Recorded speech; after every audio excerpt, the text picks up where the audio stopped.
or SPI connect, sensor to the microcontroller, and then he walk you through that, what are the ingredients involved into that. And then also yesterday, I believe he went through the your wireless protocol, and now let's see on this. So very quickly, just to be on the same page, I just want to pull out the syllabus, and then we move on to the next one. Give me a second. I'm going to share my screen. Okay, all right. So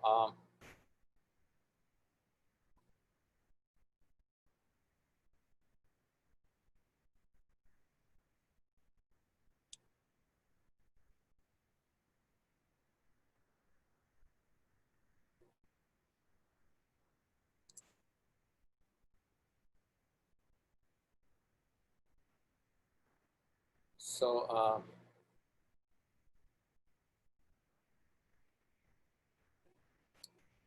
so this is the we talked about it. I think for today we have being Thursday in India, 25th. So we'll have this connecting your build project with IoT Cloud ThinkSpeak. So when I was talking to Bharat this morning, I said, not this morning our time, that means evening for him. So I said, let's, see how we can share some of the cloud platform. We'll share some common clouds. And before that, I also want to walk you through the protocols, right? Like hardware, you have protocols like I2C, UART, and SPI. Similar to that, we have a cloud protocols. I'm going to walk you through the cloud platforms, what is available for the IoT purpose. Let's start with an HTTP connections, and then slowly graduate ourselves into MQTT and then CoAP. So I'll walk you through that, and after that we will show one demonstrations on that.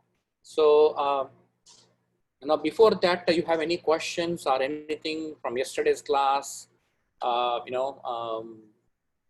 We are coming very close to the session. I mean, ending the session. So just want to make sure that if you miss any part in that, any questions or anybody from that? Anything you want us to go one more time? So before we move on to the cloud here.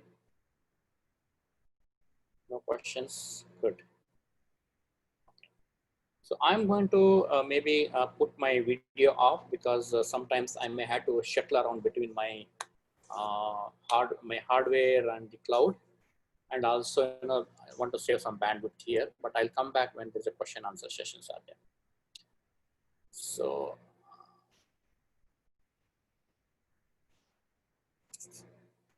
let's see here.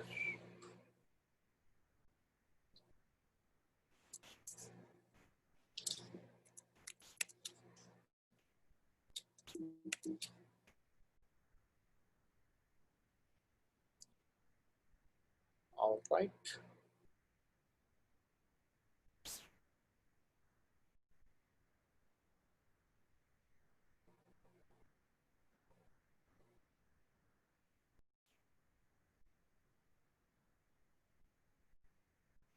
All right. So hope you're able to see my screen, right? Okay. So now let's see on the what are the IoT cloud platform. Let's see one chart here.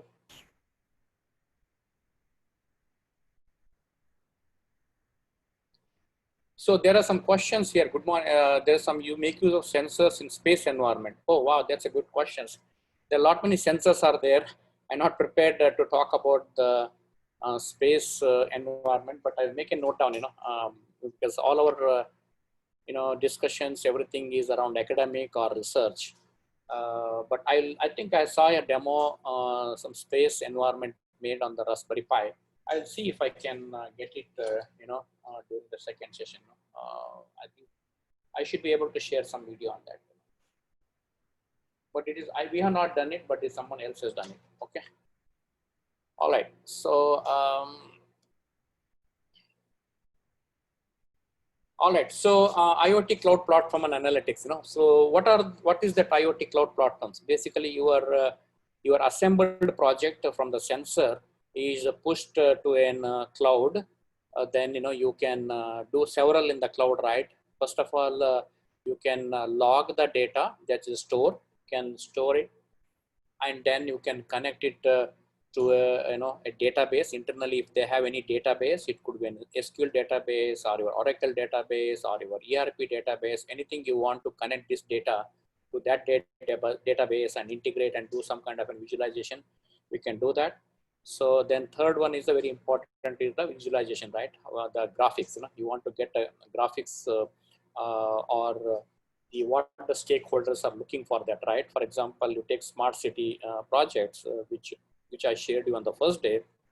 There, the city manager or a municipality, they want to see what is the temperature, what is my air quality, what's my humidity, how I can manage my traffic, how is the traffic flow, So all those things are, are the analytics where the city manager would like to get that, right?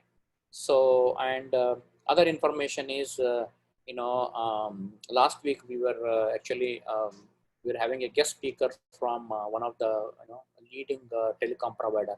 He was saying that, from the cloud, you can really reform the beam, for the antenna whenever there is an, all the cellular connection goes to the cloud. From the cloud, they can really redirect the connectivity or redirect the connections, or the power, based on the traffic flow, right? Morning 10 a.m. this is the traffic, then they can, rotate the beam.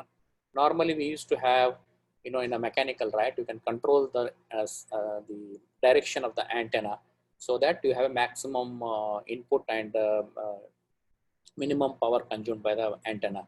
So in this one, he was saying that. So those are the input you get it, right? All the your traffic data goes to the cloud, and from cloud you can really manage to send the intelligence or the informations to operate a few of the things. So let's see. So these are the IoT cloud platforms which we have come across. There are several are there, but during my last 7 years, my IoT projects, I have come across this. Some are active, some are non-active today, and some are new coming up, right? Because I see that building a cloud is not a rocket science. Anyone can host the cloud because all the infrastructure available for you, right? You have your enterprise, you have a CPU, you have a memory, everything is available. As long as you sign up with them, you can build an IoT, your own cloud, right? People are doing that, internally. For example, in university, Santa Clara University, where I teach IoT, there we built our own IoT cloud, and then connected many hardwares to that. Any student, if they want to, get this hardware, of course, this whole session was based on your Raspberry Pi, like I mentioned in the earlier, maybe an Arduino also. Bharat might have gone through the Arduino on the second day. But when you come to that lab, you have several of hardware. You have a Samsung Arctic, then you have ST Microelectronics, then you have a Marvell, then you have Qualcomm. So like that, we have a 7-8 provider, which any student or any researcher they want to do, they can push the data here.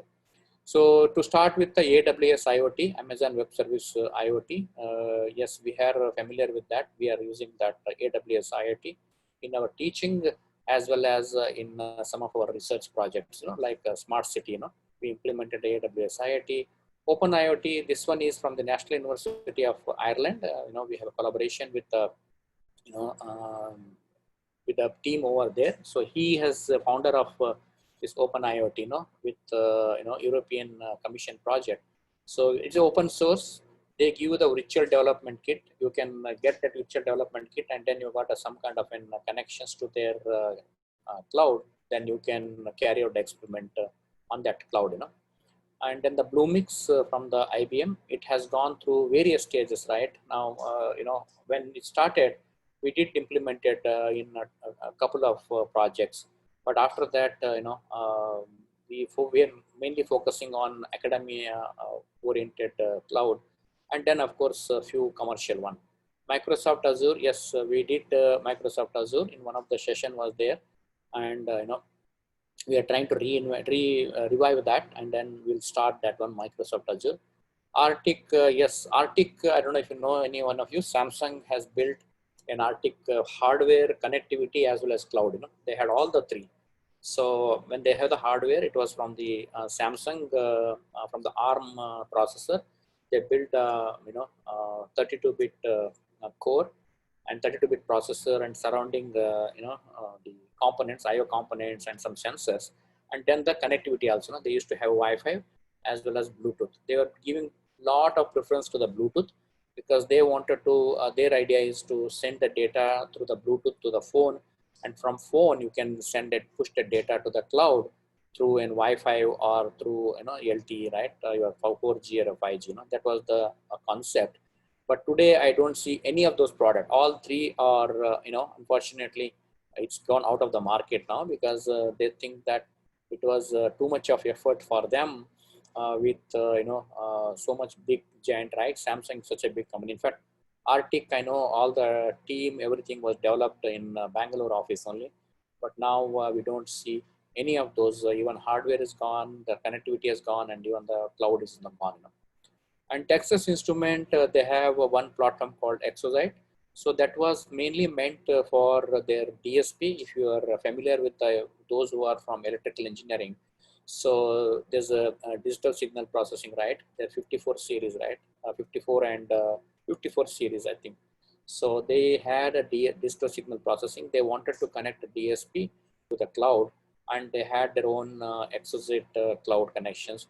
But I don't see it's really a commercial one today. Everything is more of an academic, and if somebody wants to build a system on chip with IoT built into the back end, then they provide it. Otherwise, I don't really see that. It's only become like an academic. I think I should have a couple of slides on that if time permits.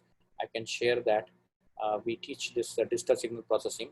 That is good basically for any of the complex equation if you want to do it. Fourier transformer, or you want to do a Fourier transform. Sorry, not transform, or any filtering. FFTs or any radio channel you want to get this done. DSP is a good, and there is a combination of DSP. The only challenge in DSP is that they don't have any strong connected, right? Because the DSP's main idea is to solve the local the Fourier transform or kind of a multiple harmonics problem to that. Yeah. So then we have predicts from the GE, which is more on from General Electric. They started that in San Ramon, California. So they had a big team actually. They open it up. We had good collaboration with them, and we did done some hackathon for that. So unfortunately, that also is not seen. That they have got merged with AWS. I don't know what is their current status, but they have. Building their own. Actually, their objective was to build the cloud, right? Because GE is such a gigantic company. They have appliances, they have components for the aeroplane, they have components for the warehousing, component for the satellite. Somebody asked me about, sorry, on the space, right? So they got all the connectivity to their sensors initially when they launched. They made connectivity to their own sensor. Later on, they commercialized it, but it was not that much of that much of successful. I don't know what happened, but today I don't see that. And UBA Dots, that's another company which we came across while I was teaching in IoT. So then we were looking desperately, 4 years back or so, we were looking for some IoT cloud. See, when we started the IoT project, it used to be just in someone's garage, right? One of the professor from the ARM company, he had a initiative that let's build one server.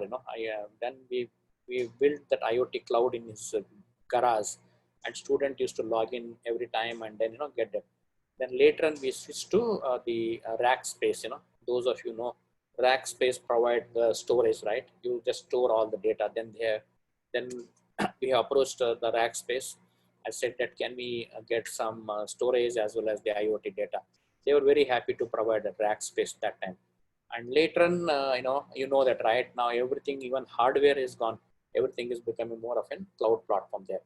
So then we have, then that was about the UBI Dots. During that journey, we found that, okay, we are literally trying some of the cloud platforms. Then UBI Dots came to our picture. Then we started in Santa Clara University, 3 projects we started. build, along with the students. And it used to be 5,000 transaction they used to give. And I remember that, when you have enrolled with them, we learned a lot. And then now, it has become big company. Now they're offering you semi open source. You can take those things and they will provide you the connections to that. It's a very good platform, compared to ThinkSpeak. It's good, but ThinkSpeak, I'll come back on it. ThinkSpeak is a more of a MATLAB or a Simulink, right? You can interconnect with a lot many, lot many components in the ThinkSpeak, right? Those of you are from a DSP background, you remember that they have a Simulink, right? You can connect to the Simulink, right? Simulink is the one you can modeling your DSP or some kind of a communication equipment on the ThinkSpeak, right? So you can take that one and then modeling for few of the applications. I remember a couple of students, what they've done is they have actually taken this amplitude modulations on the simulations. Amplitude modulation is nothing but it's basically you are modulating it's modulating the amplitude signal with the help of carrier signal, and then you create this modulated signal, right? It's the amplitude of the modulating signal is varied in accordance with the amplitude of the carrier signal, right? That's the definition of amplitude modulation. They did the part of it, the filtering they have done it in that, but how do we trigger from the filtering is that they have done it from an IoT device. What they've done is they've connected a microphone to an simple IoT. That ST Microelectronics had a, they have a ST chipsets, which they have a like Arduino, like your Arduino board and Raspberry Pi board. They have their own, development platform. On that, there is a microphone. What they have done is that they wanted to interface with their guitar with the microphone. So they have simulated and then sent it to the DSP, and then from DSP they have modulated, and then they got a modulated signal, and then they can see it on the simulation model that if I want to modulate it. So those are the benefits, when you want to connect any ThinkSpeak or any MATLAB on it. So, and the other one is the Xtrans. We also developed our own cloud, though it's not very fancy or very UI oriented. It works actually. So we wanted to get it done, but somehow we didn't have a proper resource. So we want to take that steps further. So we want to see how we can enhance that in Parvit. But then we also realize that when all others, these big giants are offering, there is no need of inventing the wheel. But sometimes what happens, all these companies over a period of time, they are increasing their business model, right? For example, UBI dots, it used to be very free, but now really they are keeping a track. They are really, any accounts you want to do it, so they are keeping some kind of a track. So then we have, those are the cloud, which I'm going to walk you through one by one here, and we'll see what this is. I see some question here. Let's see. So, right, Vimman said, please start with the basic about cloud on your slide. Okay, so how to collect the data. NS3. I don't know, sir, NS3 simulators. I need to look into that. NS3.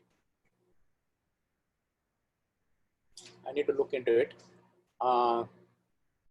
Okay, and then basic about it. Yeah, I'm going to go to the basic. Yes, that's the whole objective here. Yeah.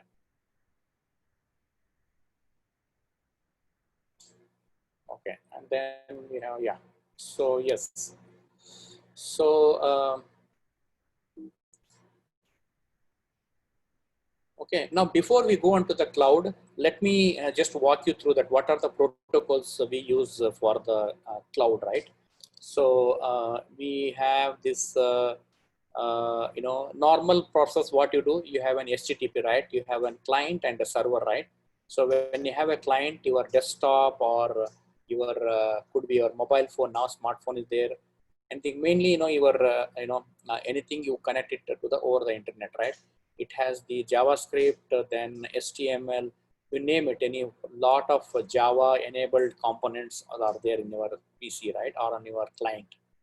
And then you request, anything you want to request, you want to display a thing, then you request to your server, wherever, whether it could be an enterprise server or, or it could be a cloud server, and then it get a response that your response, suppose you're requesting, okay, now display a web page, and then, suddenly, you get a web page, display an image, you get an image, JavaScript. So that is the basically, request and response protocol, right? You're requesting it, responding it, right? So that is a normal TCP/IP your protocol when you send it anything from the client. Of course, you can also have an UDP, but UDP it has got its own drawbacks. This is normally, you can simple HTTP protocol, and that is a protocol 7 layer. It goes through that, right? It goes through that, and then server responds to the client here. So this is how the request methods, right? This is the basic fundamental concept. They used it for the IoT, right? So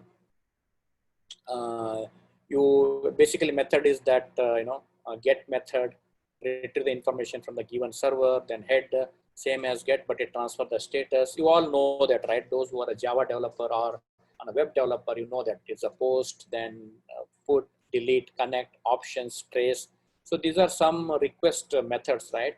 It's a bi-directional data, right? It cannot be a single, it's a duplex in communication. You send it from your client to the server, and server will send the informations to that. So that's a simple concept. And then the response, this is your request. You are requesting from your client to the server. So what you request, you get, head, post, put, delete, connect, and options, and the trace, right? And what are the responses is basically informations, right? You get some XXX depending upon the machine what you're using, 16-bit, 32-bit, or 64-bit.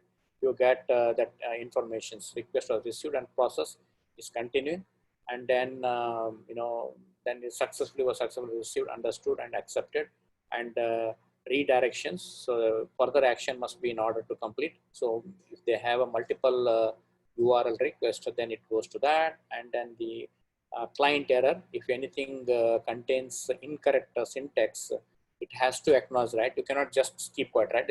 That's why they said, no, communication, and it has to be very important to that.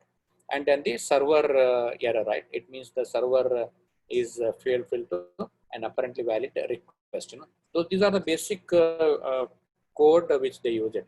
Now you also might have come across the TCP/IP as the UDP, that sockets, right? Some are using the TCP, some are using this UDP. So WebSocket is the protocol building full duplex communication channel over the TCP connection. And again, there are some standards are there. I want to just keep it as minimum as possible. This is a standard, and then the WebSocket, is being standardized by the W3C committee there. So this is a very simple WebSockets communication.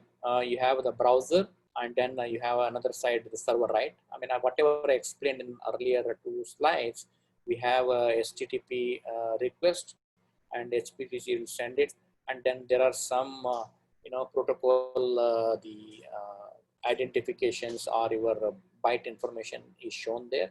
So use it's basically it request, then WebSocket the socket in the server, it sends it. So and then you get the informations, and then the codes. It's basically some kind of an protocol they use it, and each socket, it has got its own application programming interface. So if I'm putting, say for example, Nokia has got a WebSocket. I'm just giving an example, or this Oracle has got its own WebSocket, and then you have initially Java used to be there. Now it's a part of Oracle. So every company, they have some kind of an WebSocket and browser and server. They keep talking, but all those APIs are very, very matured and stabilized. You don't have to worry about that. Everything is available for you to do the experiment on that. So differences between HTTP and WebSocket, I just want to very briefly explain here. So HTTP request and response to traditional way, and any message, then say hello, then they just shown the example, but this is just to give an flavor of it. If you want to have more details, you can, some references will be provided, you can go through those. All right, so that is about the HTTP. Normally we are communicating in in a normal communications way from the desktop to these things. Now, why MQTT is required? Message queuing, telemetry, transport. So can anybody say that? I think some of the answers are already here. Why we need a different protocol for the IoT? I should ask this question before I put the slide, but you can see that. See, why it is needed when already HTTP is there, no? From Java days, it has been there, correct? When is that? 1988 or 87? It's very, very stabilized protocols, and then you connect it to your WebSocket or website. So why we need? Because all these IoT devices, you have seen that last 2 days, it has a very, very limited processing power and limited the battery, limited the memory, right? In fact, literally there's no memory. Everything is coming on your hard, what you call the IoT platform. You don't have any memory to that, right? So now it's again initially this was created by the IBM. They thought that okay, now they had for internal purpose, for telemetry purpose. That was still historically they call it as message queue telemetry transport. It's whenever they're having a telemetry data for geostationary or geospatial data, they used to have this telemetry.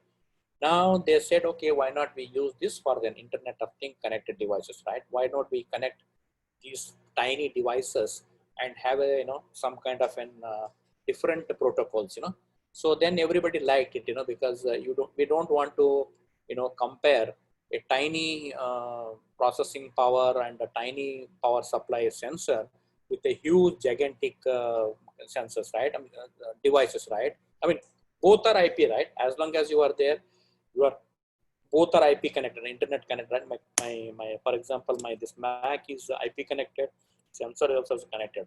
But just imagine that when they go into the common pool of connectivity, they were all basically, I would say, they are competing each other. Not competing.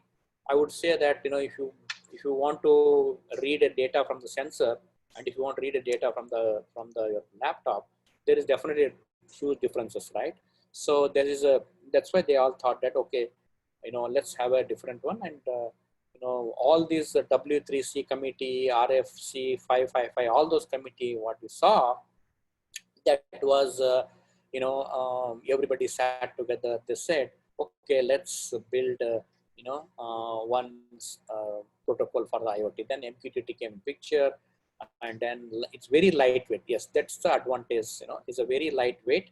So when I say lightweight, it is a smallest packet size is about 2 bytes. So imagine the 2 bytes is nothing in your PC era, right? You will always say that 2 bytes is nothing, whereas this sensor data is just 2 bytes, right? Whatever you're talking about it, and it's quite reliable.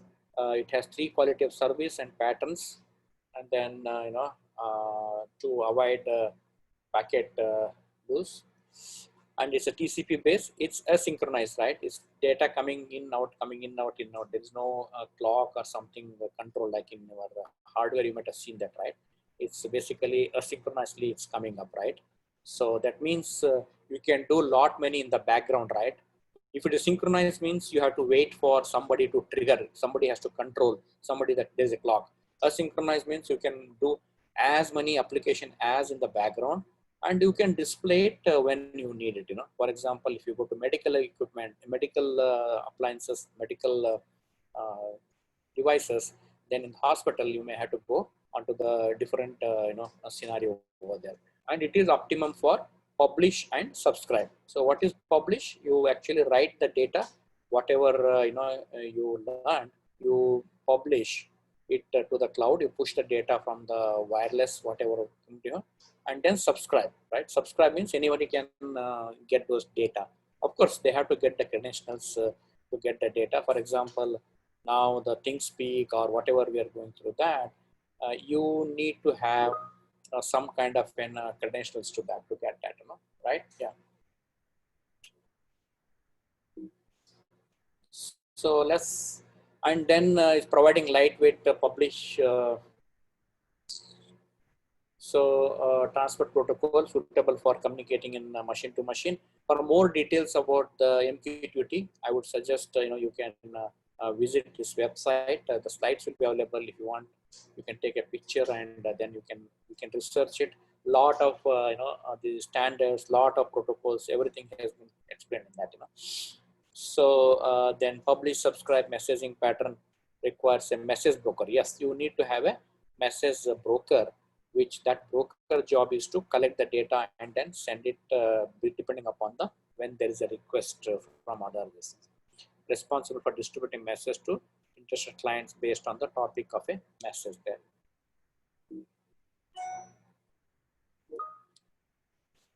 So this is the, I want to just, I don't know if you've gone through that. This is just one protocol which I wanted to very quickly run through. This one is, I think, I don't know if Bharat has already gone through that, but this is the protocol. You may don't want to forget it. I mean, you have to keep this, remembering this one. You have, let me use this pen here. So you have, this is your the hardware, and then this is your hardware here, right? All these things are the hardware here, and then now you have an connectivity, Wi-Fi or Ethernet, right? We are going to connect it to the Wi-Fi, and then in the back end there is a routing, right? IPv4 and IPv6. Now most of the places you have got an IPv6, and then you have this application protocol, right? This is a CoAP I shown here, but this is where this MQTT sits here, right? Here is MQTT, right? So here is MQTT and then HTTP. You can select anyone, and then there is an application programmable the interface, right? What it does is, actually you can put the data without these two platforms. Just push the data to the application software and it works. But now a lot of standards, they're really asking them to have some device management. No, they have to have some checks and balances, especially when you want to have a secured layer, then they want to adhere to some standards, right? Checks and balances. What time the sensor logged in, what time the sensor disconnected, what is that? So that's why all this Open Mobile Alliance, lightweight machine to machine, open connectivity foundations. So everybody started putting their own standards. They put the standards and then connect the data. So, and then we have an IPSO objects. IPSO object is nothing but it's an internet protocol for this one, internet protocol for smart objects. It's nothing but they're created some data model. If anyone wants to check the data model within your cloud, you can enroll for the IPSO, and then you can get connected to that. At that time it was 19 or 22 data models. I am not following up those things because we are now entering into a next era of research, which is IoT is given now. Now, how do you do the machine learning, artificial intelligence, blockchain? We are trying to investigate on that and then try to come out with some solutions on that. And then the application software, right? So we have on top of it, we have application software. So when you are working, actually you will have a chance of working here, okay, and here, right? So you will work here. So means you will, sorry. So you will have an application layer and then the your controller layer here, right? So all this in between, whatever you have, Wi-Fi, IPv4, CoAP, somebody is providing you the services. You don't have to worry about it. They provide you the services. Anytime you want to get an OCF, you can ask them OCF. Now I want to connect it to your server. Again, when I say that OCF, OMA and all, they have a client server, in the sense they're not a cloud, IoT cloud. They are basically a mediator or a medium people. They provide you some kind of a layer so that you can go through the checks and balances. For example, this one, right? So this one, the OCF, Open Connectivity Foundations, they provide you some kind of an hooks.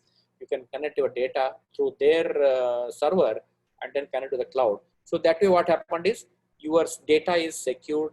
You have manageability. Remotely you can manage and you can monitor what is happening, right? So this is one example. Just I wanted to bring it. We have done it in one of the conference where there are a lot of endpoints here, and then this is basically an OMA server, right? As you can see here, this is the server, Open Mobile Alliance server, and Open Mobile Alliance client, right? It's nothing to do with the cloud. This is not the cloud. One should not get confusion here. So this whole model is, you can put it on the client itself. That means whatever Raspberry Pi you're using, they'll provide you the whole client, the server model. You can just download it onto the Linux, whatever software is there on here, and then they provide you the client also. Then you make a communications. Of course, some are providing in C. Most of, I think this also, C as well as Java. We have a Java implementation also. So Open Mobile Alliance, they made a Java, which they have connected with this Eclipse Foundation. So many of you may be knowing the Eclipse Foundation is in another Java tool, right? I mean, you can use that for your Android or for your any of the development platform, right? So is that Studio, right? You have got all the development kit in the Eclipse, right? I don't know how many of you use the Eclipse. So in the Studio, you can get all the stuff there. And then you have got in the data storage management and applications, right? So again, without the standards, you can definitely develop applications. Nobody's asking that, okay, you have to adhere it. But when you have a large number of devices, you remember first day we talked about the number of devices are going up every time, right? Every time is every year or every this things is going up and up. So in this case, how do you manage data, right? How do you manage remotely? How do you know that which data connected? What is the time stamping we are doing it? That's one kind of an security point of it, right? So of course there are a lot of other security things are coming up. The last 1 week we have been brainstorming on the blockchain, right? And the blockchain has come, but it's altogether different subjects, how we can implement in a real hardware on that. Okay, this is some kind of an MQTT, how it works there. So for example, you have is a publish and subscribe, right? You are publishing your data from devices, tennis scores, group sensor data, everything you are giving it to an MQTT broker, what they call. From broker, it publishes the data, subscribe the data. It could be an analytics or mobile app or a database, HTML5 logger. So some are purely web-based, some are hybrid, right? HTML5 is a hybrid model, right? You have some you can develop on the client as from the server as well as on the client. So you have mix and match. You see this. Earlier phones, the mid-P or mid-P 5 phones, they had an HTML5 app, right? So when you have HTML5, you have mixed and match. So those aspects, you get it from this MQTT. Okay, so that's about the MQTT. Now, new protocol is coming up, which is called Constrained Application Protocol. Okay, so this is still in the development stage. I don't see many companies implemented that, but hopefully, some companies will implement. So at least, last year when I was attending some IEEE conference, they were saying that today we have we have MQTT. Tomorrow is the CoAP, right? That's the slogan they have, right? So this is again a specialized web transfer protocol, constrained nodes, networks in the Internet of Things. We have not had any chances to implement a CoAP, but most of the applications what you will be seeing today, partly this morning as well as in the afternoon. So you will be seeing it on MQTT based there. So it's a RESTful for constrained devices. It makes each device a lightweight server that exposes a REST API. So you just have a temperature and a client. You just request the data and then send it. So this is a very simple request response client. Like you remember, we talked about in the HTTP. You are sending the data, requesting the data, sending the data, and then acknowledging it, right? So it's a very simple protocol and very light weight.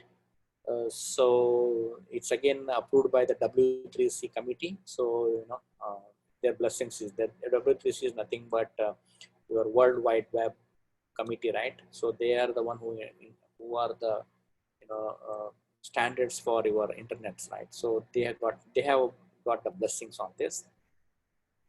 This is that synchronized notifications and how you get it.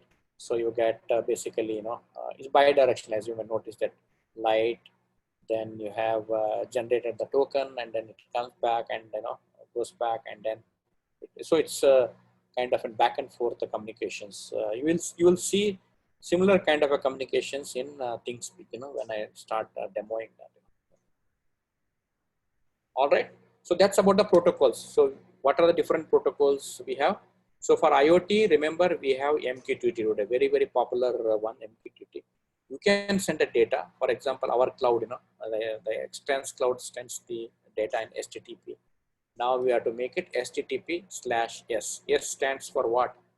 Anyone? HTTP/S.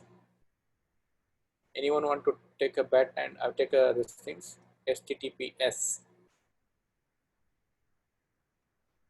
It's a secured, right? So it's a secured one, right? So somebody answer here. Let's see here. Yes, secured. That's right. Yeah. So it's a secured one, right? HTTPS is a secured one.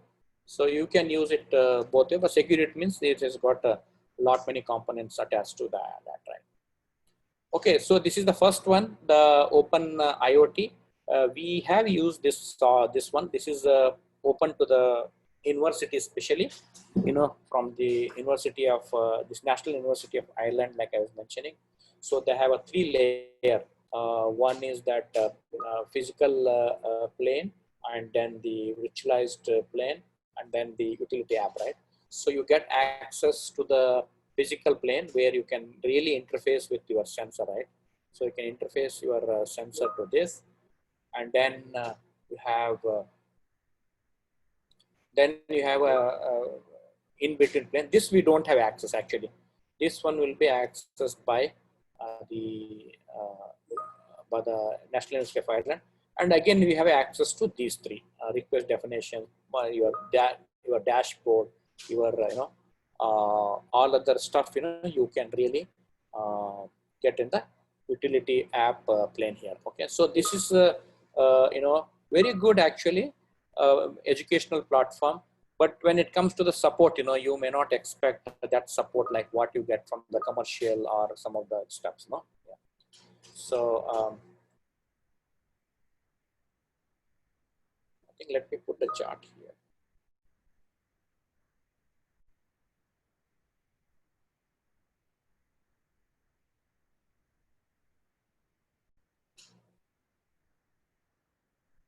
So I see some messages here. Let me go back here and then.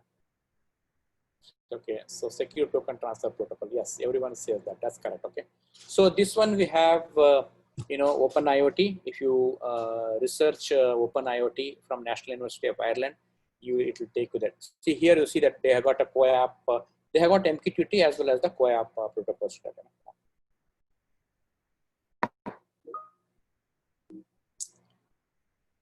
Then this is your AWS IoT. It's very simple. Actually, sorry, this block diagram is not that great, but it's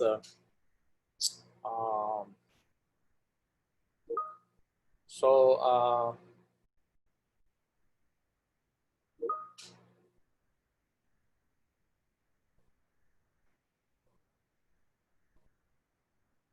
I'm just going to hide a little bit on the.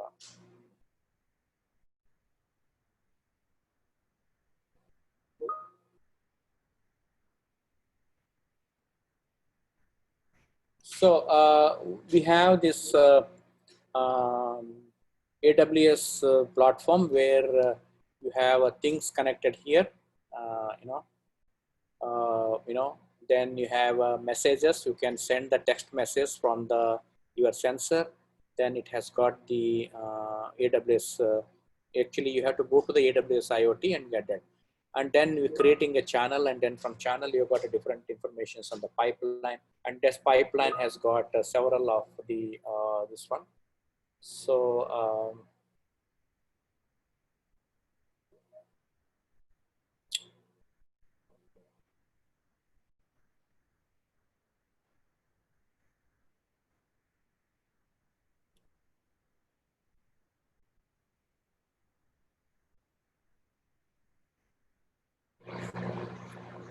my screen is visible to everyone. So Hope now is it visible? it is visible, but there is It's not yet. Yeah, now it is okay. visible. It is okay. Yeah. Thank you. So yeah, so you So can I see my was screen, telling right? you proof of work, proof of stake.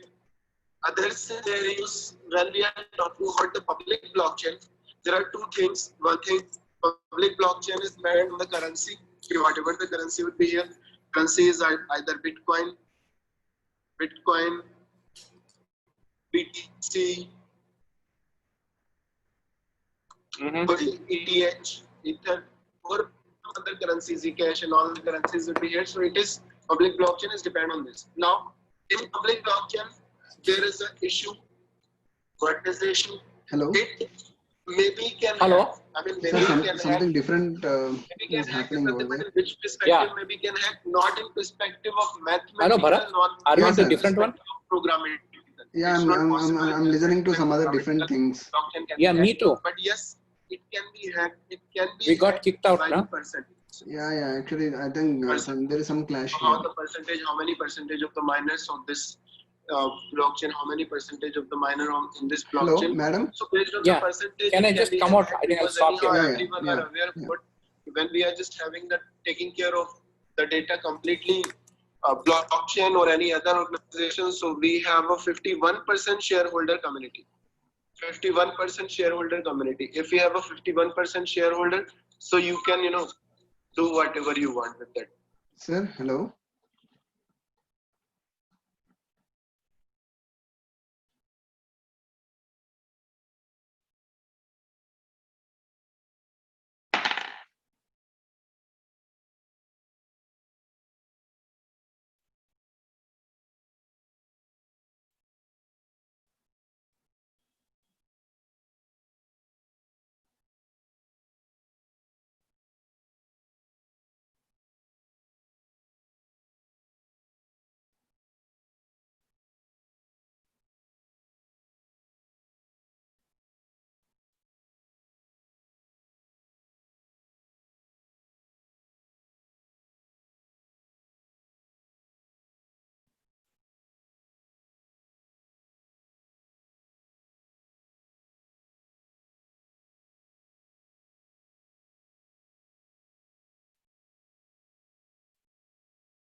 Yeah. Hello, sir.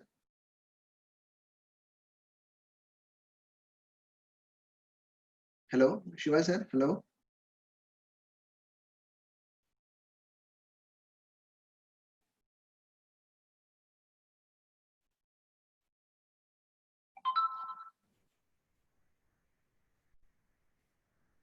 Yeah, can you hear me now? Yes. We can hear you now. I don't know. My apologies. I don't know how it took me to there. This is very, very, very unfortunate. I don't know. This is what is security calls, no Zoom meeting. It took me to other one and then keep hearing that talk. Though I am not logged in. That's weird, sorry about that. So sure, so hopefully we'll not leave this room. Yeah, we are in the same room. So let me pull out that.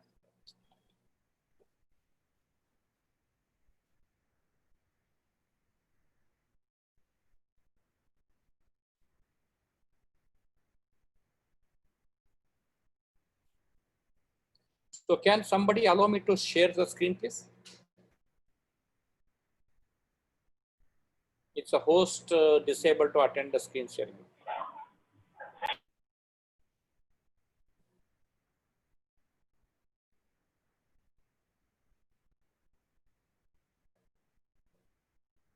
Can somebody allow me to host this thing, please? Yes, sir, we are solving that issue. Just wait, sir. We're making you co-host.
There's some issues, sir. We are trying to solve that. Sure. So, yeah. Now, till you solve the issue, one question I have got. I believe this credentials or all this Zoom is only used for this purpose only, right? Not used for any other conference, if I understand correctly.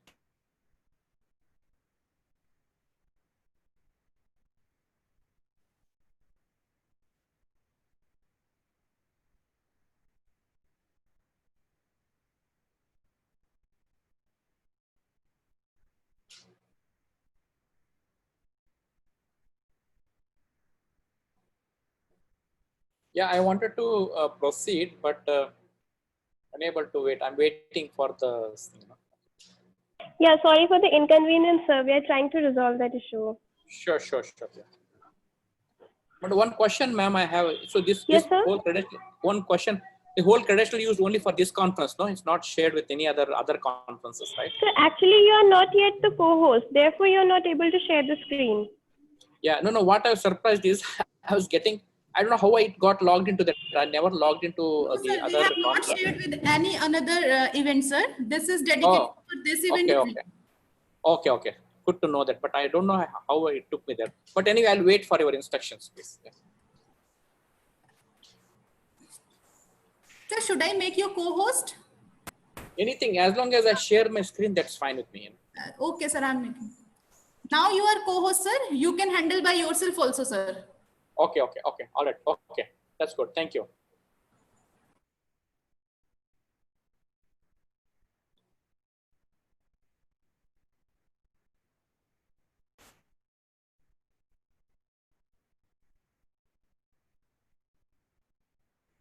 So, yeah, this is the, we're talking about the,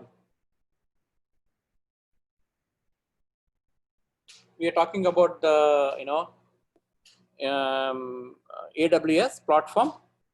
So it has got several components attached to that. It has got the process data, then it has got several of data set, right? It has got a Dynamo data set, and then it has whatever Amazon offers it, they provide. Normally they provide some kind of connections to that, and it has got the visualizations and then advanced analysis and those stuff on that.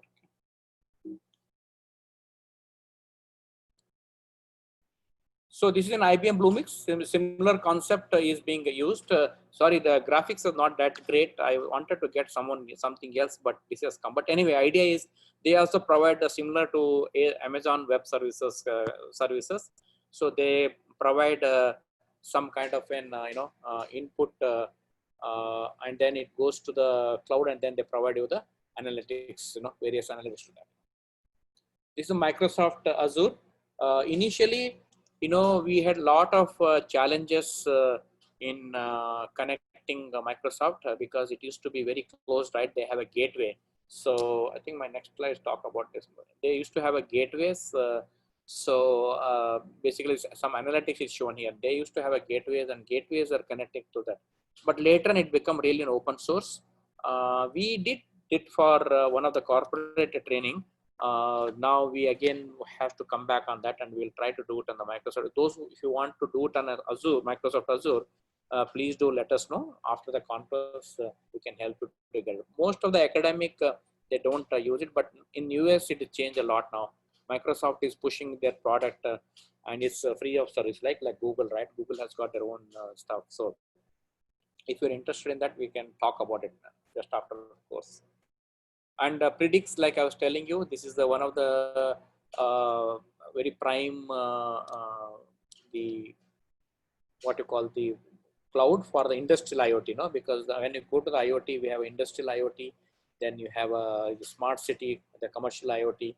I would divide into mainly three, right? One is the government sector, industry sector, and consumer sector, right? Consumer sector, it's good. I mean, you and me, we can always develop an applications and we can create everything, but it doesn't yield any result, right? It doesn't pay any money onto that. So, and then we have, a lot of sensors to that, and then lot of sensors produced by the GE. So those sensors are connected there. Like somebody asked, no, do we have anything on the satellite? Yes, this GE has a lot of sensors. GE, you know that, right? They have a bulb, they have a fan, then they have industrial equipment, they have sensors. There are many products. So it was very good actually. I mean, when we had little chance to work on that with their San Ramon in California, but somehow we could not get it a full-blown product. By the time we want to get it done, so it's that product is gone already. This is the UBA dots. If time permits, we will show. I think we should be able to show some kind of an analysis, though it is not there. I don't know if Bharat already have shown the UBA dots. I think. Bharat, are you there? Oh, you are not able to speak. I know. So yeah, we'll see. I will talk to him. Maybe he's. I need to make him to speak. I'm the co-host. So now, so this UBA dot also we'll try to show it if time permits, or if it's shown already, then we'll skip it, but we'll show that. And Google IoT, yes, Google has also is coming out very strongly onto the devices. They make a lot of IoT the platform. In fact, they are looking for some companies who has got a huge deployment.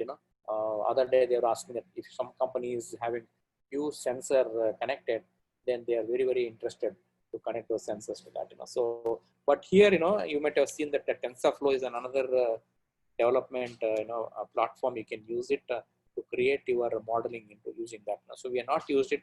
We just put one one of the student which we wanted to explore a little bit on those aspects, and because we wanted to explore, we never know academic. It's always good to know different one, but there's also 24 hours in a daytime. So how much we can go into the learning, but it's all these companies they are providing. And remember one thing, all of them they are providing an MQTT protocol for the cloud.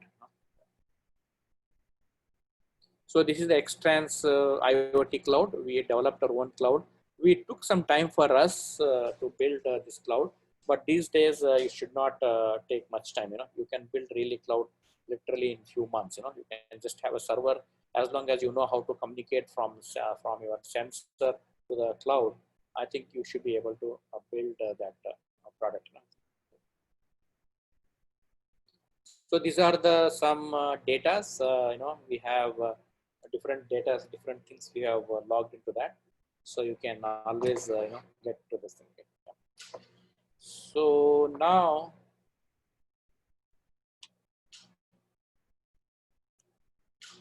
then this is some comparison. Sorry, this slide may not be correct. This one, but I can read it to the benefit of everybody. This is compute, then storage. No, AWS has got the EC2, right? EC2 Elastic. There's different components are there. Then Microsoft Azure has got virtual machines. Then Google has their app engine. So what you should really look is that the memory size what they're offering and what is the connectivity. Like in hardware you got a connectivity. What is that connectivity they're offering it?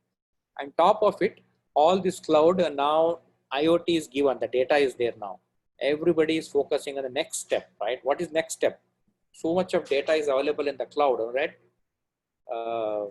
Now, what you do the trillions of data set what you are getting in the cloud. So next is that artificial intelligence, machine learning, right? How do we learn from this data or train the some kind of an in the for these apertures? I have one slide. I'll bring it. How this flow is going on. That's our vision, right? How the data is flowing, right? You have IoT devices. You have your IoT connect database, and then you have the cloud and big data, machine learning. So now we are in the age of data, right?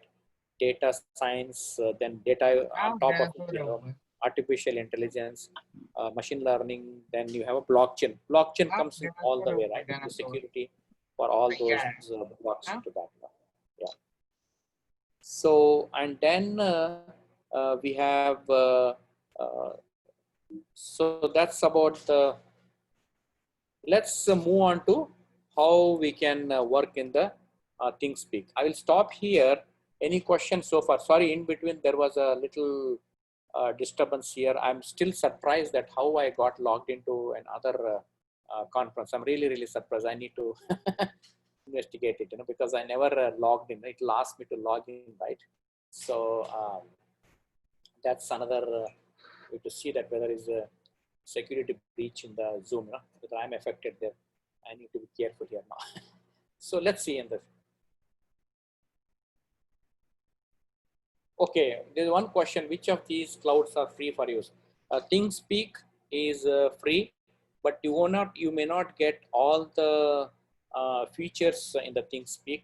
For example, if you want to publish data, there is a time, right? Intervals that they keep changing it. I need to remember that 30 seconds, 40 seconds, you want to change it.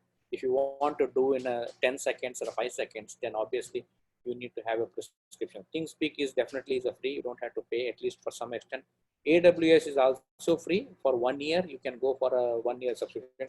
That's good actually. I was talking to our team. They said, no, it's 1 year. That's good actually.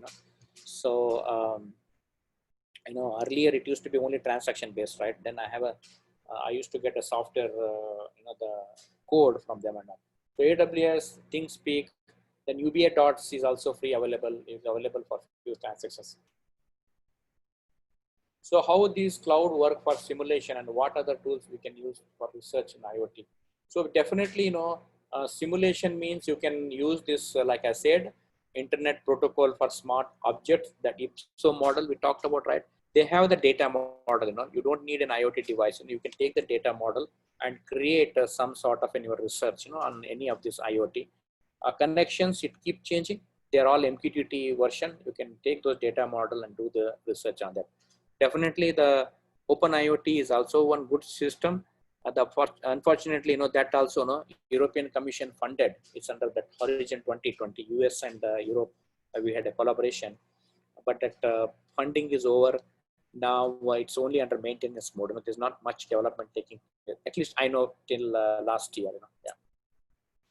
So simulations, yes, we can do that. Then what else? Any other questions on the cloud before we go on to lab sessions or some kind of a demo? Okay, so let's go on to the lab here. So let me.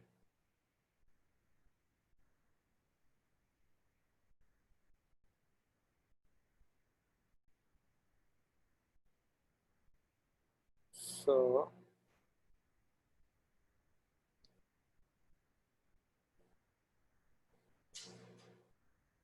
okay. So working with the ThinkSpeak now. So there are ThinkSpeak, which we have shared recently on the lab here.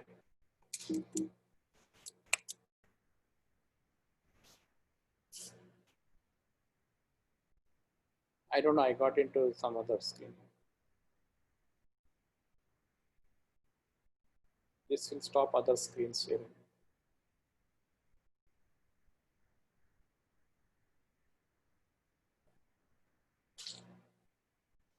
Okay. What are the hardware and the software specifications here? What are the question is that how these cloud work for simulation and what other how this cloud okay? What are the hardware and software specification and to design and architect an IoT circuit layout? Actually, you know, for hardware, as long as you maintain those protocols, you remember that Bharat went through the first day in the second half, that I2C, UART, then you have your GPIO, whatever the protocols you went through. As long as you have that, you are maintaining that any sensor you get, because in sensor, you know, you have got three kind of different sensor, right? Analog, digital, or a hybrid, right? So when you have an analog sensor, you have to convert that into digital. And when you convert them into digital, you are connecting to an IO port or the GPIO on the IoT hardware, whatever hardware you're taking. So that has to maintain that protocols. Whether you do it through an I2C, which has got the clock, and then it has synchronizing with the clock inside, right? There is a master slave operations, right? It works in the master slave operations. You have the clock will decide that when you want to do that, or you can tie it high to VCC or tie it low, depending upon this, and then you continuously stream the data, right? Send the data. If you do that, to tie it high, you keep on sending it, you know, it take it data, it will become like a serial port, right? Or you can do universal asynchronous receive transmission, right? So then you can send the data to the UART. You know, basically there is a transmitter from your device and receiver on the microcontroller, and microcontroller send that listener. It's kind of an UART mode, right? It's like in your RS-232 port, if you see that. And then GPIO port over there. Yeah. So there's no screen, actually it's a Q&A session. Sorry, I just want to let you know, I'm not referring any screen here. I'll come back on the screen here. So, and then any other one you want to add? Okay.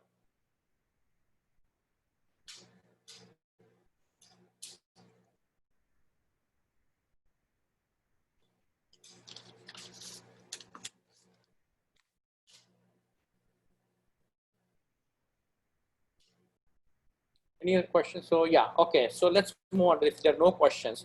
Now, these things, you remember that first day, now we are going into the lab versions. I'm going to show. So what we do now, just for the experiment purpose, we have a virtual lab, right?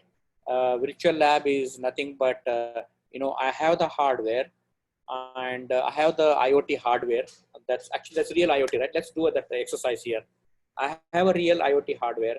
Now Bharat is in Bangalore office. So I will give an access to my Raspberry Pi board. He can see my all the readings in terms of maintenance, right? He can see that one, and then I can see his hardware, and then I can program it, right?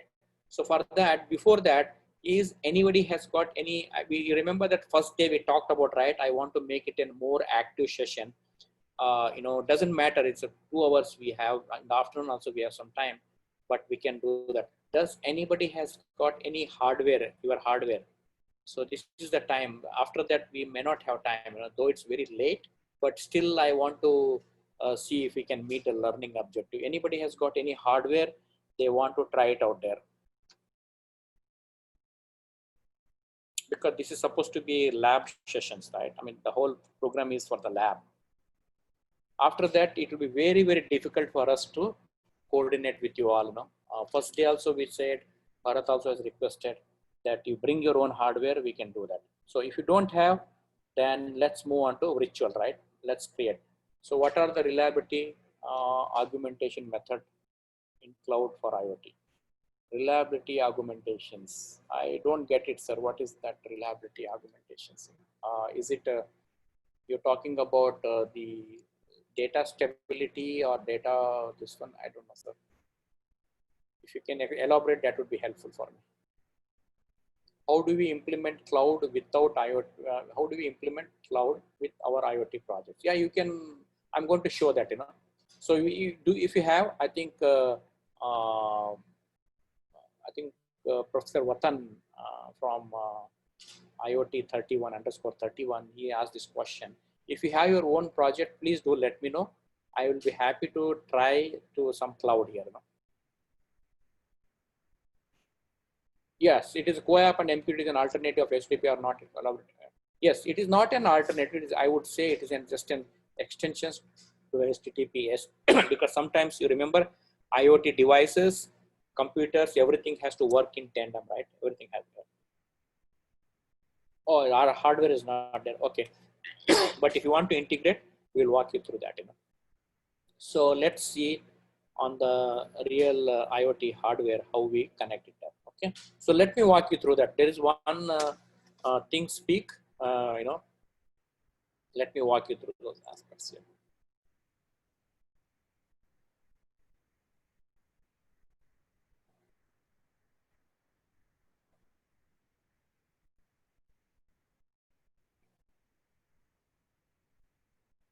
So this is that ThingSpeak, which basically, last week we did, Bharat has done some tutorials, I'm just taking the from his tutorial ThingSpeak cloud. So integrated support of MATLAB and Simulink from the MathWorks, and then a good visual display of data. It has the read the data from sensors, processing and act on it. And 3 years of free service. There are 3 years of free service is available. Mail and Twitter alerts. You got a Twitter. If you got a Twitter account, you can integrate with the Twitter, and you also get a mail alert, right? Suppose you have any situations, if the temperature goes certain level. I think you might have seen the demo in last 2 days. Bharat might have shared with you. So whenever the temperature goes to certain level, you send a mail or send some kind of a Twitter message, right? Those aspects you can see that. And then we have 3 million free transactions per year. Then you have the best cloud for academic and research. Yes, I agree. It's the best cloud, one of the best cloud. So what we do before that, basically now you need to create an account. Okay, so before you go anything like any other cloud, you have to create one account. So what I would suggest, we will entertain, a few of them, 3 or 4, maybe we can entertain them. What I would suggest, if you could create a ThingSpeak account, you send your credentials, not credentials. We will tell you that you have to send it right APIs. The API, they'll give the API. You send that API, and we'll add those API into our Python code, and then you should be able to see the readings. At least we can do that, right? I mean, I have the hardware now. Bharat has got one set of hardware, and we'll see, whether we can integrate these things. First of all, you need to create an account. So please create your account. Unfortunately, we won't be able to entertain more than 3 or 4. We'll try to do that. But let's see, first come, first serve. You can try to create an account, and we will log the sensor data to you, and you can see that. Okay, once you create, use this mail, look at that email, whatever the email you want to use it, you use it, and then you get some kind of any authentications, right? It gives the alert if you already have an university. Yeah, I think most of them you have got a MATLAB account, right? That will be very easy. So that tomorrow if you want to connect it any of the purpose, that will be very useful there, right? Yeah. And then open your email and click on verify your email account. Just go to the email address, and then you verify that account. That's easy work. Usually if you're a MATLAB account, it's immediately get. If you're using a private, it used to take some time, but nowadays you know, they just want to make sure that it's not from unknown person or some competitor or something like that. You will get immediately the confirmations, you know. Yeah. So you have to verify your that email, you know. Yeah. So now then you select the options here, right? Select the option personal non-commercial projects, then click the new channel, right? So you can create that, you know. So click on new channel, right? So you click on new channel here. So you have the application project, smart city, smart environmental, COVID. I will log into that details now, okay? So smart analysis, and then we have field parameter, sensor measurement. I mean, whatever you want to do that, you can select those aspects, right? Suppose, you know, we will tell you that once you create an account, we'll tell you that what are the sensor I have, what sensor Bharat has got. You can, if you are sending us your login details of ThinkSpeak, we can also define that. But if you want to do it yourself also, you can define it, you know, what you want to do that. Suppose field 1, you want to do this, field 2, because that field also we have to integrate in our code so that you will display according to that, right? I mean, if it's a mismatch, then, it won't work there, right? Yeah. So once the detail, everything is created, you have to save the channel, you know. So here you are creating all your fields. So again, let me go through one more time. Please log into the ThinkSpeak. It will ask you to create an account. If you already have an account, go to the MATLAB account. You can use the same credentials. If you don't have, create it, and then it will send you the verification. So verify your email. It goes to your email, and then you start creating your project, right? New channel, and in the new channel you define that name, whatever is it. Suppose if you want to monitor, I want to monitor distance sensor, no? That you can monitor the distance sensor, or you want to monitor temperature sensor, you can enable those, right? So you can define those aspects. And then the save channel, you save it, whatever you're doing it, and then you get all the documents, you know. You get several of these things, you know. You get this private channel. Actually, you make it a private. You want to make a public, means you'll get some kind of an URL. You can make it a public. You can share that with your colleagues or the friends, that they will do that. But till you get it, you make it a private, you know. You don't have to do it. It's a private one. And then these are the parameters you get: IoT development kit, and then the write API, the load APIs. So there's an MQTT also. I think he has not shown here. Yeah, there's an MQTT also here. You see, there's an MQTT API also. You can integrate this. I don't know if you, but when I open up the website, you'll be able to see that there's an MQTT API, and then you get into this one, right? Yeah.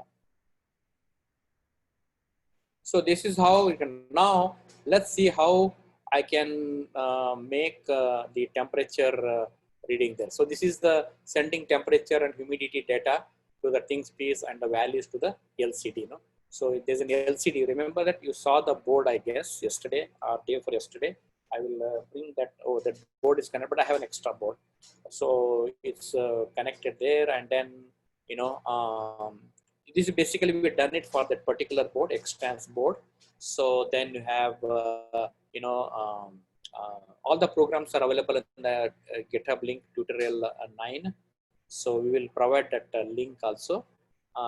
Then it will display the environmental temperature and humidity. Okay. So this is the API I was telling you. I will create it, right? So when you create, you will get an API generation. So this is the secured API level. Okay. This API, it is shown currently my university account here. I know it is starting with the ZPZ. So we integrated with that. The Santa Clara University Cloud account we created. Santa Clara, yes, yeah.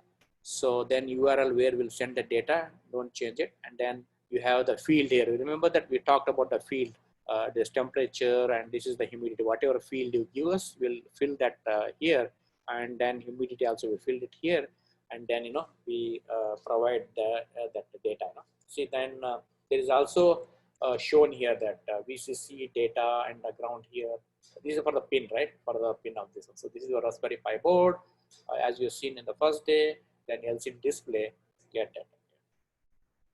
So then what you get in the output, you get the various output here. Actually, shown some pictorial diagram from my Raspberry Pi board here.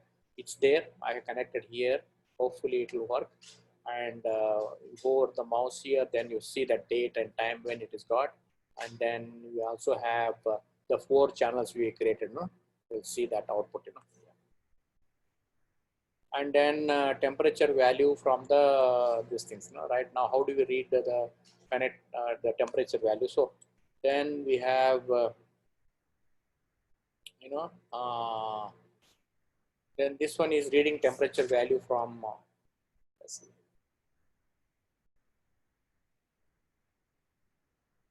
ThingSpeak Cloud and make it. So value from ThingSpeak Cloud and make an alert. Yeah, you can send the data also from, is a bidirectional, right? You can send the data also to the distance. Recently, last week when we had a conference, when we had a workshop, in one of the student, what he has done is basically he's also integrated with the Slack. I don't know if you know about the Slack is a messaging. What he did is that he just took the data, temperature, everything is there. He communicated to all the team members in the Slack. Very innovative, right? I mean, it's he immediately sensed that is a requirement. So he connected that. So like that, you can do bidirectionally. Okay. And he did it in one day. Actually, he got the board. He ordered overnight by FedEx. It came by Amazon Web Service, Amazon, and then he did it. The temperature. When temperature you connect to this, you get all the messaging. What is the messaging? Slack is nothing but a messaging. He found that one of the student, he found that this thing, and then connected to the messaging. So the idea here is everything is available. Only we need to know where to connect, what to connect, and when to connect. That's the only thing. All those things are available. A lot of libraries available, a lot of communities available. ThingSpeak and temperature greater than that is all. If you want to any high temperature or any normal temperature, it goes. It gives you some kind of an alert there. Right. Now this is the AWS account. I will not go through that. I just put the slides in case if time permits, but it's a lengthy process. Amazon Web Services is a lengthy process. In fact, Bharat and I debated before this workshop, can we show the AWS? I was telling him that no, it's complicated. Then Bharat said, no, we'll show that. But yesterday, or day before yesterday, we changed our mind. It's very complicated. But if you want to do an AWS, it's all the available materials is available. We can definitely walk you through after the sessions. So with that, I think I stop here. Now let us go on to the system here. So I see one comment here. So somebody has already account created here. Hardware is not available. Sir. Okay, somebody has created this account. So let me first show how it works on my account here. Okay.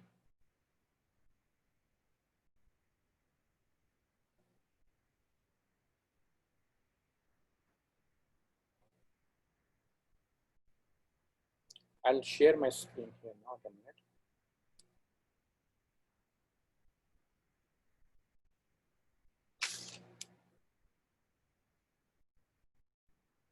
So it's a little bit of a slow my system. I'm trying to connect my Raspberry Pi board on my board here. Let's see. Yeah, it's connected here.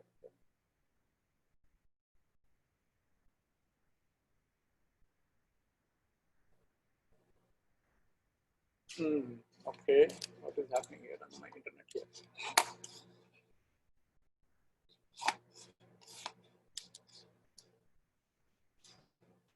So this is my device, actually, hardware device here.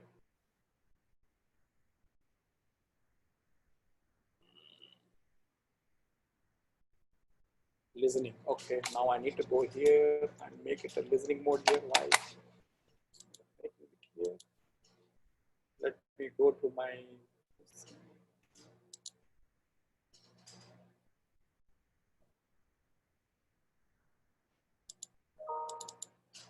Okay.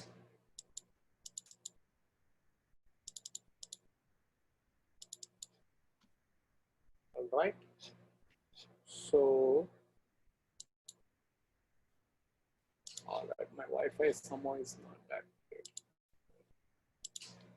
Okay. .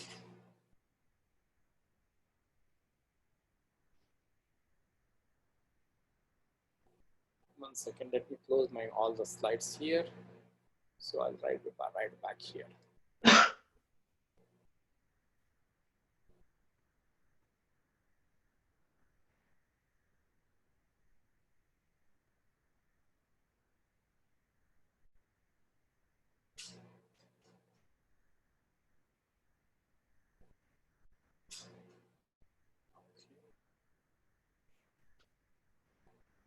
Somebody has already created your account here. That's good to know. So I will close my slides here.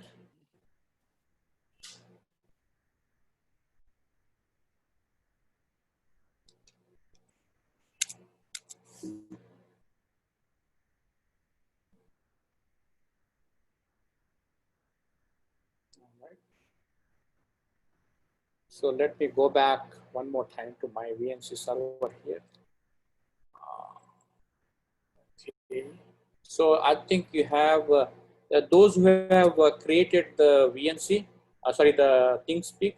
Please do send your account detail to me or Bharat, privately, so that we know that we have to connect your business. Because you make it public, then it's a. I mean, you can make it, but if somebody is trying to use that one, same. All right. I may have to reset it. So, Bharat, sir, we are able to connect it. no, we'll do one thing. We'll take a break of. I think it's time for a break. We'll take a break. Oh, it's a Of, break. Okay, I'm sorry. Okay. And then Okay. after the break, we'll continue the. Okay, things. continue. Okay. Okay. So What about the host? Host, is that okay? I mean, is it a break time now? Yeah? Madam?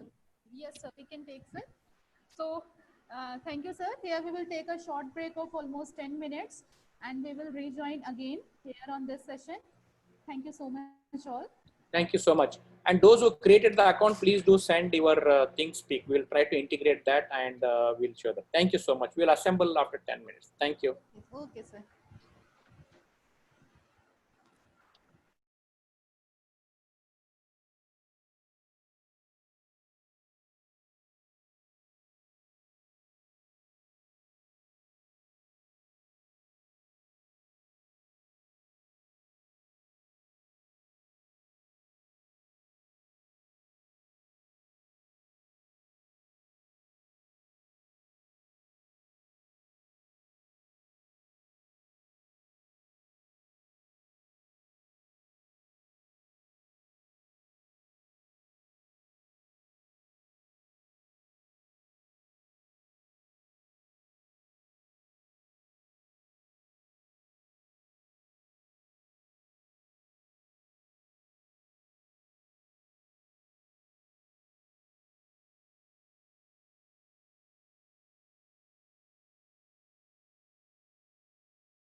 Hello.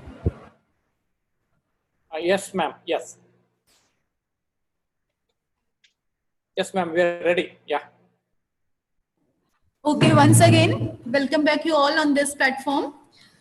So here we will proceed with the sessions with the Shiva Kumar sir. Sir, are you there? Yes, I'm here. Yes. Okay, sir. All right. Thank you, ma'am. Welcome back, everyone. So as you can see on the agenda, we have a data visualization, analytics, and messaging systems. So we will show, now, my system is working. That's good news. I think that also needed some break. I just powered on, powered in. So it's working. Bharat, it was a good call that take a break so that, we are back on that. Thank you, the host. So let's see on to the, I see no audio. Is my audio clear there? Yes, sir. It is all clear, Okay. sir. So I see some chat, no audio. Ah, yes, sir. Okay. Okay. Now I see somebody has already created some ThinkSpeak account. We will try to log in, but first let me go through my system here. Okay. Let's see here.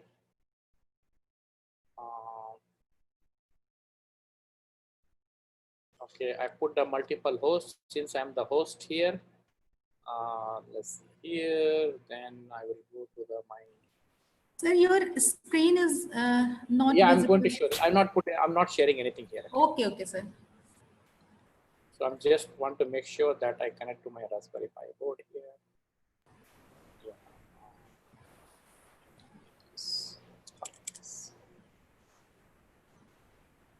So I'm going to share my screen now. Let me go back. At least the server is working.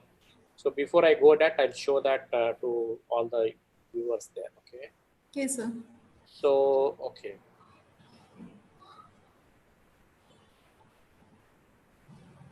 So let me share my screen here. I want to go it from the beginning. Okay. So I'm sharing my screen. So now let's see. Sorry, there's a lot of UI. You see that because we have been doing many conferences. I just put everything on the desktop. Probably weekend will be a good time to clear it off all this mess here. So what I'll do is that I'm going to, like Bharat might have gone through the stuff that how you want to connect virtually, right? So I'm going to log into my system here. Okay. So what I'll do is that this is my laptop. I'll give the Bharat also will log in. He's already logged in. We'll also log in here. There's a virtual, right? I mean, I wish, I think you might have tried a few of them already there. So here I'll go to my applications here, and there is a VNC viewer, right? My VNC viewer here. So this is my VNC viewer. I'll go to my VNC viewer. Say as soon as I go to my VNC viewer, I see my hardware here, right? This is my Raspberry Pi SDM.01. So I'll just connect it here. Hopefully it connects. So it's connecting through my internet, and I just give the default password here, and then I'm into my Raspberry panel now. See how quickly it's connected here, right? So this is some code which is I'm displaying it here, but let me just switch off this code here, and then I will go to the this one actually. One of my programs is there, which I'll just switch off here. Sorry, Bharat, I'll just make it, for today's desktop. I have created one 25.6 just to give a demo here. So everything I'm operating it from my desktop here. So I'm opening up with an IDE that is called Genie. I think you might have gone through that. So I just okay. All of you are seeing whatever you're seeing, Raspberry Pi. As you can see here, this is my API. I'll just highlight it. This is my API. Copied it from the from ThinkSpeak. I'll open a ThinkSpeak account in it, and then you have this temperature and humidity sensor goes on digital port 2, and then we have the we have written here also my API what is there, and then we have the some commands over here. There are three sensors actually: temperature, humidity, light. So some reason my proximity sensor is not working, we just deleted that. So, and then we have those of you are Python expert, you know that about it. So let's run the program here, right? We'll run the program, and then, we will see how it behaves, right? It's running the program. Now IoT development kit, scanning for sensor data, temperature is 29, humidity is 54, and the light detected, So just to, I mean, I had to switch off my lights here. Daytime means normally we put my flashlight on that.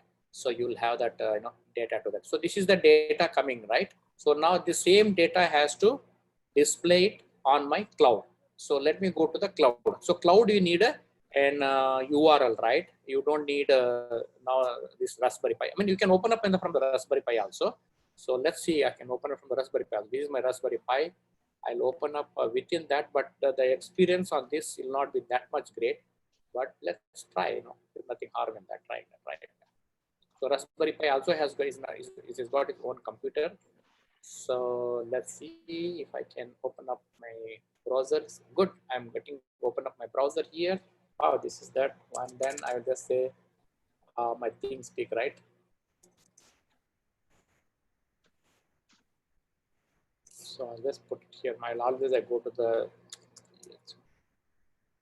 This is my TeamSpeak account, right? So hopefully it's a fast. I mean, everything I'm doing Raspberry Pi. My laptop is nothing Mac in front of, right? I'm doing on a simple distance. Okay. So then I will go here and then sign in here. Okay. Now this is the method, right?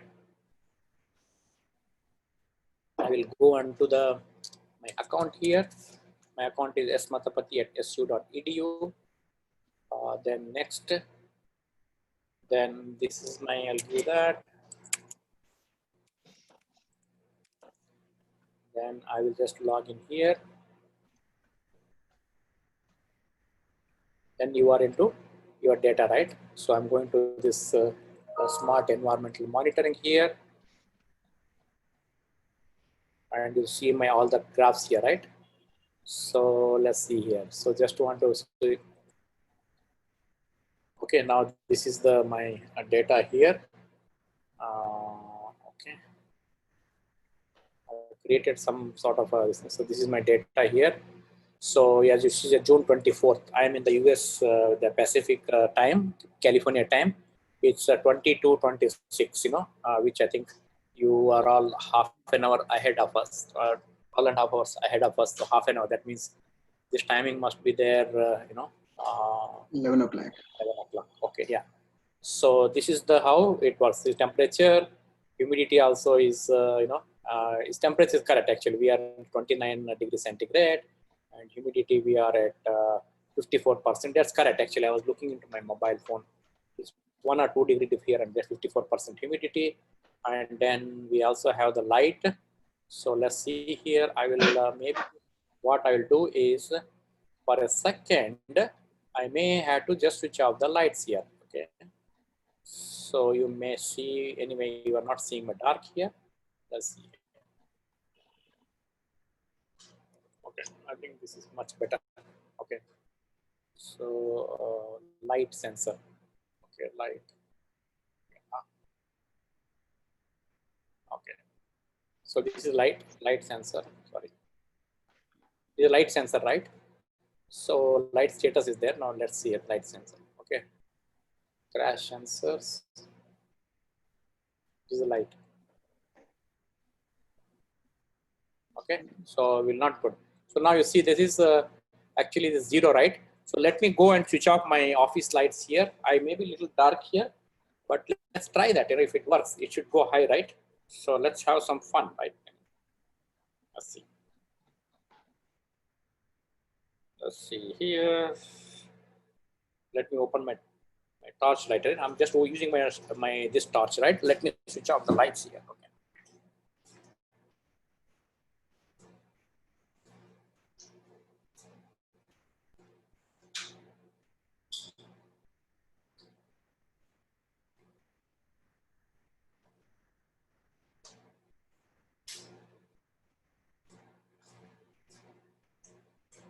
I have switched off my lights here, but there are some monitor lights are coming up. Let me block.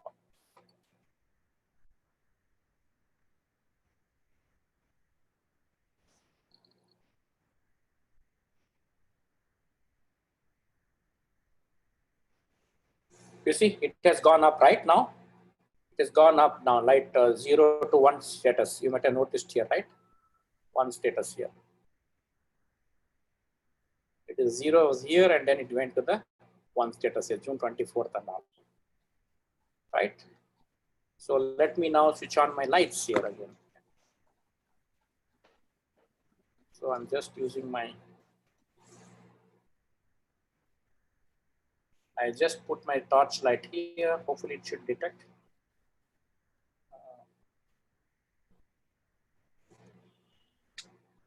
So it takes some duration is there that, yeah.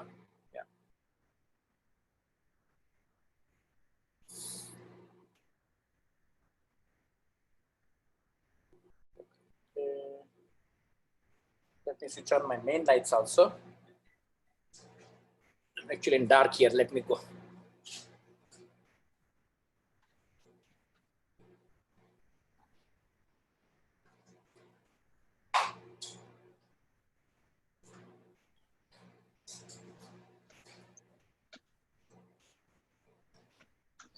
Yeah, I switch on my main lights. It should change it now. Okay, light detected or not detected. Okay.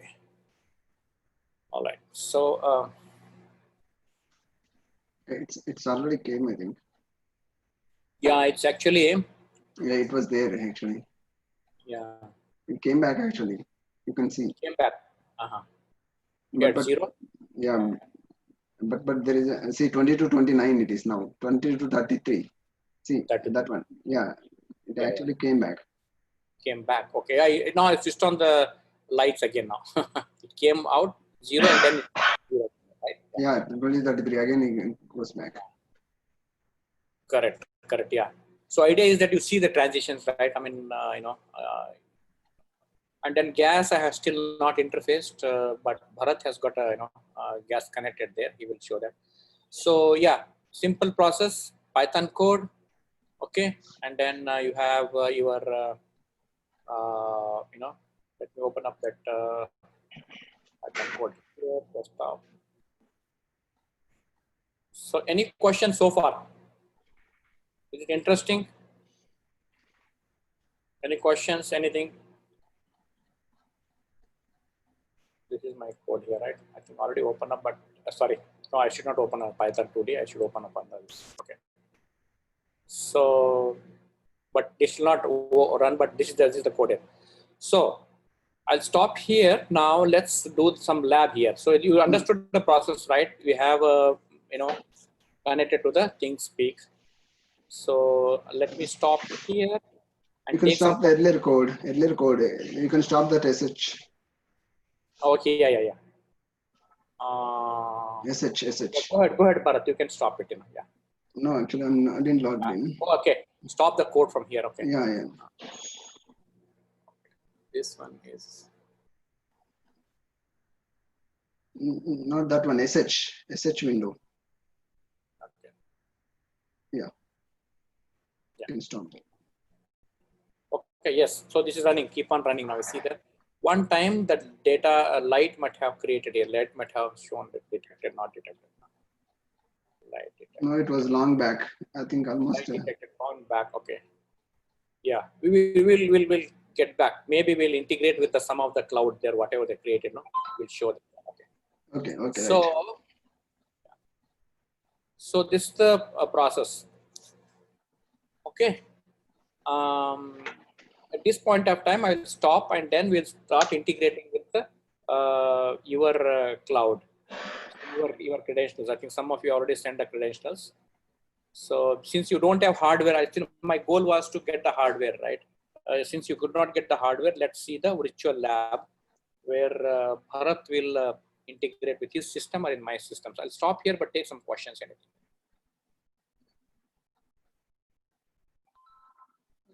Yeah, we showed that. Can you tell us the connect the things? We showed it, right? I think icars_IoT88. You asked this question. Sorry, I don't know the name. You asked this question. So it's clear, right? How to connect to ThinkSpeak or anything you want us to show us.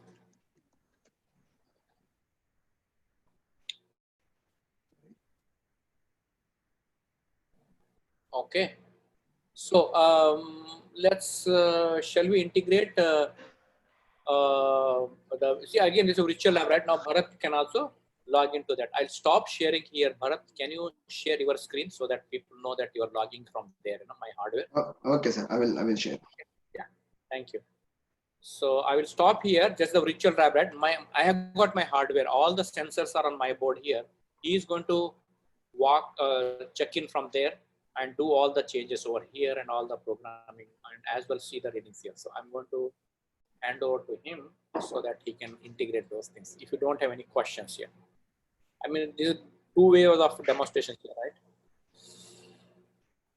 Yes, Bharat, I'm put it as a multiple since I'm the co-host. The host has given me. I can make a multiple host. Yes. Okay. Go ahead. Yeah, you can integrate or whatever way. Okay. Okay. Right. Okay. Thank you, sir. Good morning, all. So I'm going to share my screen from here, and I will log into Shiva sir's Raspberry Pi, and I will show the code, and then we'll see the explanation. Okay. So let me share my screen here. I think now you are able to see my screen. Okay. So you are getting my screen? Yes, Bharat, we are able to see your screen. Okay. Okay. So let me start. Yeah. Let me start from the starting here, so that let me completely see now it is completely down. So let me start here. I'm opening a VNC viewer. So as you have seen earlier the procedure here. So I'm just opening my VNC viewer, and I logged into Shiva sir's account here. Already I have logged into Shiva sir's account. Otherwise, he will provide his accounts. He actually provided his account details to me. So I logged in here, and then this is his system. This SDM01 is a Shiva sir's system. Just double click on it. Just double click on it. It will ask for the credentials. Yeah, username, basic username is a pi, and password is, the basic password is Raspberry, RASPBERRY. So just I logged in. Okay, so this is completely now his Raspberry Pi is in my control. So let me open that program, and so this is his program. Yeah, so let me change the font so that I think it is not visible properly. So let me change the font also. Let me change the font to, let us go for 16. Okay. Okay. I think now font is a little bit good. Okay. So see, this is the place where we have to change our API key. Okay. So let me do one thing. So this is how I can run the things, and you can see the output and all these things. So now it's running. We are getting the output and all these things. So let me do one thing here. So someone has created the account here. So let me take that details, and let me create a thing over here. Okay. So let me go to here, Chartbox. Maybe you may want to create a new folder for them, or? Yeah, it's like new folder for them actually.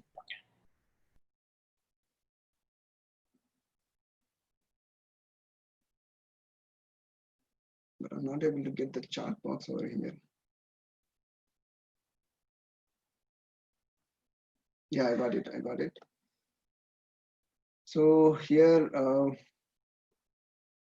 where is the user ID and password? I think Vatan Sharawat. So I will take these details. Shall I take this? Is it okay for you, Mr. Vatan? I think just copied this. So let me log into ThingSpeak now. Okay, so let me start with thingspeak.com. Okay, so let me log into that. I'm just signing out from here. Sign out from the Shivasar's account. I'm signing out, and next sign into Vatan's account. Okay, so next it is asking for password. Let me type the password here.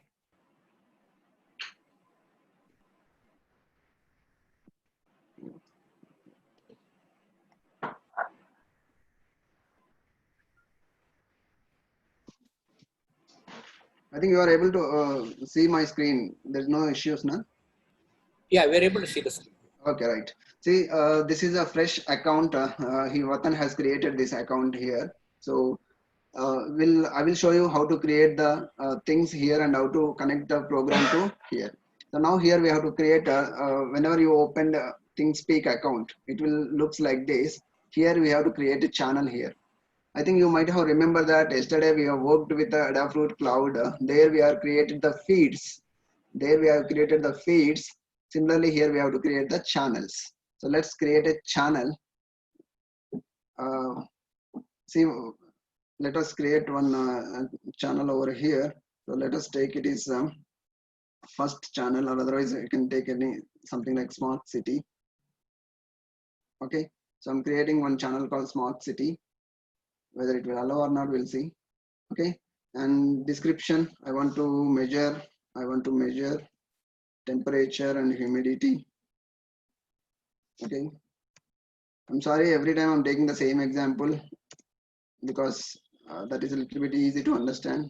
Okay, measure temperature and humidity, and here I want to take my first field as a temperature. I want to take my first field. Fields are nothing but here field 1, you are able to see this field 1, field 2, field 3.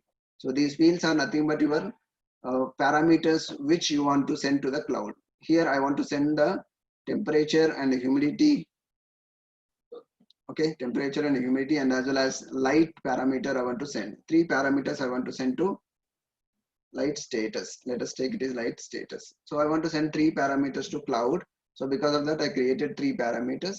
If you want more parameters, you can create parameters up to 8. Just click on this and write some name. Okay, so presently I'm disable all these things. I'm creating only 3 parameters. So these 3 parameters are nothing but 3 fields. So one channel, 3 fields I created now. So channel is your account project name, and fields are your sensor names. Okay, so these are all options like you can provide external site for your external link for your channel, so that if anyone wants to see your data, then you can provide this for external people. Like you want to publish the information publicly. For example, you want to measure temperature of a particular area, and you want to display that information to the all other people. Then you can provide an external link over here. So you can send this link to the people. By clicking that link, they can able to open your channel and they can see all your information. So like that, whenever you want to make public, you can provide all these things. But until unless it is private channel, means only you want to see the information, you should not provide anything to the other people. Okay, just let me save the channel.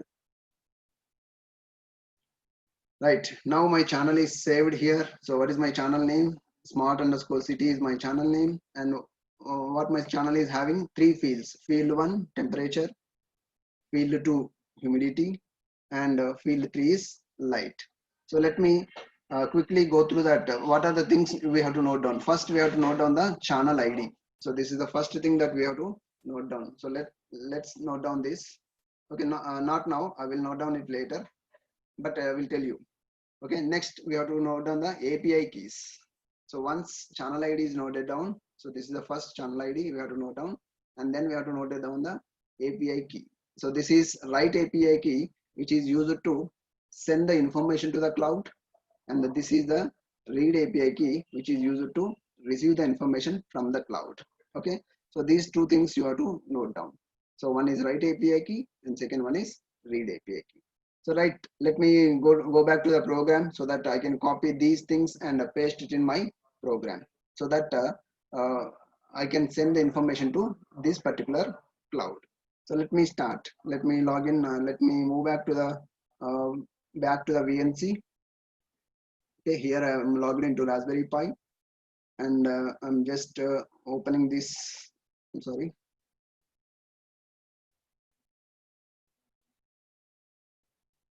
So I'm just opening this program, and I want to save this as a new program. I don't want to disturb the existing program. I want to just save as. Okay, save as something like Vatan underscore ThinkSpeak.py. Okay, I'm just changing the name. Okay. Now see here, what I'm doing here is yesterday whatever we did, everything is same, but here we are using some HTTP method. We are connecting through URL. So what is the URL here is https api.thingspeak.com/update. So we are updating the values into the ThinkSpeak using some API key. So what is this API key? We have to provide our right API key in the cloud. So this is coming from the cloud. So let's copy his API key, and let's change here, and we'll see whether it will reach the information or not. Here, let's move back to the cloud.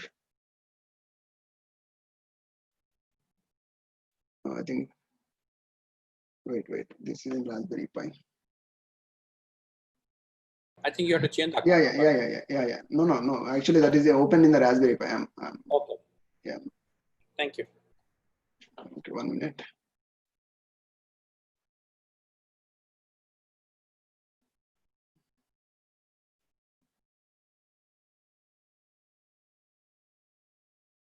Oh, sorry.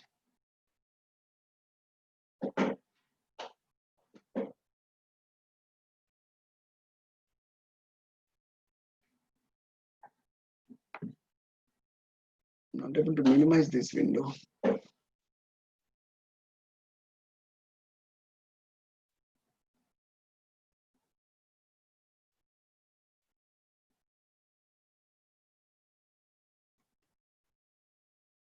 So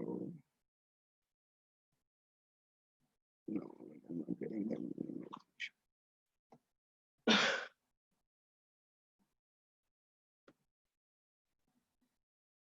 Sorry, I was trying.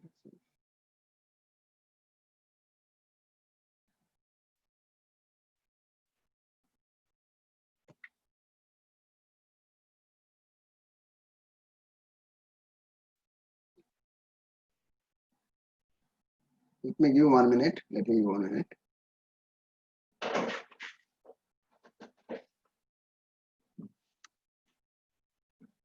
Yeah.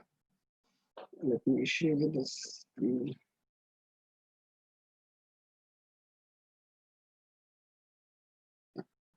Yeah, right. So here, this is a Vatan's account. So you are able to see this. Okay. So I'm just copying this right API key.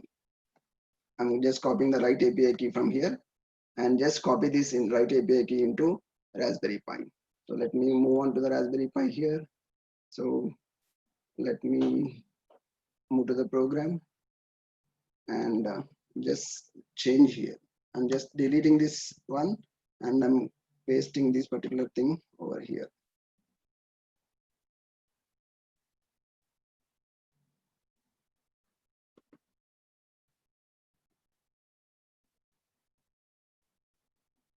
Okay, so now it is copied. So his account API key is copied. Now what we are doing here is just we are reading the value of temperature and humidity. Here yesterday you have seen that sensor type and DHT pin, and we also created a light status pin. Okay, and if you just come down, we are reading all the things, temperature and humidity. Okay, I think the system is a little slow. Okay, so we are reading everything, temperature, humidity, light. Okay, here we are reading the light, and everything we are sending to the cloud. So where we are sending here, this is the place. I think you are able to see this one. I'm highlighting this. Okay. Yeah, this particular one. So here field 1. you can see this field. I'm sorry, it is.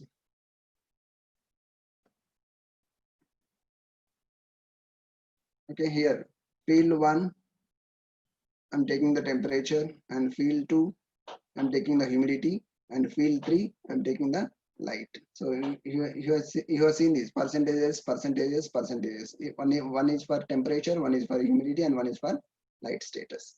Okay, so this is how you want to change. Only one change, that you have to change your write API key and then click on run the program. So just run the program. Okay, it's running. Now you can see the values here. One is 29.55%, and you can see that light is detected. Okay, so let me move back. Maybe, yeah, that's good, Bharat. Maybe, Professor Vatan, can you go to your login and see the readings if you're getting on your cloud? You can share. Okay. So, Can you you have access to the cloud, your cloud? Professor Vatan, you have the access to the cloud? Yeah, can you please go to your cloud and share that, and I'll maybe have multiple share. You can share the data with everybody, you know, how it looks like, if you don't mind. If you don't have computer, then it's okay. We can open up on here. If you're in front of your PC, that's just kind of a lab, you know, everyone knows that it's, you know.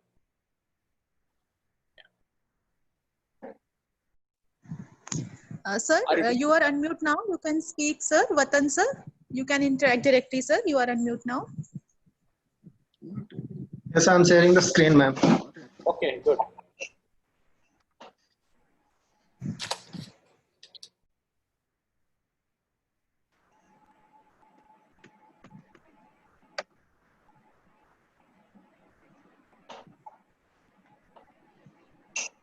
Go to the private.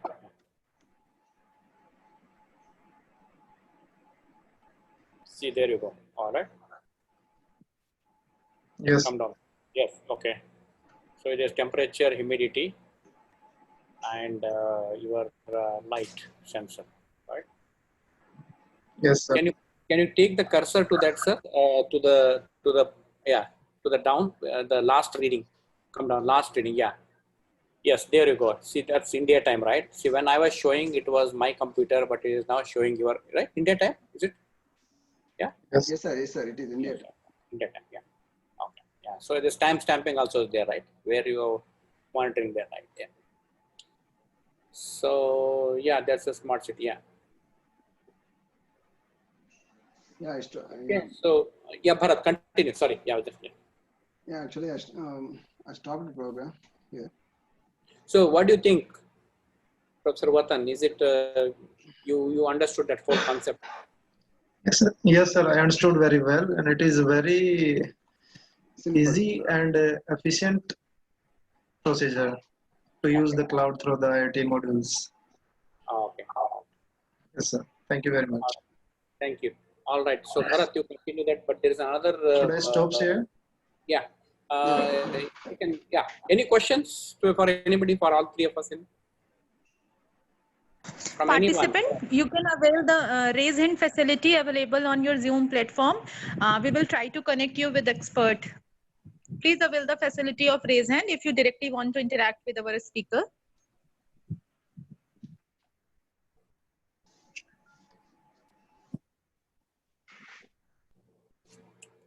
All right. LC, yes, Anil Kumar Singh. Yes, I'm trying to unmute.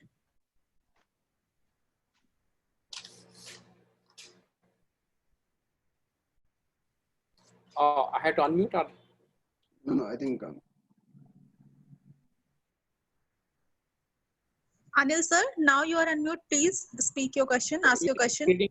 Yes, question is this reading of USA in Indian time zone. Actually, yeah, basically, you know, wherever you log that your cloud, you know, you're reading it, but the temperature, humidity, everything is on the US time zone. Mr. Shivakumar, I have a question. How good is these clouds? The crowdsourcing sort of thing, no? Different people all over the world, they put their data, whether it is temperature, this or that, and that is what is being used by Google and all other platforms. and over and above, some artificial intelligence is used to give some forecast like temperature, maybe lot of things related to disaster management and other. So what is the security and the reliability of this data? That's what is my question. Yeah, that's a very good question. Thank you for asking that question, sir. Yeah. So yeah, security is definitely a question mark. But if you really see, if this example you take, when we integrated with Professor Watan's laptop, okay, now we integrated his API, right? We took that API and integrated the API. If you, I, or any third party things, if they don't have that API, they won't be able to see that. That is in principle, abstract level, right? If you don't have that, they won't be able to see that. But still, someone can hack it. So someone really can hack it. So for that, there are a couple of things we can do it. One is you can encrypt whatever you are sending it through the internet.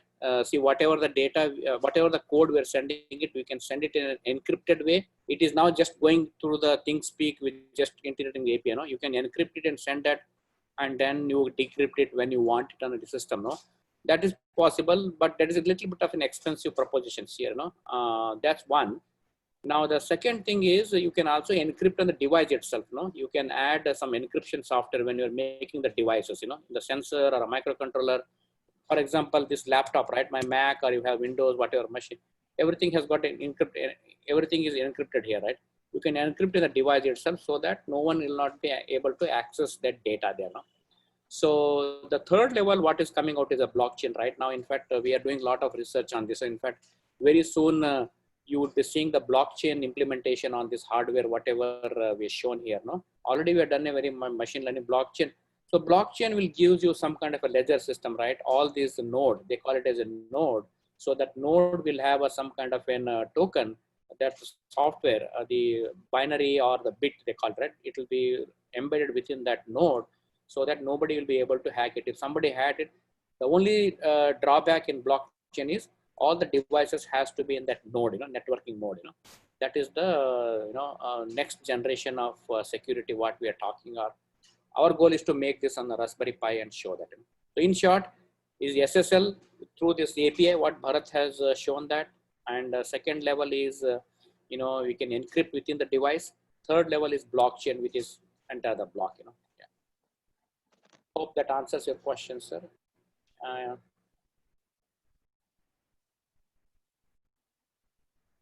Yes, Professor Anil. Yeah. What I like to say, basically, I worked in telecommunication for more than 35 years in the Ministry of Communication in India, and I was heading Telecom Engineering Center as an advisor. I recently retired from there, and we established a lab of IoT devices in TC. Used a couple of devices, but at that time I was not aware of that. Is very good work is being done by companies like you in Bangalore or wherever. Had I known that a lot of good things could have been done, I was interested for few projects which we sponsored for landslide mitigation using a network in a few states. Maybe separately I'll discuss with you some other sensors to be used for disaster management. A couple of the projects I sponsored and I was associated with that. Maybe it is very useful. Whatever you have shown in the last 2-3 days, I am seeing all that is very interesting, and really I congratulate you for whatever you have displayed in the last 3-4 days. I'm very thankful. If a lot of people understand this, I think this is what is making India, and there is no dependency on other countries. Thank you. Thanks from my side. Thank you, sir. Thank you so much. Yeah, definitely. We are available after this. We give our contacts anytime. You can contact us. Me or Bharat in India, you can contact us. Thank you. Thank you. So, any other questions? This is your turn now. Please ask any questions you have, because I want you to. In fact, when I was designing this course, I told Dr. Karan Singh that please make it a lab, because I am the one who is hands-on, I know Bharat, me, and we have another colleagues. We always keep debating. We have been working it day and night almost to make all these demos and all these courses, everything. FDP is there for last 2 months. We have been really working. I wanted it to be at least make it a more hands-on. Theory, you can always get it from YouTube. You can get it right. So please ask your questions. Anything you are not clear, Participant, please avail the facility of raise hand. You can directly interact with our speaker.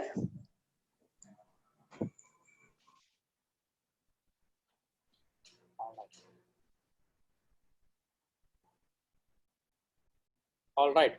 So we have one more account created, Bharat. This Okay. Professor Anil sir, and then he has sent a password. You want to create that, and maybe temperature humidity is over. My system is on. Maybe you want to show it some other temperature, any other sensor from you, or you want to still access this one. Okay. If they want, I can show 1 minute. Proximity and Yeah, proximity yeah, sensor. yeah. I can show that gas and soil moisture or some of that one. Sure. So then, For that, I yeah. have to log into my device. Right, yeah, my board. So what we'll do that just for a change, because my system, so we will change to Bharat. He has got the IoT hardware. We will change to his system, Sir. and then we will show his system, and I can log in from here, right? I mean, I can log in his system or the ThinkSpeak account and show that reading. So yeah, Bharat, I will. I think you're already there. Yeah, You can. My system is still on as a backup, but you can log into your system there. Okay, sir. I'm sharing the screen here. So Yeah. let me share the screen. And So this is some puzzle game we are doing it, right? Everybody. So just yeah, right? let me log out from the Shiva sir's account here, VNC account, sign out, and then let me log into my account here. So I think these credentials are provided for 2 people, I think. Those 2 people can log in also. So I'm just signing into my device. Sorry, signing into my VNC account. So once I signed in, you can just always you have to click on the team, not on the address book. Address book means it is a earlier whatever the systems I created, it will store all those things. But what are the currently available, always available in the team. So you just have to click on the team. So left hand side I clicked on the team. So now you can see here I have 3 systems, 3 Raspberry Pis are active here. So I'm just clicking on the first one. I'm just clicking on the first one here. Let me open up. Let me open that device. Okay, so now let me close this. Let me open that particular things over here.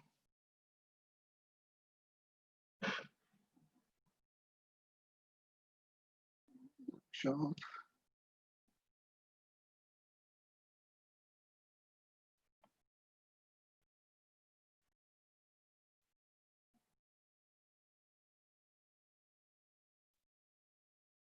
So tutorials.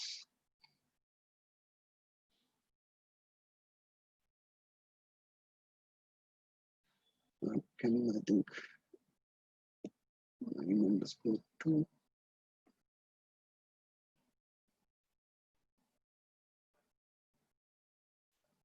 Yeah, this is the one. So which is able to send the values to. Let me quickly go through gas and moisture. So gas and moisture, soil moisture values, it will send to the cloud. So let me run this program. So before running this, let me give me 1 minute. I will set up my kit connections, and I will come back immediately. Just 1 minute. I just set up my kit connections, and I will come back.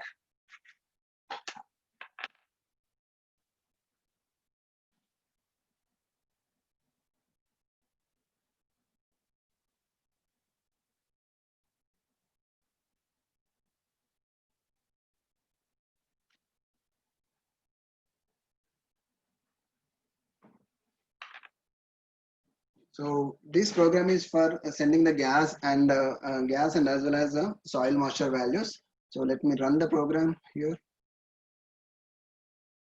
Now it is showing that presently in the room, the value of the gas is 14 units. See here, the gas doesn't have any units here. It's a raw value. So for exact gas units, you have to calibrate the values. But presently it is showing 15 raw units. And this 1023 soil moisture 1023 is nothing but it's a dry state.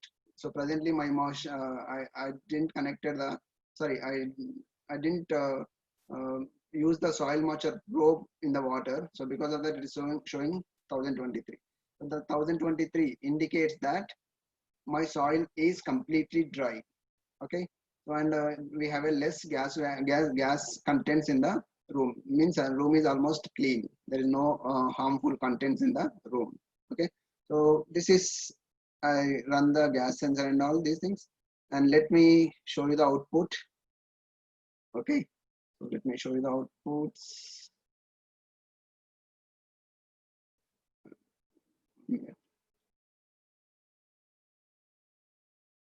Okay, so let me open this. So can I log out from this Vatan's account? So again, I'm logging to mail. So that ThingSpeak is now sending the values to this particular thing.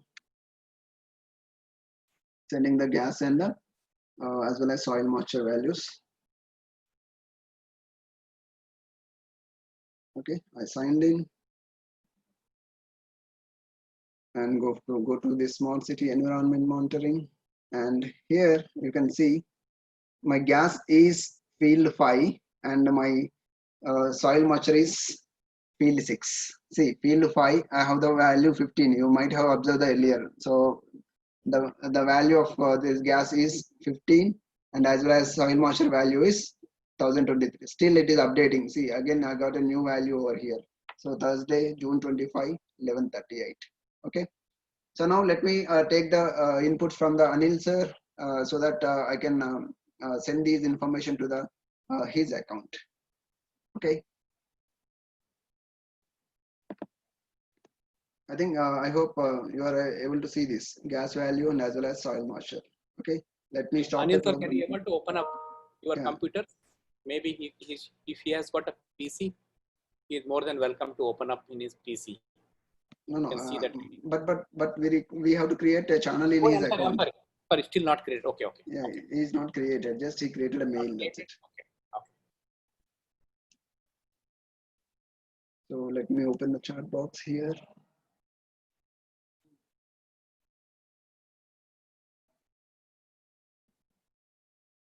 Okay.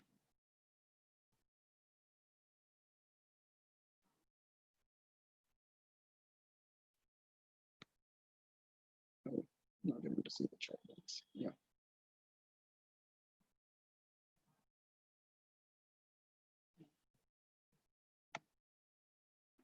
So, Anil sir, can you respond whether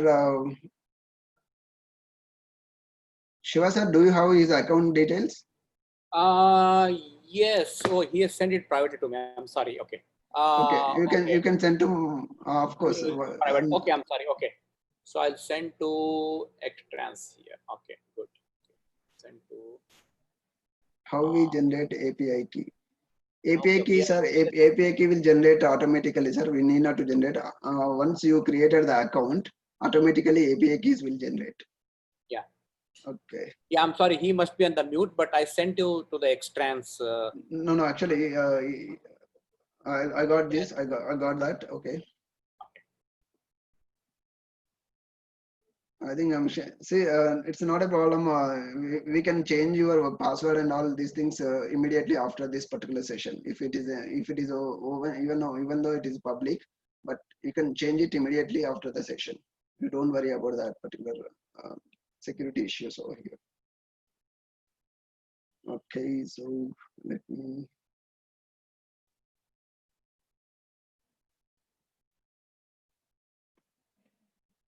me quickly open this. Let me sign out. Anil Kumar Singh, he has raised the hand. Okay. the one who sent the details. So Yes, yes, yes. Let me quickly sign out from this. Oh my God, I didn't understand.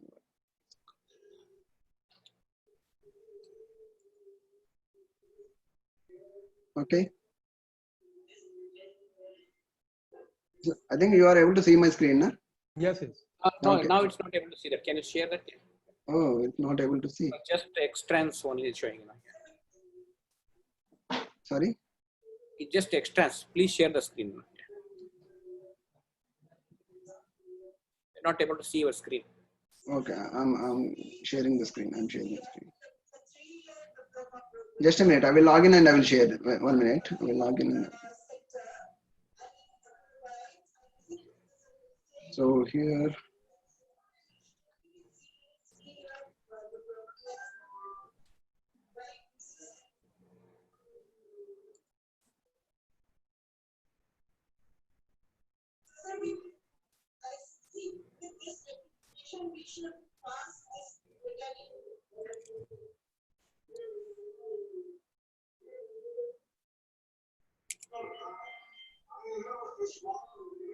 I'm sorry for the delay. I'm just logging into the Anil sir's account and then I will share it. Okay, now I logged in. I will share the screen here.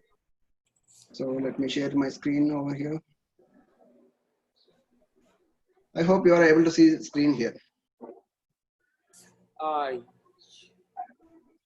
Yes. Now it's just showing only the extra. Oh yeah, now I'm able to see that screen. Okay. Yes. Okay. Yes, yes. Yeah. Now let me quickly create the channel.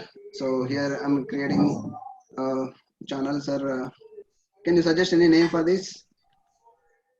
Environment. You smart city. Okay. Smart city 2. Okay. We'll write smart environment. Okay. Smart environment. Okay. Right. We'll take some name over here. So we'll description we'll give later. Here it is temper. You can take it as first one is. Gas. We'll take into No, gas and yeah, gas and moisture. We'll take moisture.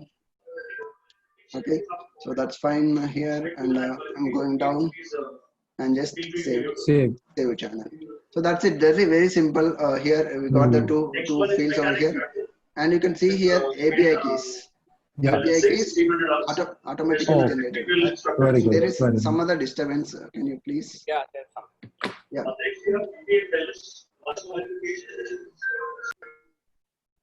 Sorry. Anil sir, if you want to open up your okay, still he's not done it. Okay. Yeah.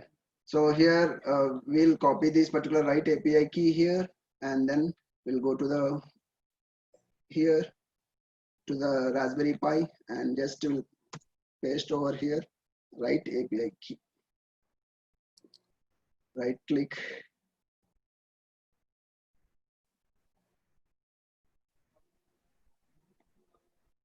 Right click and paste. Oh no, it's not pasted.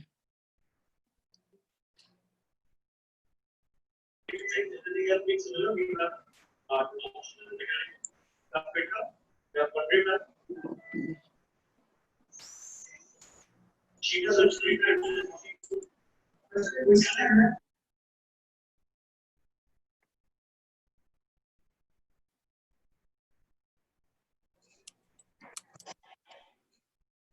Oh, my Raspberry Pi is, I think, reacting slowly.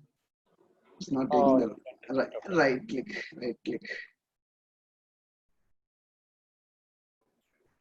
Oh. Anil sir, you are now co-host, so you can mute and unmute to yourself. Yeah, sir. Okay, no, that's fine.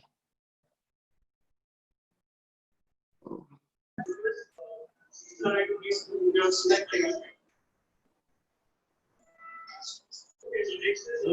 Yeah, I have also opened on my this computer. Okay. This particular. Yes, sir. Yes. But it's not reacting for the right click.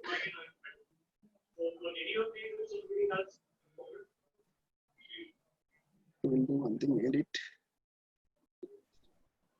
Oh my God!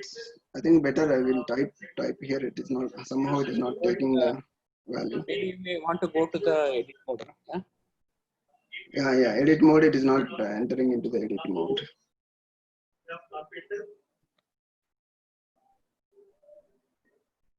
Yeah, somehow we copied, right? Okay, so this is a right API key I copied, and just I'm saving here, and just let me run the program.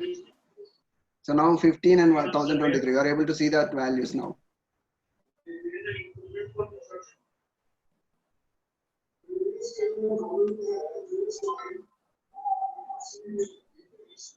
Well, sir, are you able to get the values? No, as of now, Okay. let me refresh it. Okay. So let me close this. Yeah, no. Okay. Still, it is not there. Still, it is not there.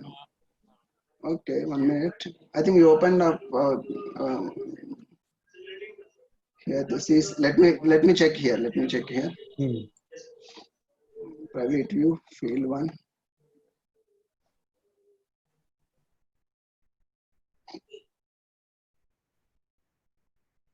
Oh, I think we didn't change the field numbers in the program. I'm very really sorry. Yeah, exactly. That's what I was about to say. You would not have put In the serial number. no, in the field numbers. Actually, here we are given the field numbers 5 and 6. Sure. In the program, we don't have the 5 and 6. Field number 1 and field number 2. We have to give the field. Yeah, field number 1, field number 2. Okay, save the program and run it. Okay, now this time we'll get the values. Yeah, it has come. Yes. It has come. Yeah. Actually, field numbers also we have to change. That we forgot. Okay. So it is interesting. Yeah. Now it is gas values and as well as moisture value. So every 15 seconds it will update, sir. Every 15 seconds. Okay. See, now it is updated the second value. So something like that. Real-time values. What are the real-time values that will be updated very quickly over here? Very good. Okay. Thank you. Right, sir. Right. So. Okay. That's great.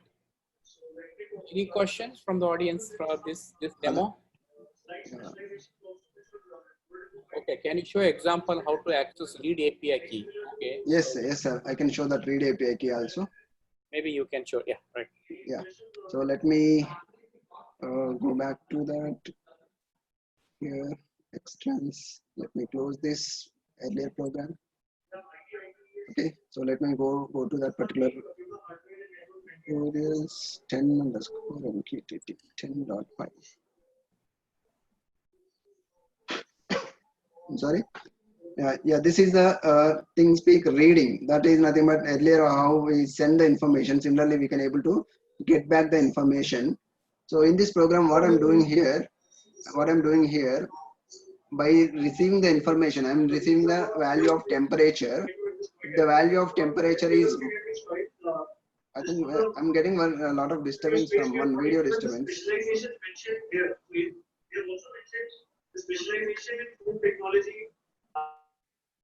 Is it okay now? Okay, yes, right. If you could kindly put your in the mute. When your turn comes, you may like to speak, please, so that everyone can hear what we are saying. Thank you. Okay, right. So now here, what I'm doing here is simply I'm reading the values of temperature, and I'm trying to activate the buzzer or otherwise LEDs. Either I want to activate the LED or buzzer. So what is the concept here is, we have to read the temperature value from the cloud, and if the cloud temperature, whatever the temperature that we read, if the temperature is greater than 27 degrees, then I want to activate the buzzer. What is the activation here is, it is a high temperature alert. I want to say that there is a high temperature alert in your place. So that's why I want to alert locally through buzzer, and also as well as we'll get the information from the cloud. So if it is not greater than 27, simply LED will glow. So I will simply able to see a small LED over here. So that LED will glow if the temperature is normal. If the temperature is greater than 27 degrees, then buzzer will buzz. So how this is operated? This is directly reading the value from the cloud, not from the local sensors or whatever it is. So let me run this program.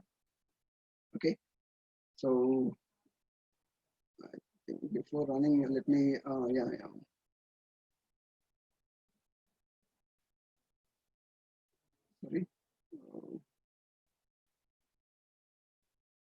Okay, I think I have to change the read API key. So Shiva sir, I'm opening your cloud and I'm taking your read API keys. Sure, sure. Go ahead. No problem. Okay, so I'm just signing out here because it should require the latest value. That's why. So because the latestly we'll send information to your cloud, so I'm taking that latest value here. So Esmapati and SCU 20.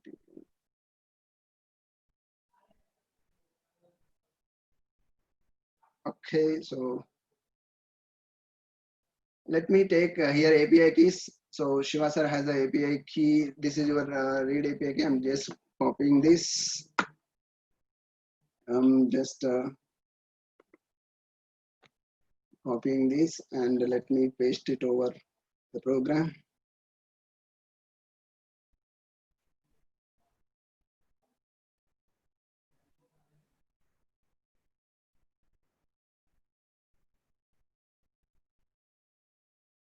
Sorry.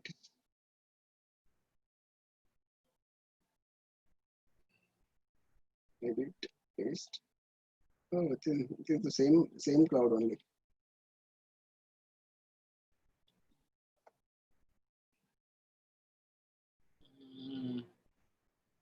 I think we are taking this 1 minute. Let me take the channel ID. I think we sent any none value here. Let me run the program once again.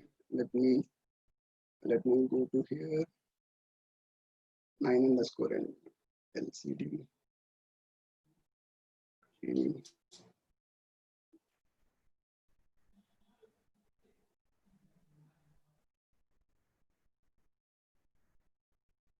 Okay, we got the latest temperature 30 degrees. So let me close this. Okay, so next, let me take here tutorial 10 underscore 10.5 and here we'll take the data. That's it. Now you are seeing that it is reading the value 30 degrees. See, just before I send the value and here I'm reading the latest value as 30 degrees.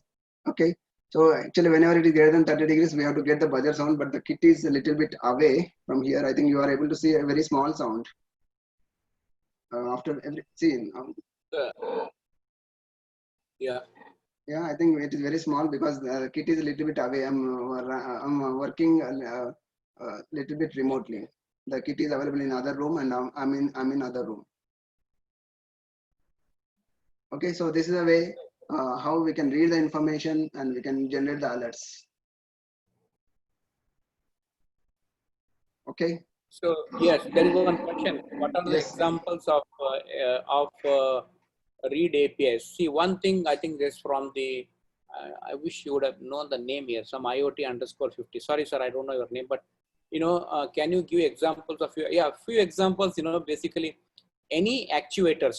For example, it could be an LCD display or your 7-segment display, LEDs, whatever there on the board. It requires some triggering, right? Some event will happen, and then we show that anything is there. Then you have to you have to send that read API, right? Just send it read API. So I want to read this one in my LCD display. Okay, you read it. For example, one example I'll give it is the traffic. One we did it in Ireland project where they put all the traffic diversion, they call, whenever you're traveling, the moment they see the traffic, so then they get a signage that, oh, this traffic is too much, please go on to the other side. I mean, sorry, 5 or 10 miles away from that, they will get a indication that if you go around 5-10 miles, your traffic might get blocked. So what they do, they take the traffic data and then send it to the cloud. Cloud will send to a signage, no, that the signage, the display is available there, So there they will display that this traffic is full, divert that distance and all. Yeah. So yeah, future, yeah, we can share those programs, it's available. This is not part of it. Yeah, I don't know if you are there on the first day. I showed some examples, smart city. One of the example was this from the Ireland project. Okay. So any other questions from anyone there now?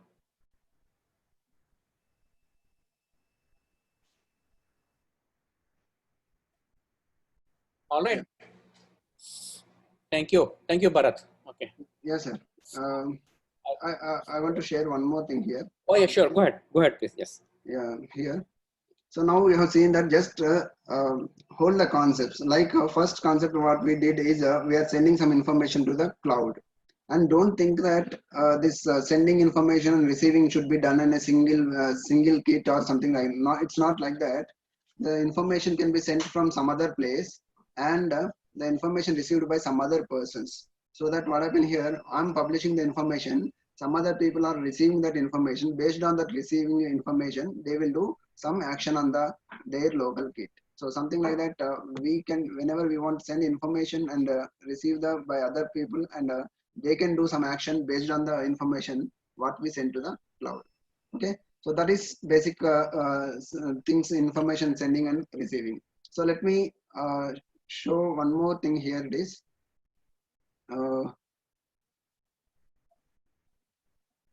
Shiva sir. Yeah. Do you have any examples to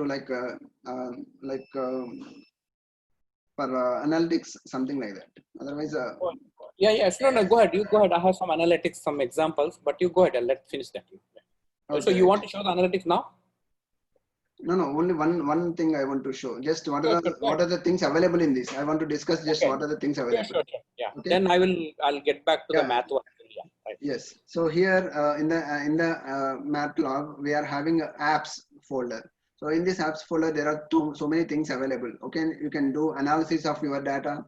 You visualize your data in a different way, like correlation graphs, normal graphs, something like that. We can visualize comparison of the data and heat graphs. So something like that. There are so many things are available in the visualization. So that MATLAB is providing so many number of visualizations for you, so that you can compare your data, you can correlate your data. Otherwise, you can see the averages of something like that. Everything we can do. Even analysis also. You can write MATLAB program to do analysis in your programs. Okay, so like that, it is providing analysis, visualizations, think tweet. This is one of the important one that we can get the messages whenever any alert is there. For example, I want to get a tweet. I want to get a Twitter message whenever temperature goes high. So something like that, we can introduce the Twitter things, and there is some more important thing available here is time control. Time control means a particular time only I want to get some message, alert message from the cloud. So something like that.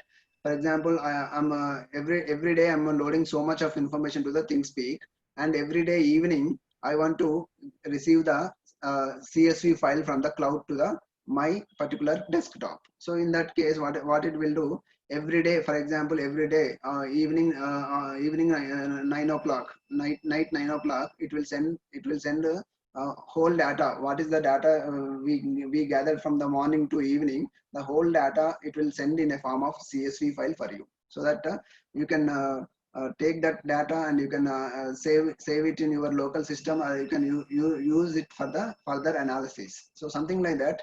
Time control is something which will send the alerts, or otherwise which will send the information based on the particular time. Okay, so that is the one thing. And there is something called React. So React is an application. It will react. It will trigger some actions based on your condition. So reacting to the particular conditions. So like this, ThinkSpeak is providing so many analytics parts over here. So you can do analysis, you can do visualizations, you can send the information, you can send the emails, and you can send the conditions based on the reaction. Sorry, you can create the reactions based on the conditions. So like that, and you can send the information to the URLs. Think HTTP. There is a last option is Think HTTP. What Think HTTP will do? It will send the information to the URLs. For example, earlier sir has discussed something like a Slack account. There is a Slack account is having some particular URL. If you enable that URL, as soon as certain condition is satisfied, it will send the information to that particular address what we are mentioning in the HTTP.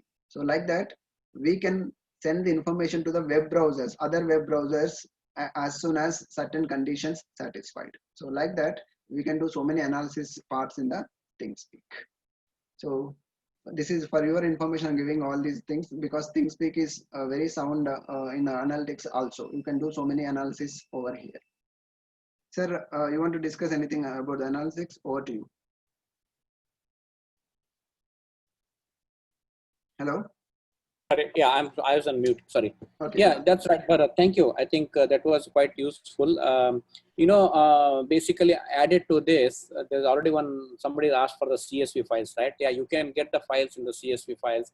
Even, if you have a CSV files, you can convert this output to CSV files and you can provide that CSV to other visualizations, right? I don't know if you know about the Salesforce. No, they have a Salesforce database, or Salesforce analytics, or the various databases. What you get it, analysis you get it. You can always connect to those analysis and provide to that. So I'm going to share some analytics how we can do it on implementation, not here. So if you are familiar with the MATLAB, that's definitely very very good tool to connect all your data, right? So I don't know if you know about the Tableau. Tableau is another analytics tool.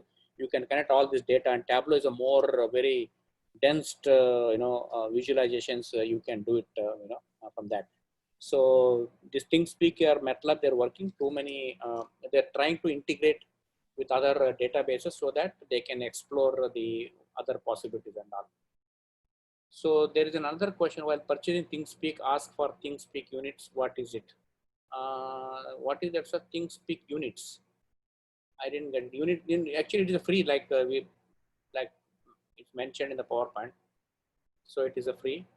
Deep learning. Oh, deep learning. There's another big subject actually. On this hardware, we have done the artificial and machine learning. What we have done is we just put a camera, and then it actually trained to detect some kind of an object.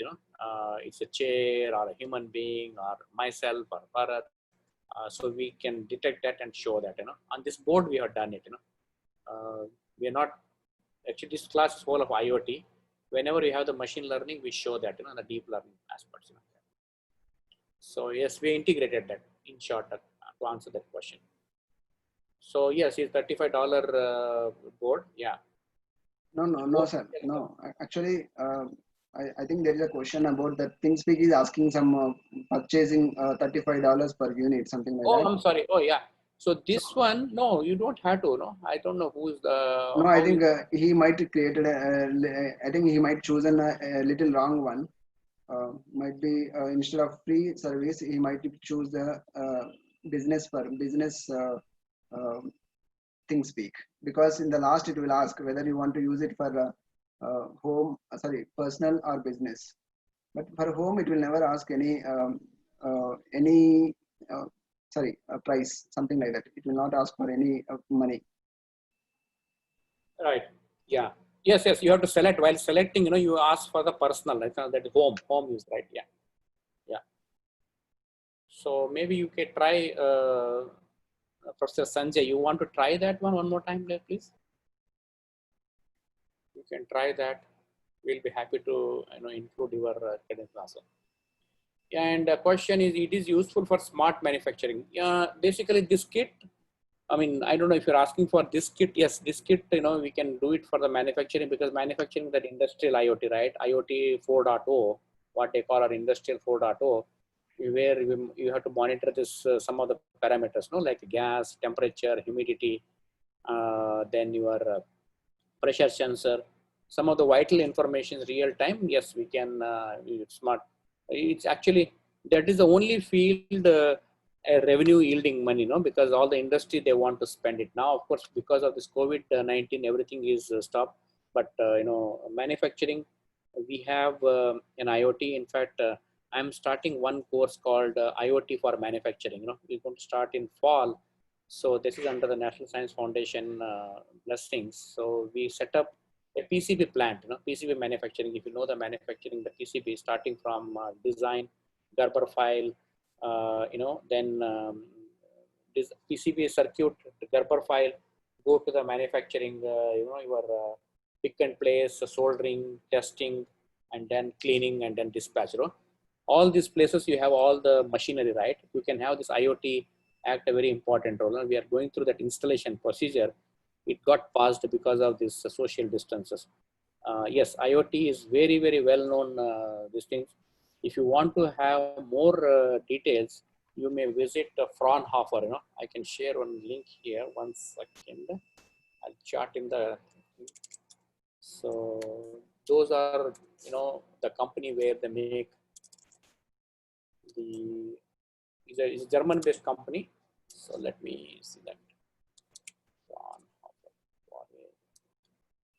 Fraunhofer, you may be knowing that.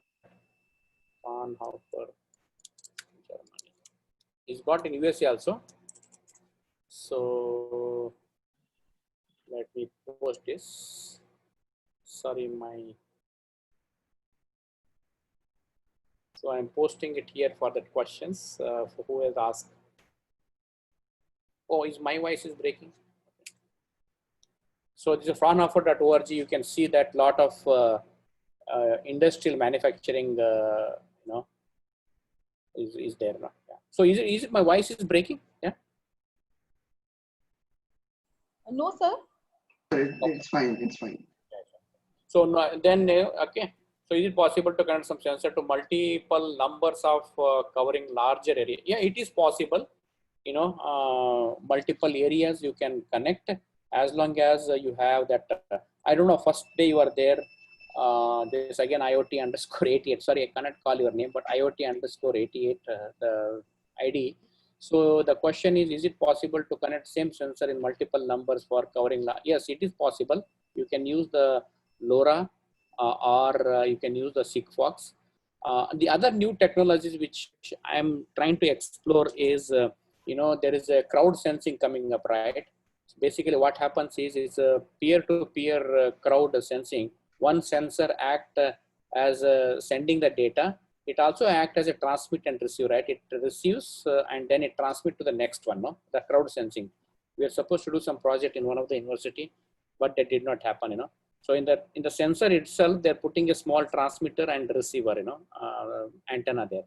So when it develops some, especially in large agriculture, right? It's a huge field. You want to get the moisture from all the level, right? You cannot just put everywhere there. You cannot put a microcontroller at every 5 or whatever it can accept the IO port, right? So there is called a crowd sensing. Some research is going on there.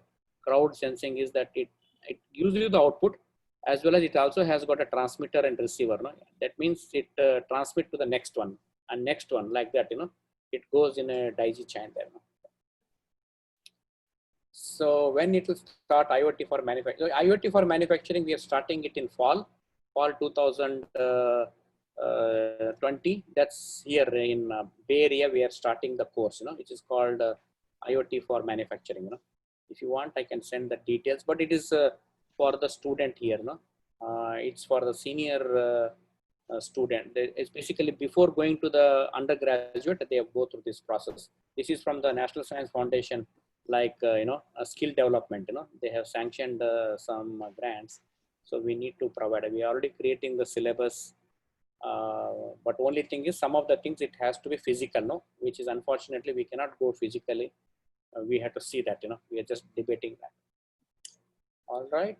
So when is that? Any other questions? Okay. Sir, well, let me show, actually, there is one question, I think, what are the MATLAB visualization tools? Okay, yes. Here MATLAB visualization is not going to be integrated with any other things, but here MATLAB is providing some visualization. I will show here. I think you are able to see my screen now. So just click on this MATLAB visualization.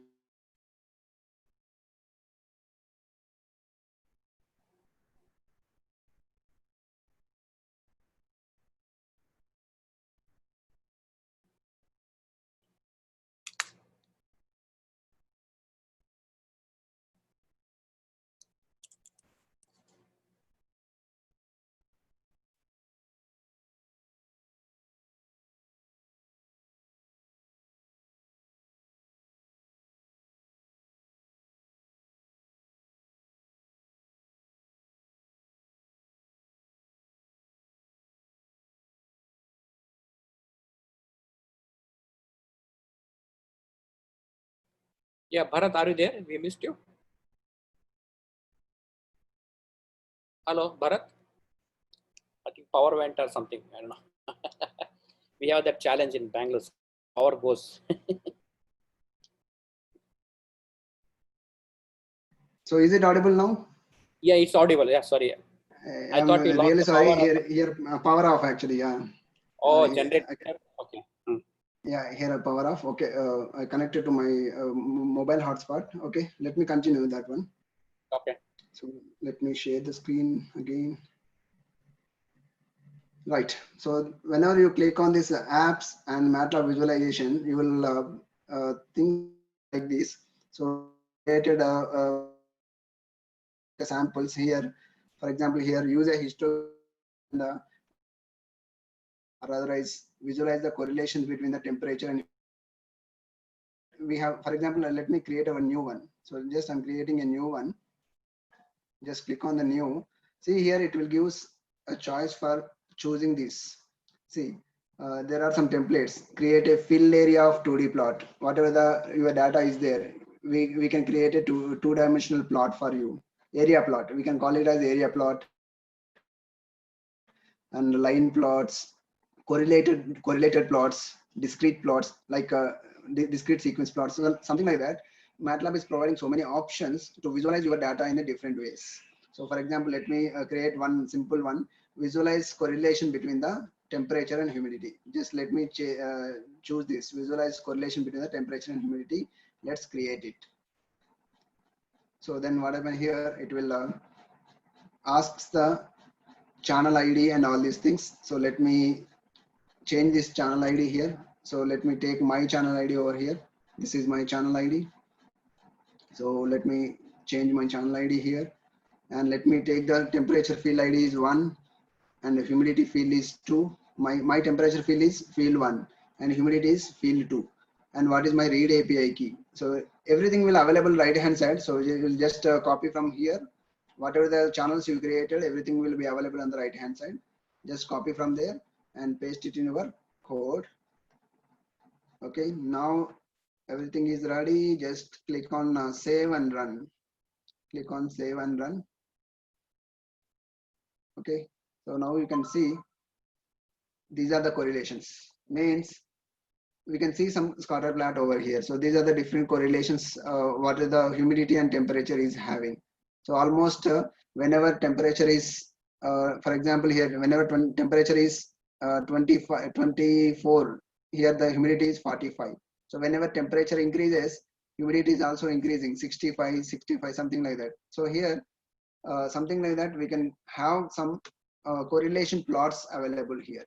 So like that, MATLAB is providing so many options for you. So you can choose your options, what you want to create, and according to that, you can do your analysis. This is a sample I'm showing you. Okay. Yes, sir. Over to you, sir. Shiva, sir. Hello. Hello. Yes, Yeah, sir. I'm back. I'm back. Sorry, I'm in a mute. Okay. Yeah. Yeah. So, yeah, I think over to the host, just one time check. Do you want to take break or you will just continue here? I think. Sir, you can continue. Okay. Thank you. Yes, sir. So yeah, so then this is how is IoT manufacture is Industry 4.0. Actually, Industry 4.0 is for generic industry, because industry has evolved, right? At 1, 2, 3, 4. 4 means everything is internet connected, right? IoT is also following up the Industry 4.0. Industry 4.0 itself has got a different terminology, and IoT has got a different terminology. But people say in the IoT 4.0 whenever you go to industry, right? So it's again generation, right? When you have the first one, you have power generating system. That is your industry 1, right? They had huge power systems or power generating systems. Everything was used and mechanical, electromechanical, I would say, right? Now then it evolved into hybrid model over 2 and 3, and 4 is everything is internet based. That's how the internet industry 4.0. In fact, we did a seminar on industry 4.0. That is a big subject by itself. Yeah. So then okay. So All right. So then on the visualization part, yes, like Bharat said, there are a lot many possibilities are there. In fact, we are also doing one experiment is the Tableau, right? So let me see if I have some examples here to show that. So you want to share the screen? Yeah, I want to. Yeah, So, yes, please. Any other questions or anything you want to do that one? Anyone? Okay. So I will take the screen, Bharat, then. Okay.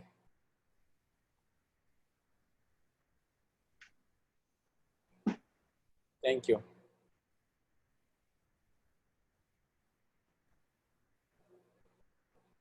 Okay. So, wireframe.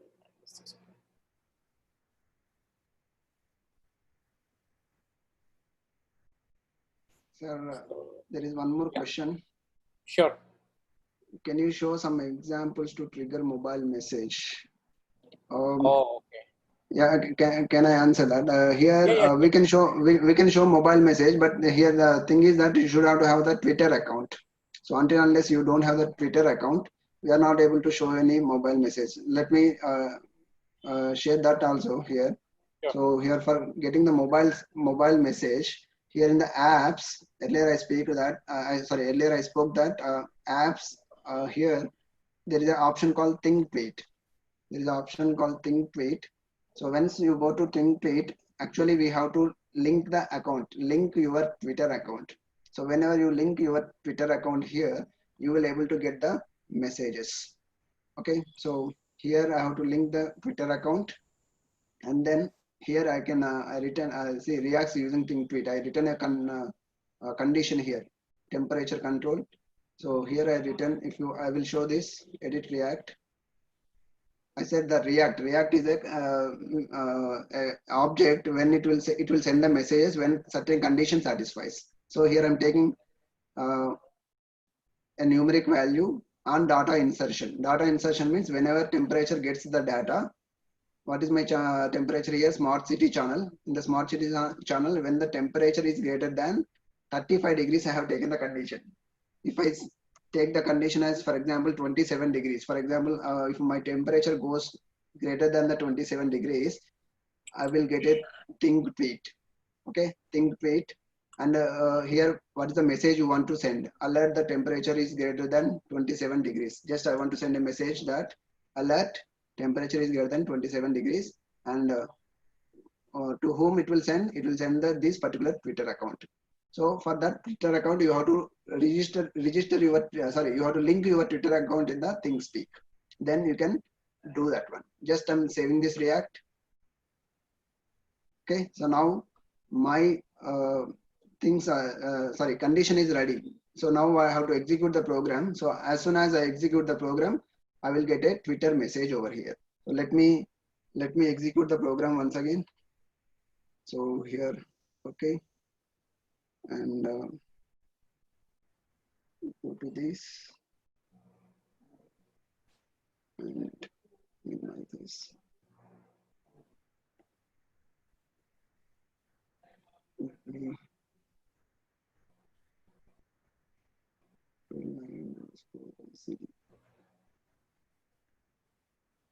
Yeah, let me open my program and run it. So now as soon as, see, I given the condition as 27 degrees, but my temperature is now 30 degrees. So definitely I should have to get some message on my Twitter account. So now let me check my Twitter account here.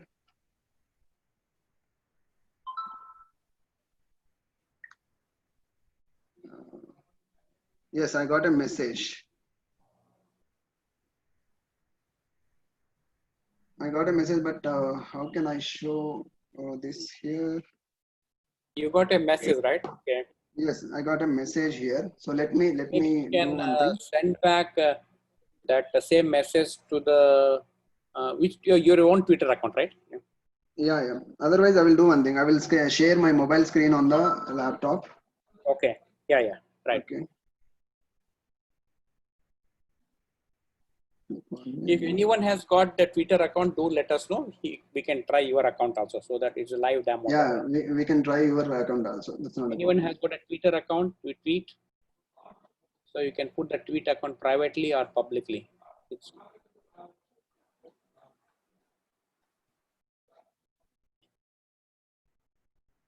But in the Amazon Web Services, you can directly put the phone number as well. Let Bharat finish. We'll talk about a little bit.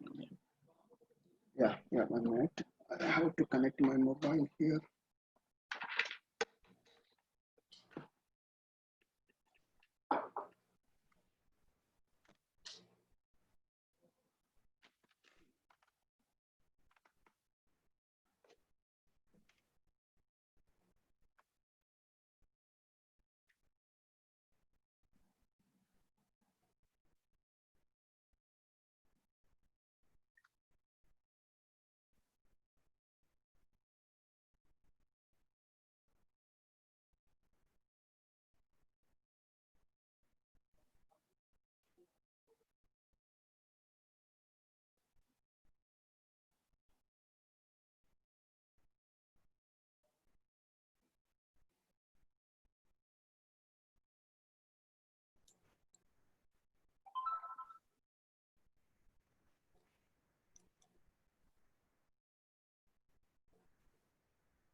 Oh, I'm getting some error. On the phone here? Okay. Yeah, I'm not able to show that one here. I'm not able to connect my phone. You could send that picture copy email, no? Email something like that. Is it possible? Yeah, it is possible. I will do one thing. You will send a photocopy of that email, then email you can open up on the desktop. I think I can open the Twitter account on the Okay. desktop. Let me try.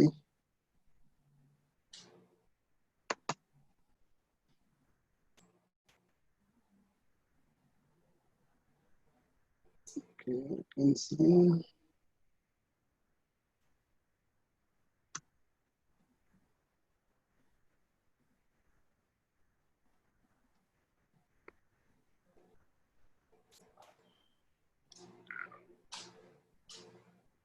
Yeah, it's opened. You can see the messages.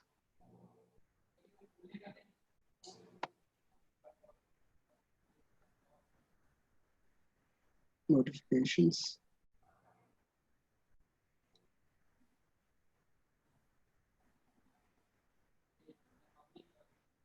It looks like this is my old account.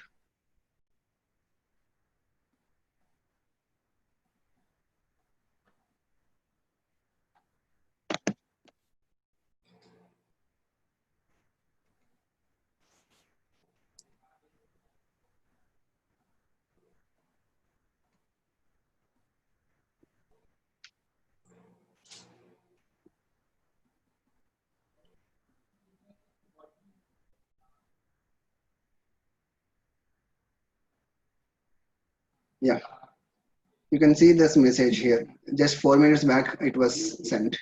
This one, alert, temperature is greater than 27 degrees. Just 4 minutes back, I got this message. Alert, temperature is greater than 27 degrees. I think you are able to see this message. Yes, we are seeing. Okay. Yeah, if you run the program once again, you will get we'll get a one more message over here. So like that, if you link your Twitter account to the ThingSpeak, you can get any number of messages. There is we'll get all so many alerts over here. Yes, sir. Yeah, yes, Okay. sir. Is there any doubts? Good. Thank you, Bharat.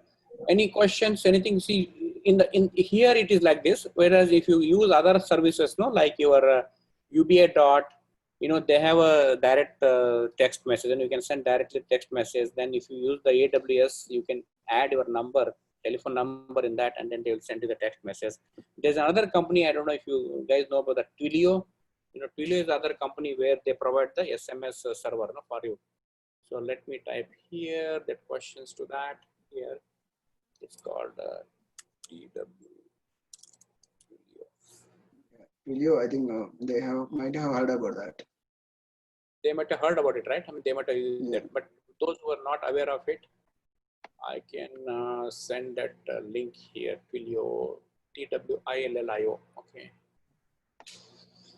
Okay. Okay. So let me copy this link and put it on the page here.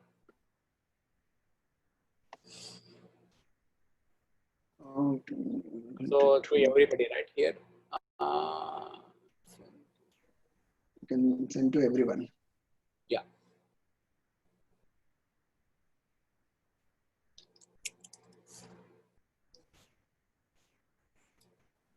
Everyone. Okay. So I'm sending that chart to you all. So you can integrate this Twilio. No? Twilio, they provide you the APIs. So you can integrate that API into, if there is no email services, no, you can integrate within your code, and then you get a text message. They will ask you to enter the phone number and all. And it is free for some transaction. After that, they will charge. Okay. So all right, with that, I think now. Okay. Yeah. Okay. So any other questions you have here? Hello. Yes, please. Participant, if you want, you can discuss your project idea with sir also. And if you have any query, so platform is open for you all. The Yes. project which you have submitted, if you want to discuss something related hardware and software, so you can feel free to discuss with our mentor. Please raise hand. I will try to connect you.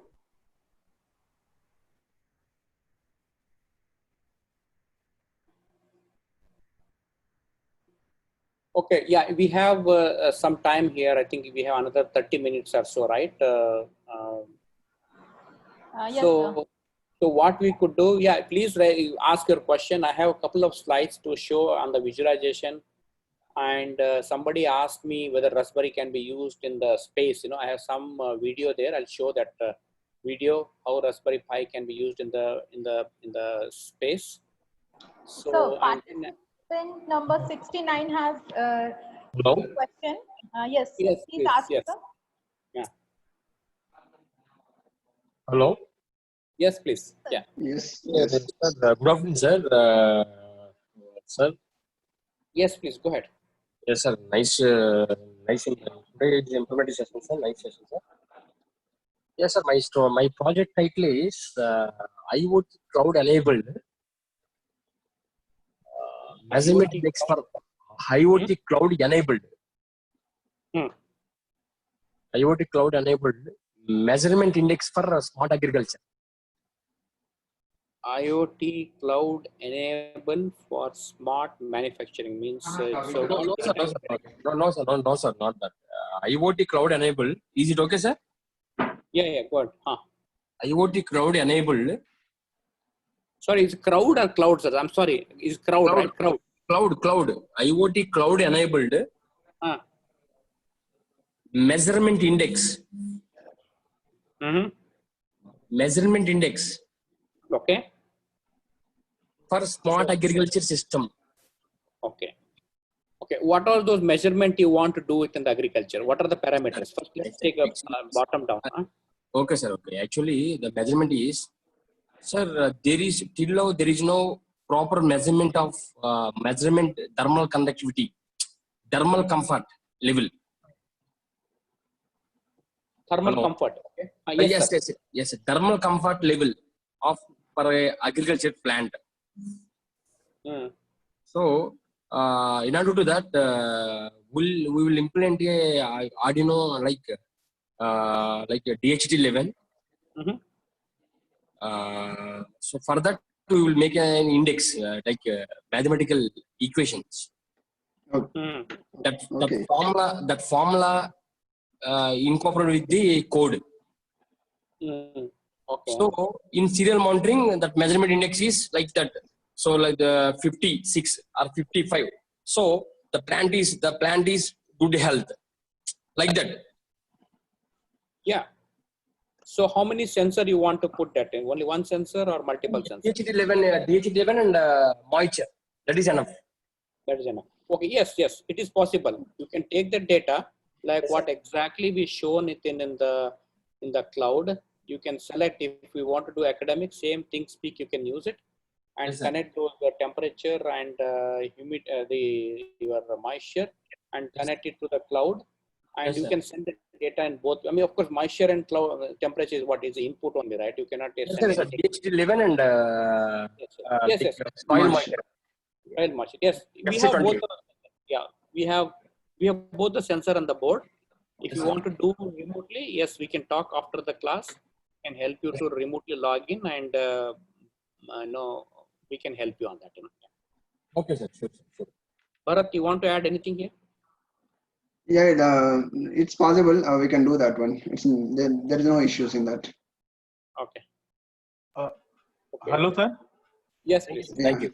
I have a question, sir. Like we face today the interruption in use. So, is there any security issue on the smart grid when we connected with the IoTs? Yes, we do have, absolutely. It's a good question. Yes, we have the security issues, especially when you are monitoring the power. It could be your wattage or it could be your current, how much is flowing there. In fact, sometime back, I don't know if you read, it happened, somebody hacked into some grid and then made a switch off of that one particular area, no? So yes, security issues are there, but all these big companies, security companies, still they, I mean, is a fact, they really have their own legacy system, including at least in US I've seen that, including the connectivity, even the Wi-Fi, they don't depend on this public Wi-Fi, they don't depend on the public LTE and all, no? They have their own, networking. They're now trying to implement their own connections there. So when they have everything on their own, then there is no question of any security, right? Because you don't get access to any of those channel to but yes, in short, it is possible to have that. But one thing is there, that in my again theory, I'm not an expert on the grid, but grid are all high voltage, right? If you have 440 volts or 1 kilovolt or something like that, right? By the time you want to switch off that, you really need a powerful equipment, right, to really switch off that grid. You can do anything on the sensor side, but if you want to really do something on that, it is challenging there. It's my again a theory, but anything is possible nowadays. Everything is internet connected, right? Even grid is operated by the internet based on the consumption what you want, based on the smart meter. We other day we demonstrated a smart meter. In short, yes, security is still a question mark, but it's coming up. They're all the electricity company. They have their own networking equipment, so that they're blocking it or a firewall. Yeah. Thank you, sir. Hope Thank you that very much. I answered your question. Yes, sir. Yes, sir. Yes, sir. Thank you, sir. Enhance my knowledge, sir. Thank you. Okay. Okay. Then what is that? The data which is received from sensor is 100%. Yes, it is actually all the sensor. The question here is, sir, the data which he receives from sensor is 100% correct. See, the answer is this is not 100% correct. These are all academic sensors. It's a scientific sensor. I call always scientific sensors are. It's okay. You check the proof of concept, right? If you really want to check an accurate, you need to go to a sensor company, right? A hard sensor companies where they will make this what you call that. The precision or the tolerance, they call it as 1% tolerance or 0.5%, right? These are all, I would say 5%, 10% here and there. No? Bharat, you want to share any of your the percentage experience, this one, the read correctness? Yes, sir. Yes, sir. Actually, only thing is that we need to calibrate the sensors in a different environments. Like how, for example, if you take the gas sensor is works differently for different environments. So before going to deploy the project, they have to thoroughly check the sensor at that particular place first, and they have to take some reference values. Using that reference values, they have to calibrate the sensor, and then later they have to deploy the sensor in that particular place. So that is the generally process that is happen in the real time. And similarly, coming to this his question, like COVID-19, he wants to implement some social distancing. Sir, here, whatever the two sensors that we are using, one is we have to use the proximity sensor like ultrasonic sensor, and second one we have to use the human motion sensor. But what happened here, we have to set the distance of the PIR sensor, and as well as we have to calibrate the ultrasonic sensor very carefully while you are implementing that in the school or college.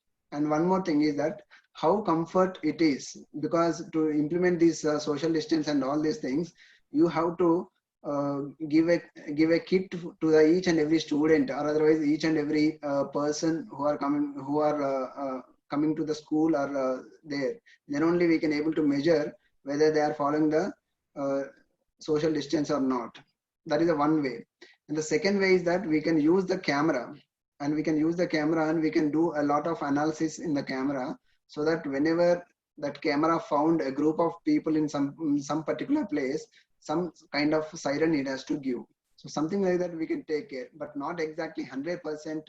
Whenever person comes to nearby, immediately giving the alert means it not looks 100% practical, because we can't we can't deploy the sensors to each person, and again the sensor size and all these things will be matter. So it will take time, but we can implement that 100%. That is not a problem. But if we have to take some care before implementing that, we have to so many tests we have to do.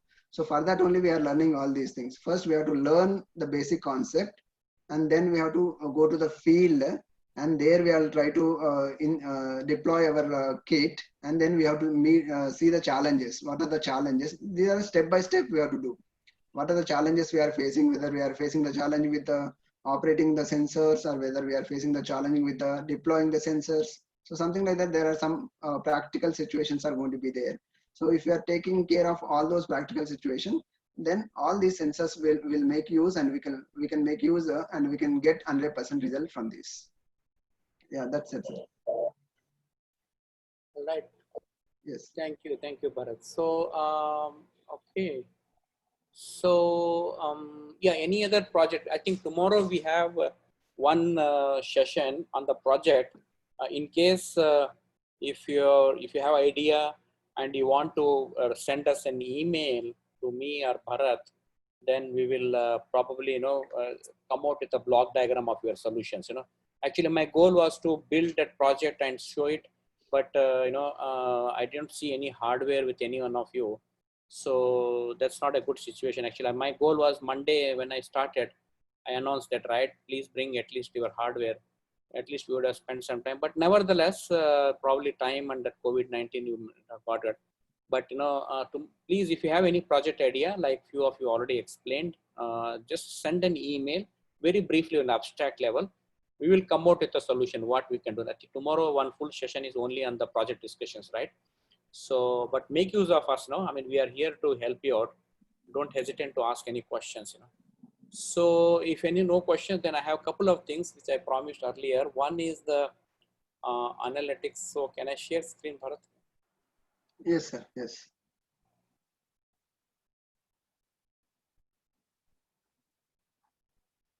See, another one I wanted to see is that you can see my screen, no? Yes, sir. So my screen is visible, sir. Okay. Yes, so sir. yeah, so this is the one actually, See, we have one software company called Tableau. I don't know how many of you heard. It's a part of Salesforce. So they have a lot many. Really, it's a very. I was waiting for this. IoT. They have a lot of software they have integrated. So he said, you can integrate with the Google Sheet. Instead of Google Sheet, you can put everything data in a Google Sheet or in a comma separated value or in an Excel sheet, and then you can see that. So this is the one important tool I would recommend for you. So see, for example, he's shown that one example is Tableau is here. Download now the future outlined below here. So let's see the examples here. How many times does my front door open each day? Basically, somebody has done, especially on the the senior member in the family, right? Senior member in the family when they're in the community room or in the home when they're alone. So, if somebody wants to monitor remotely that if somebody has come to their home, how many times, sometimes God forbid, it should not happen. Anybody, they forget to close the door, right? If some postman comes, they forget to close the door. So people can monitor it remotely, right? How many times does my front door open each day, So this is one yardstick they're shown here. And check out the video for detailed demonstration how to connect Google Sheets with Tableau. So you can transfer this data into Google Sheet, and Google Sheet can. So once you are in the Google Sheet, you've got so many things you can do it, right? Google has got several components to that, right? So then we have more Tableau 10 that is going on. So I would also recommend, you go through. This is a very good visualization tool. I'm going to share this. I don't know how many of you heard, but this is a good tool. I would recommend, Yeah. So then this is let me see.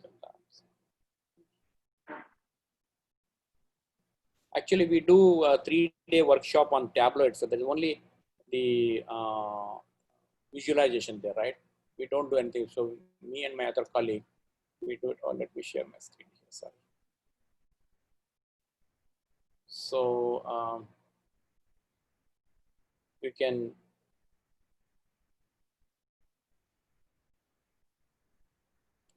So yeah, you can take a look into it now. IoT data, you can connect any data you want to connect and make it a very appealing for the presenter. You can go through that. They have got, of course, different solutions are there, and there's a very good community here, actually, user group. You can ask the questions, anything you want to do that. For example, there's so many questions asked here. Say, for example, IoT. Okay, just in IoT. See here, you get a lot of help there also. Visualize IoT data stream in real time. How to start unlocking value from your IoT data with Tableau. Somebody's asked for job. So oil and gas technology company, there's somebody asked for the industrial, right? So you get questions as well as you can post your question there. They will answer if it is available. All right. So this is one tool definitely I recommend. This is a part of, this tool is created in Stanford University. 2 professors have done this Tableau visualization tool. And now it is part of Salesforce. Salesforce acquired them, right? Yeah. Salesforce is nothing but, earlier the gentleman was in Oracle and then he started his company, if you know that. All right. So this is about that. And then I have one project which I was telling you, the DSP, I think. Somebody has asked me the visualization, right? So this one I want to share.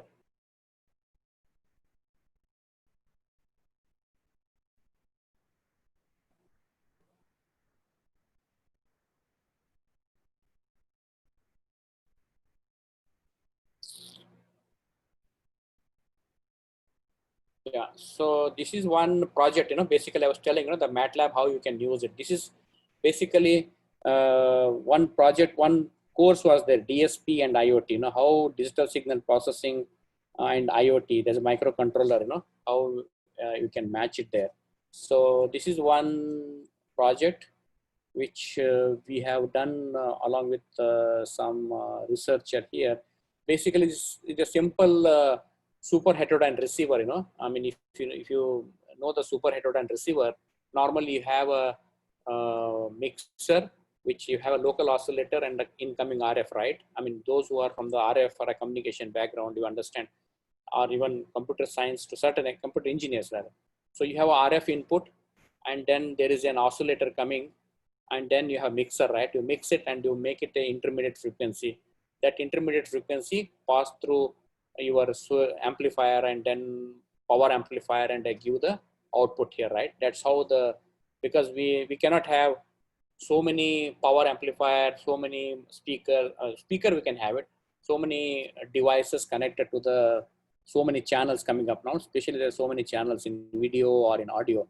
I just taken a super heterodyne receiver. Super heterodyne receiver is nothing but your mixing, and then you're having a common IF, 455 kilohertz for audio and 810 megahertz for the FM, right? I mean, for the AM 455 kilohertz, if you take AM amplitude modulation.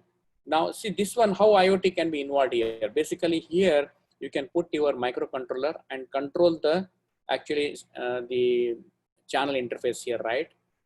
Basically, you can control it. Suppose same example I'll give it, if any senior member at home and they want some help, okay, select my channel, you can remotely, you can change the channel, right? So you can change it here. And then this is where, let me use my pen here.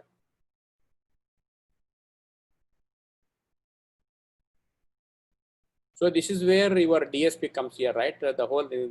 So you take it, since it's an analog signal and you convert it into digital, and this is your digital signal processing, right? This one, we use DSP chip where we have to simulate a lot of things here, basically FFTs, then your band pass filters, then your high pass filter, lot of filter comes in picture, right? So for those filter, if you want to simulate, you can use the MATLAB Simulink there, right?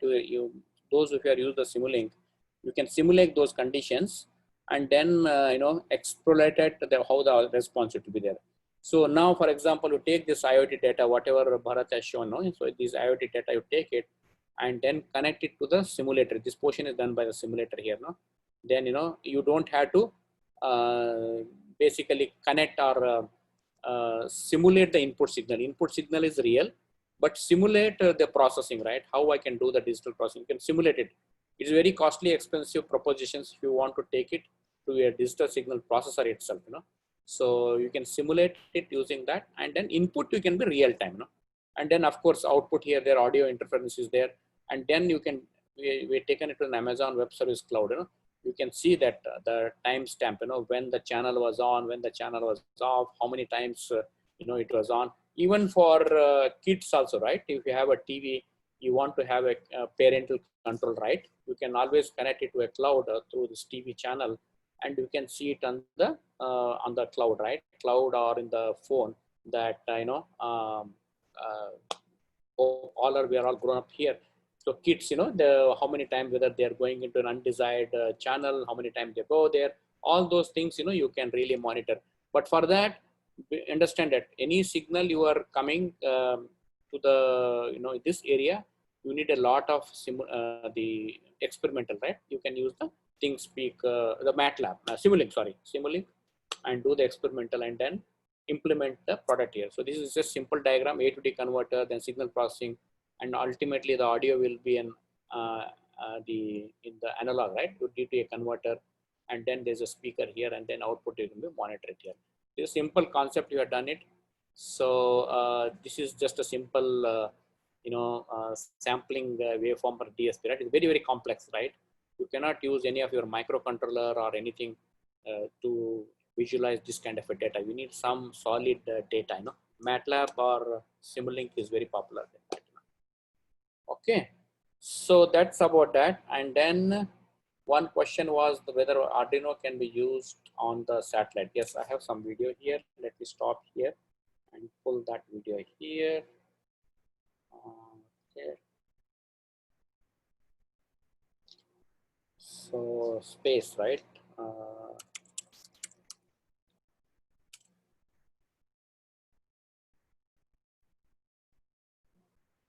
So let's see here. See, Raspberry Pi is gone to space. Basically, what they're doing is they're taking the pictures. They're taking it there and connecting to.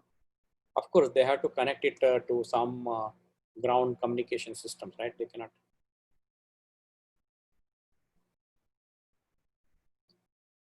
You can see that, right? So here is a one Raspberry Pi in space, right? So of course, there are a lot of comments that how we can take it, but he has given a survey satellite technology, right? So sent a Raspberry Pi 0, in fact, space to a part of their demonstration of technology in the satellite launched abroad. So that was in July, and then the primary objective of his 17.5 kg self-funded DOT-1 satellite is to demonstrate SSTL, the new core data handling systems, right? So they shown it here. and this is how it parts it looks like, and this is how it's inside you're connected, right? Looking demonstration technology satellite here, actually, but you can connect any of the, I don't know whether those, these sensors definitely will not withstand with that temperature, it will die away. But, we have to really send them in mil grade components, what they call, right? Military grade components, we cannot just use these, this will die as soon as it just launches, right? So, but board survived it. That's what I'm glad to see that, it's shown here, the 0. So let's see if this YouTube works here.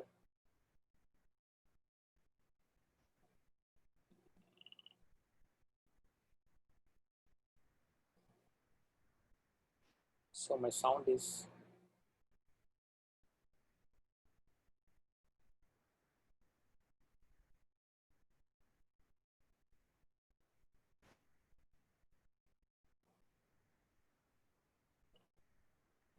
so they got rest. I don't know why sound is not coming here. Okay.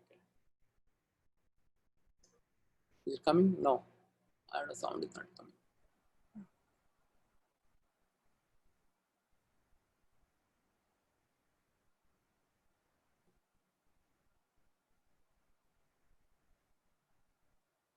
Some more sound is not coming, but you can see this thing. France, Belgium, Netherlands, and Germany with the Denmark.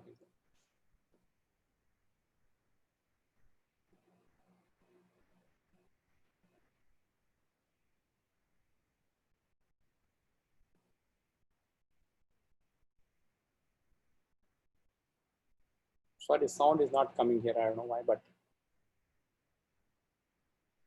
there's a company called Sarasa. You can watch that. So that's the satellite, how this, the space, your Raspberry Pi can go there, right? Yeah.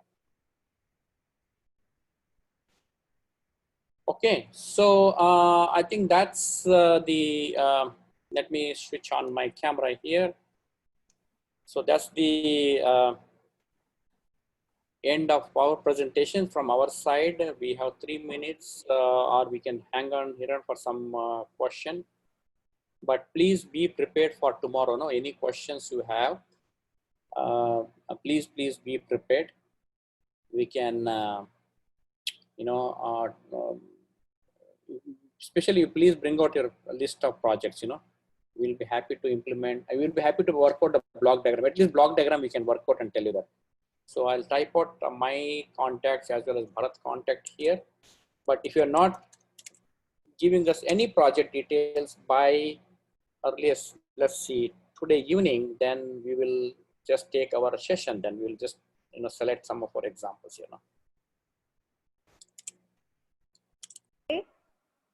Okay, sir.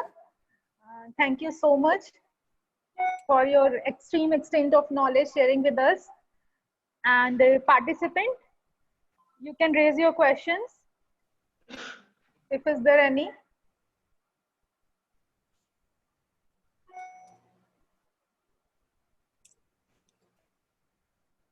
Contact detail is already being shared in chat box.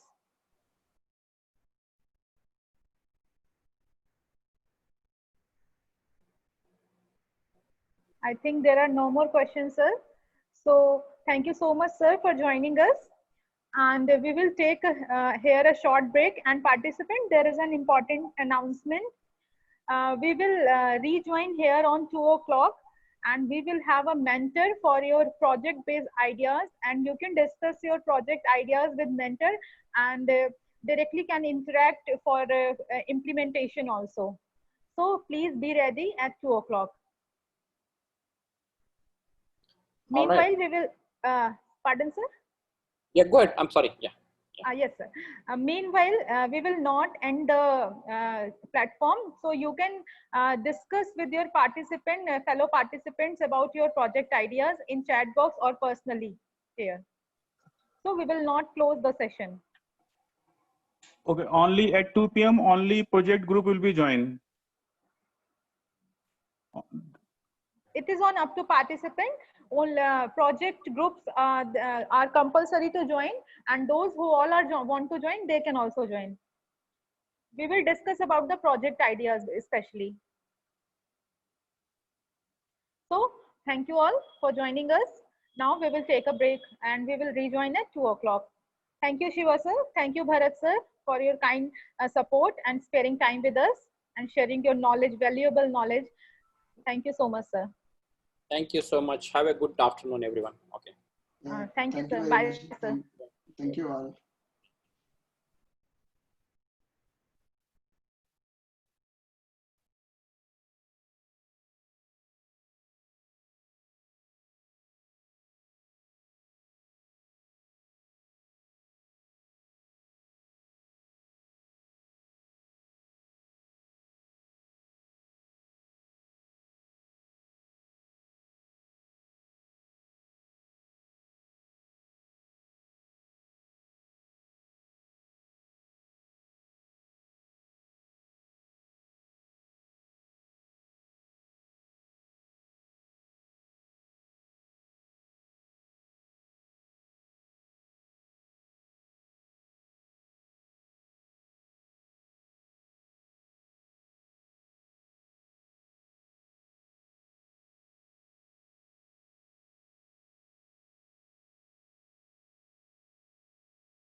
Good morning, all the participants.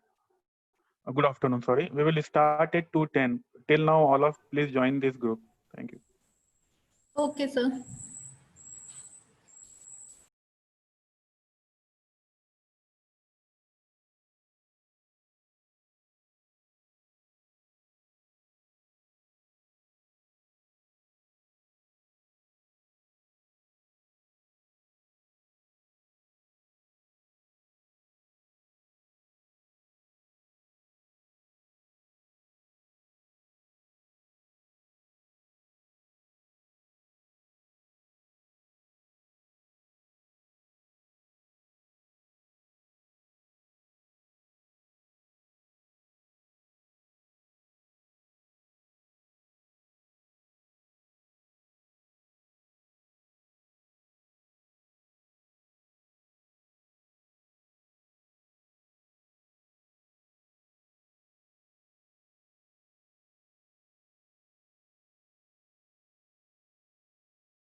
Good afternoon, participant.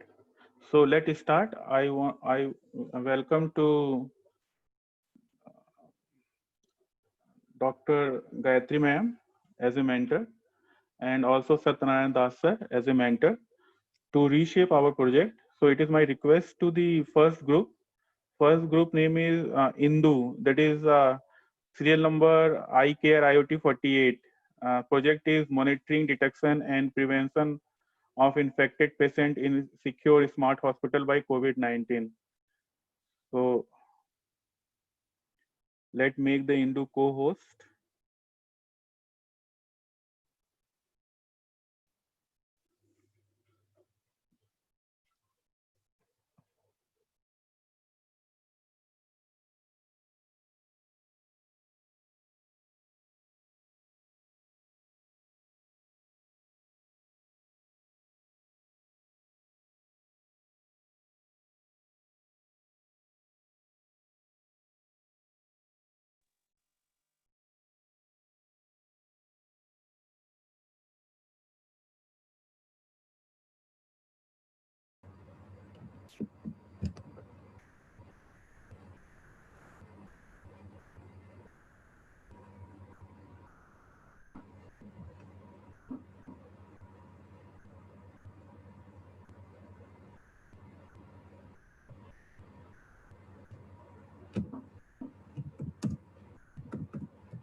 Is Parmanand Patel is there? Please raise your hand.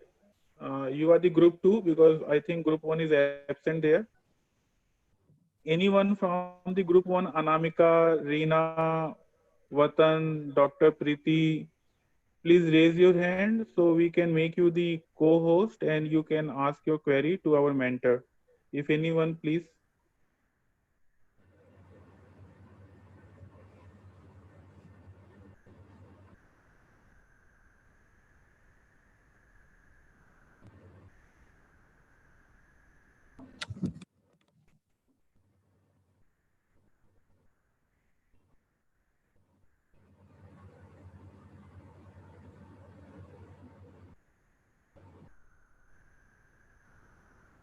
Hello, Rina. Now you are the co-host. You can mute and unmute yourself. So you can ask any query regarding your Yes, project sir. Good from the afternoon, mentor. ma'am.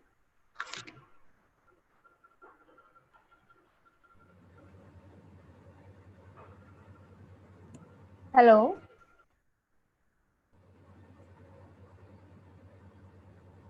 Hello.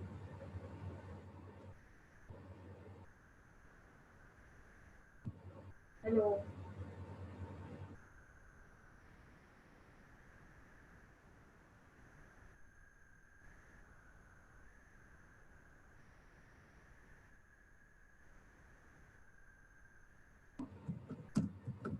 Anyone from project group 1 can raise their hand.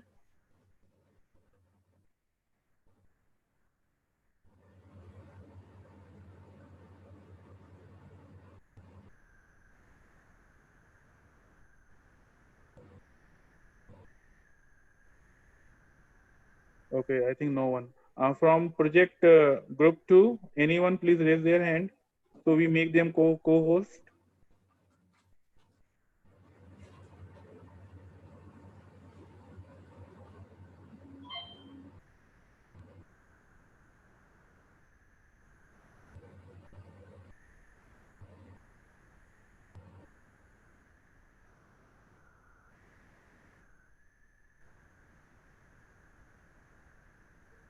Anyone from project group 2, Parmanand Patel, Arvind Yadav, Dr. Nidhi and Rajabala? Anyone please raise your hand.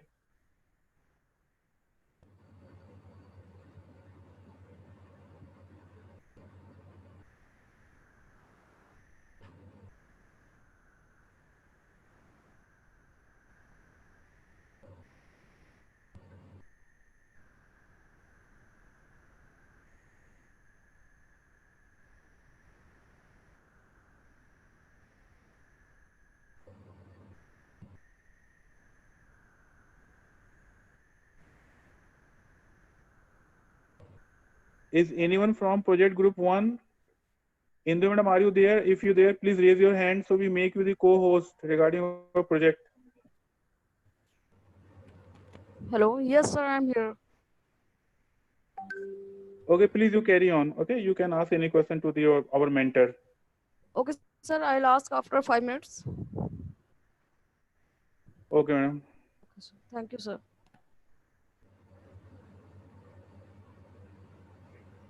Hello, sir. Hello. Yes, you are from project group 2? Yes, sir. I am from project 2, Premanand Patel, sir.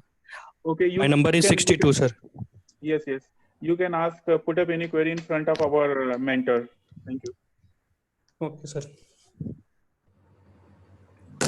Hello.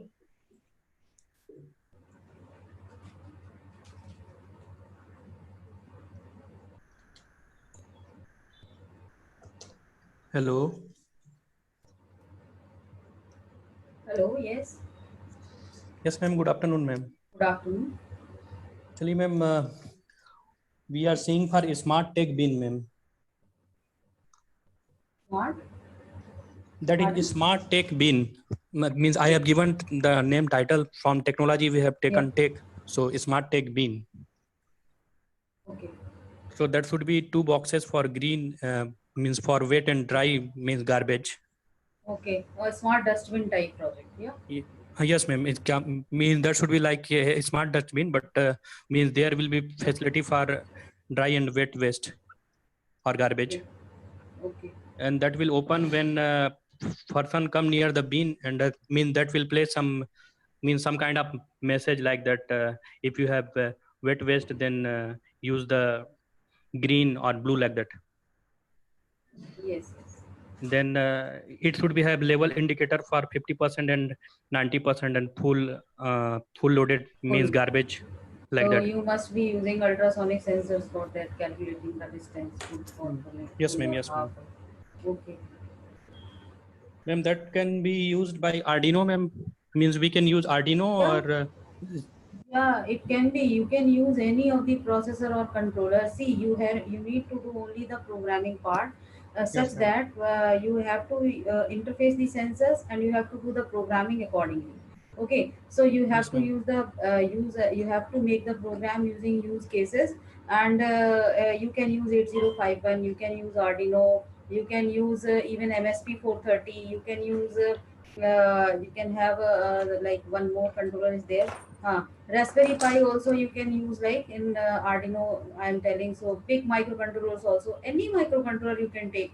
The thing is that you need to do the programming accordingly. Interfacing of the sensor need to be done accordingly. That's Actually, ma'am, we don't know more about means Raspberry Pi, ma'am. We are comfortable with okay. Arduino, ma'am. That's why I'm asking like that. You can use that. Now, our students in final year, BTech final year, they are most of them, they are making projects in Arduino based microcontrollers, and many applications can be implemented on that. Even you can use ESP32 or ESP for Wi-Fi module. You can use another things to interface with that, and then you can send the data to the cloud also. Like if you want to make the cloud applications, you can do that also. Yes, ma'am. Yeah, I mean, there is nothing like you have to use a particular controller. Like there is nothing like that. That you can use any simple controller in which you are comfortable. Okay. Hello.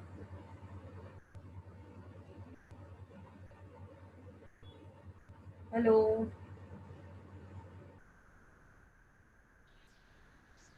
Hello. Hello. Hello. Gayatri. Yes. Good afternoon, Yes, sir. Good afternoon, sir. Good afternoon. कैसे हो? Sir, I'm fine, sir. Thank you. Praman Patel, any further question regarding your project? Because we have 3 mentors now, Dr. Karan sir, and Sunil Narayan Das sir, and the Dr. Gayatri madam. Okay. Yeah, if there is any query, we will discuss. No issue. Okay. Okay. Project number 1, Indu madam, are you ready?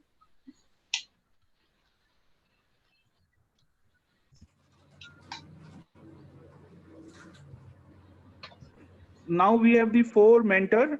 We welcome Dr. Sunil sir and Dr. Karan sir also. So participant, you can ask any question related to your project to any our 4 mentor. Thank you.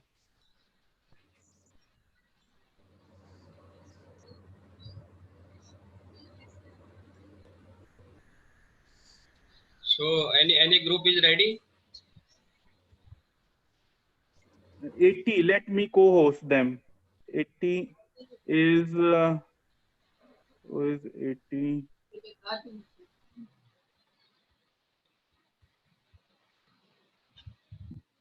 Yes, project ID 08. But we go in the sequence, it will be better.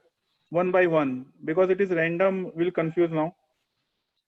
Yeah, you just call. Otherwise, give the time to next one. And first will come after Yes, sir. when Yes, everyone sir. will be finished. Project 1 member is there. Indu madam, are you there? Please raise your hand so you can discuss your project with our mentor. ये check करो कि उसका mic तो mute नहीं है Yes, sir. Yes, sir. ID के according 48. No. We just make the co-host. Phil sir is there. Indu madam, you are the co-host. Now you can discuss your project with our mentors. Sushil sir is there उनको को host बना दो sir बना दिया Sushil sir को. Okay Participant 48 Indu is not there, I think so. Okay, let's move to the group number 3.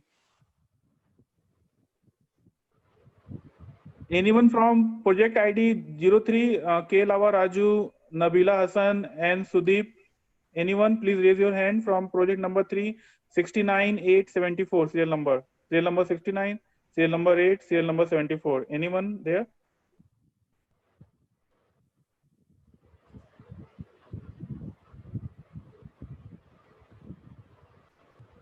Karan Singh, where is the detail of project?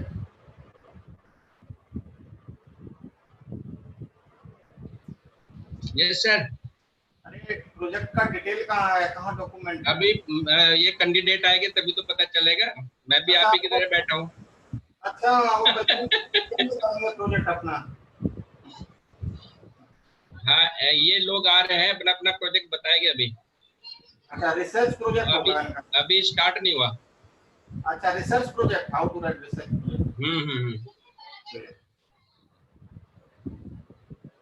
Anyone from the project group 3? Okay, now let's move to the project group 4. Project group 4 is Sekina Dona, Ashish Bajpayee, Sunil Kumar, serial number 75, serial number 40, serial number 25. If you are there, please raise your hand. Anyone from your group? 75 is there. Let make me co-host. Yes, 75. You can ask your query regarding project. Good afternoon, everyone. Am I audible, sir? Yeah. First, share your idea and your title and abstract. Yes, sir, for sure. Then we can understand. For sure, sir. This is Shakina, and our project idea is that as we are making use of IoT for waste management project on Earth, why can't we use this particular IoT in space in order to clean the space junk present in the space environment? This is what the project idea I thought of, and we named our project to reduce, recycle, and reuse the space debris present in our space. This is what that we have named our project. Actually, when I'm going through many of the IoT latest trending blogs, then I came across one of the blog which is stating that China has turned the space debris into in-orbit Internet of Space using IoT. So when I have gone through that blog, I just came across that they have made use of some intelligent chips which can be used during the final stage of rocket launching, and this will help to make use of that particular debris into some intelligent systems, and they can be connected with the help of IoT, and they can be used for some other communication purpose. So this was the block where I have gone through. And ma'am, I just want to know what kind of IoT devices I need to make use of for my project, so that they can sustain in the space environment and they can be used further, so that I can manage the space debris into Internet of Space. So if there were any clues, so I would feel privileged and happy in order to get suggestions from you, ma'am. Thank you. Hello. Hello. Yes, ma'am. Hello.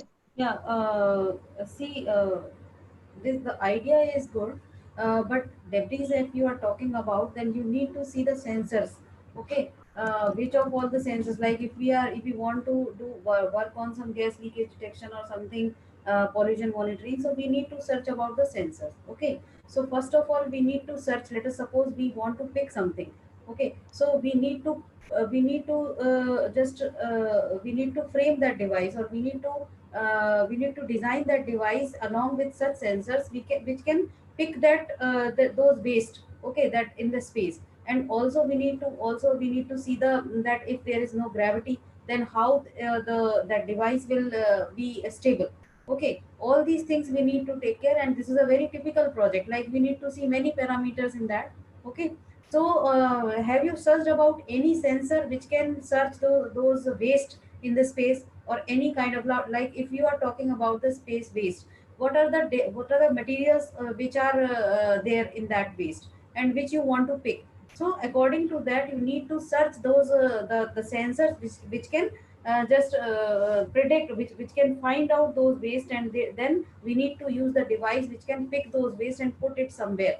Like, okay, we need to have some bin type structure in which those waste can be put.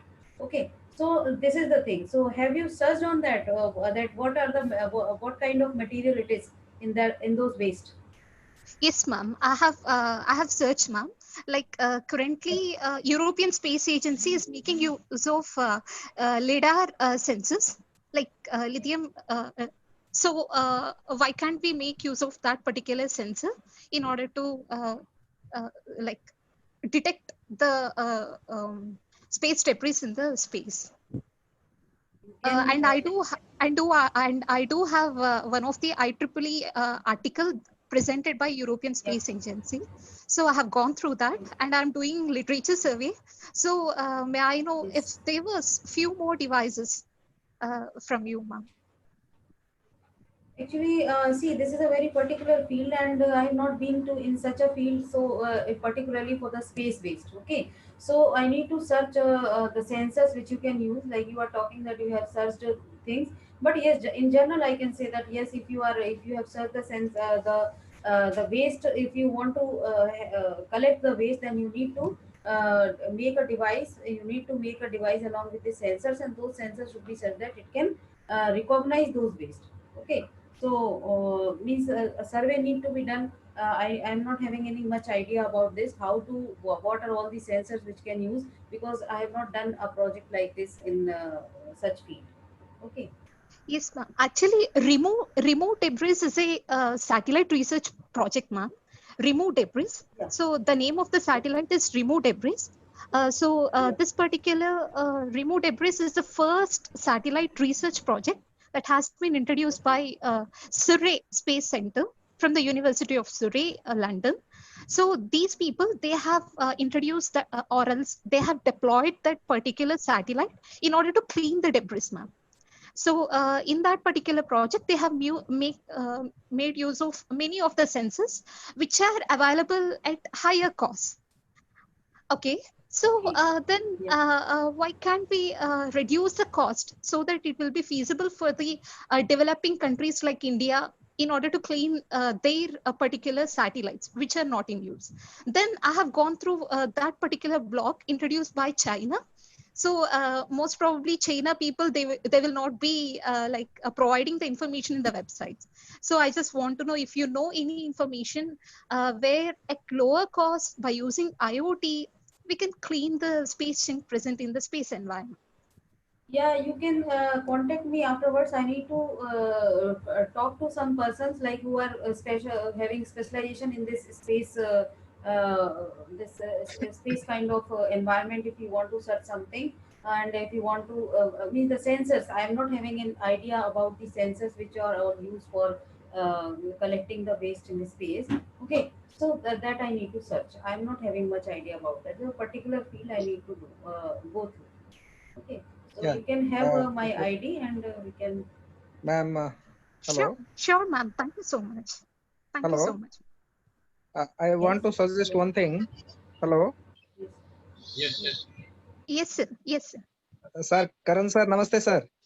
Namaste. Sir, I want to suggest one thing in this particular regards. The IIRS, Indian Institute of Space Research Science in Dehradun, they are providing a little bit of courses on this particular regards, right?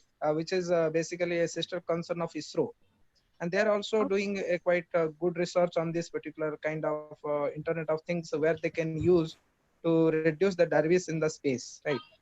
And GIT University Gunpur is the one of the coordinating institute of the IIRS Dehradun, Indian Institute of Space Research Science, right?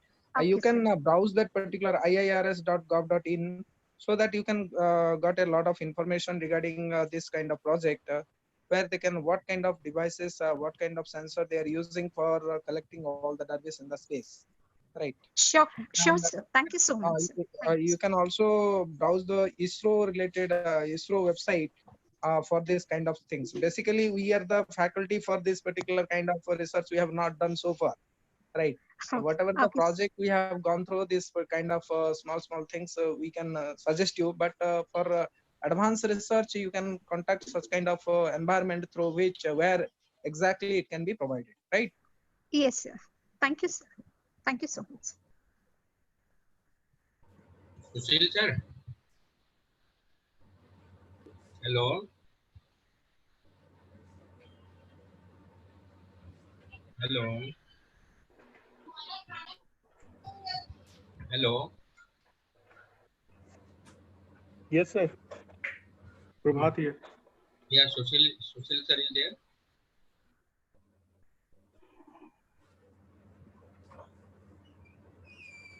Yes, sir. Sushil sir is there in the meeting. Hello.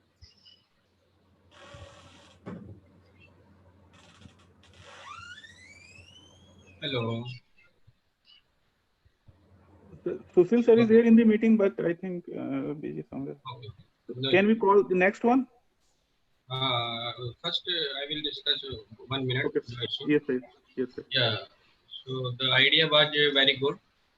The motive of this project idea and behind how it will execute by tomorrow. So it was just you just initiate one idea and think about that how we complete within week. So we will reach up to that level. So if you required to complete this project, so you need a lot of things. Yes, But what is the feasibility? What is the requirement? And how we can complete it? So according to collaboration, according to your design perspective, okay. So Yes, it will be very early. But if you try to generate this idea and try to complete after 1 month, 2 months, 1 year, you can work. But our motive is to just check the feasibility. This project is possible or not. So the team will come for evaluation. So you just prepare accordingly. What is the maximum input will come from your side? Okay. Okay, sir. Okay, sir. So idea is good. So you just try to find out. You just take the input tomorrow from speakers also. Okay, sir. What are the implementation time of things? We will share this thing to that speaker also. So it may be he provides some input. Okay, sir. Thank you so much. Thank you to project and our moderator also, project group. Now I would like to call again the project ID 01. Indu madam is there. If anyone from the project ID 01, please raise their hand so we can make the co-host. Serial number 48, serial number 68, serial number 11, serial number 31, serial number 47. If anyone from that one, please raise their hand.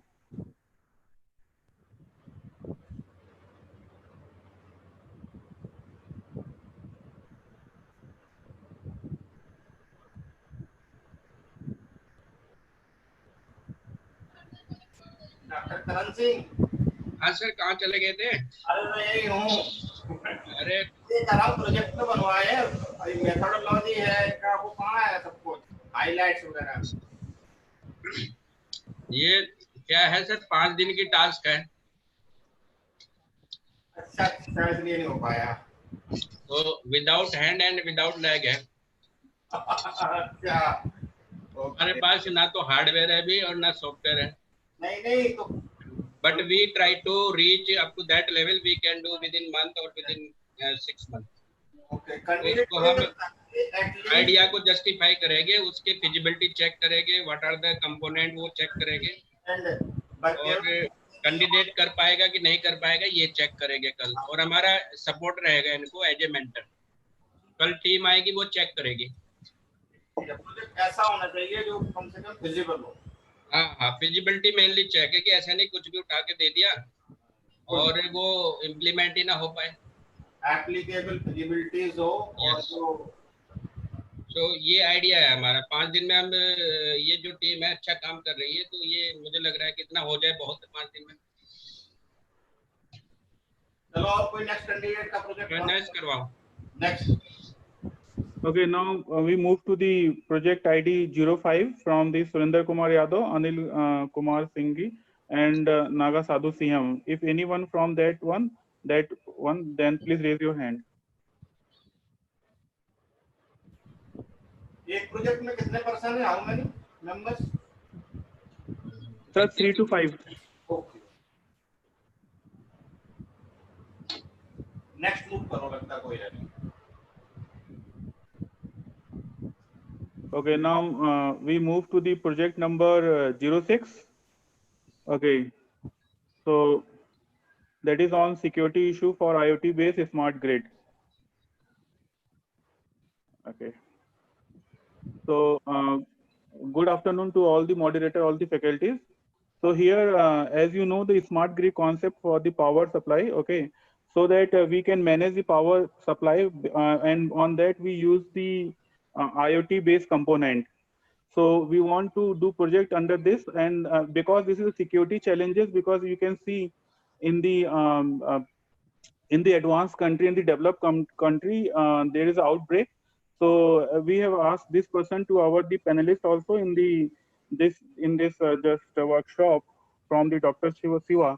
Okay, so such kind of facility, such kind of problem we are facing now. So how to make this secure? We work on that thing. So if you guide us, it will be very, very helpful for us. If anyone guide us. Smart grid security. Just share your like the title. What is the Yes. objective? Yes, sir. Yes, sir.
Now it is fine. Thank you, sir. So, So, yes, sir, please. so you want to work on a security issues in IoT basically, for grid-based computing. Basically, you can develop lightweight cryptography for the data exchange evolving in IoT environment. Or you can also work on a key management with the security and privacy in IoT, this grid management basically. That is a computationally efficient and you can consume low bandwidth. Okay. Or you can also use basically this that is known as the post-quantum cryptography that is based on ECC. So, so what is the objective of our project? You have identified this objectives? Yes, sir. Because there is a proper distribution supply everywhere because in the classical way of smart grid computing there are a lot of problem is there. So because IoT is very light based, so we can easily compute and easily manage, and whatever the vulnerability kind of things come under it, we can remove it. Okay. Basically, you want to work on a lightweight security, basically, yeah? Yes, sir. Post-quantum cryptography. If you work on a post-quantum cryptography, okay, that basically consumes, okay, it is a high computational. Okay. If you want to reduce, you can use a singular isogeny. Okay, that must reduce at least 10 times your this computational resource like energy, CPU cycles, you can say, and cryptographic operations, whatever time required in the cryptographic operations. So isogeny using the post-quantum cryptography, this is basically the advanced ECC, the highly mathematical thing that will require.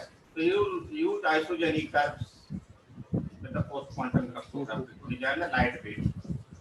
Another way, trust management is also, you can say, that is lightweight securities. So, isogeny is the best. That is the new concept and the latest. Yes, sir. Thank you. Thank you. Hello. Yes, sir. Yes, sir. First, if you are going for design purpose, so you just think about what is your device. Yes, what do you want to make? Yes, sir. And what is the location or what is the component it should be included in the grid. Suppose there is some electric grid is there. Okay, one system is there. So where your device will exist. So suppose you are going to create a kind of board or kind of like you just say electric meter, for example.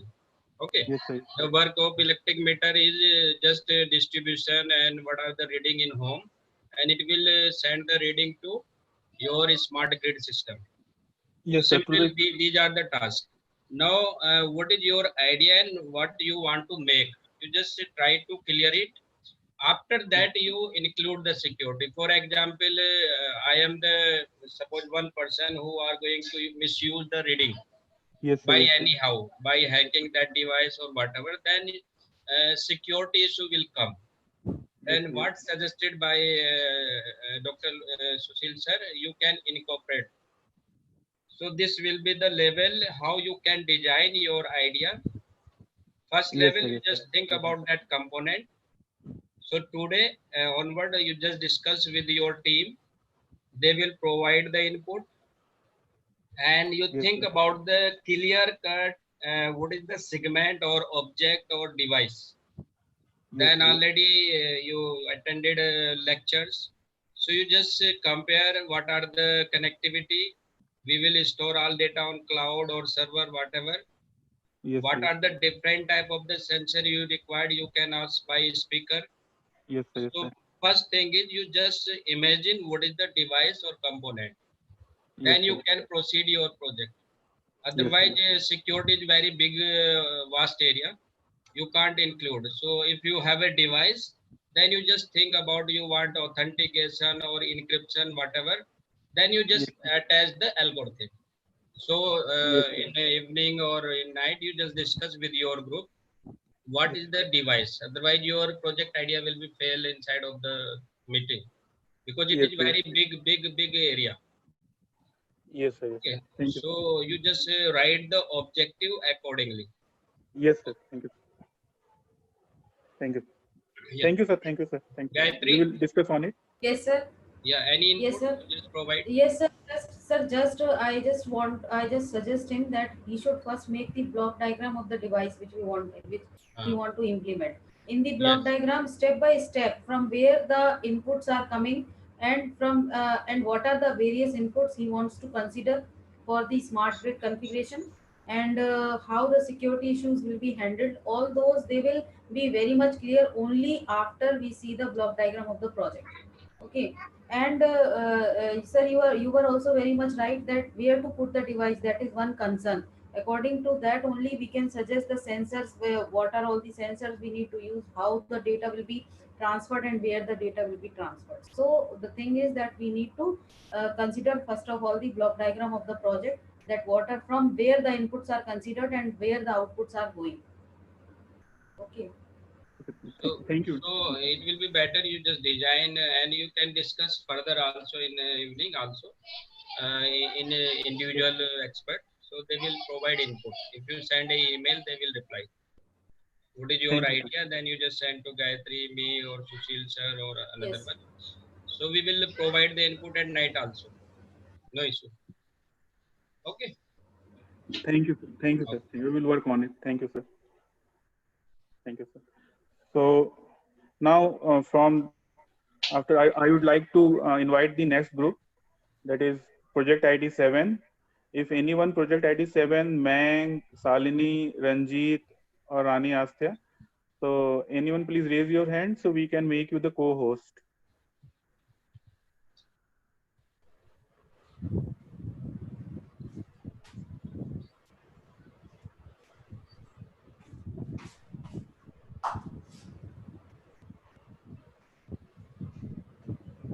एक बार और बोल दो नाम जरा.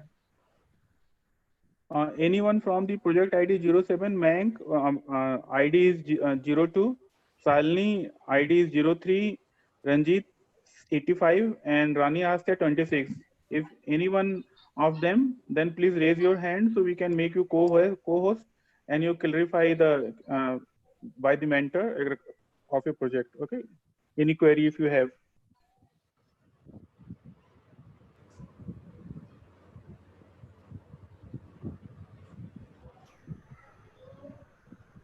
I think no one. So we move to the next one. It is a project 08 LPG gas detection. So Dipti, Sonu Yadav, Manisha, Chandrakar, if anyone, please raise your hand. Okay, 80 is there.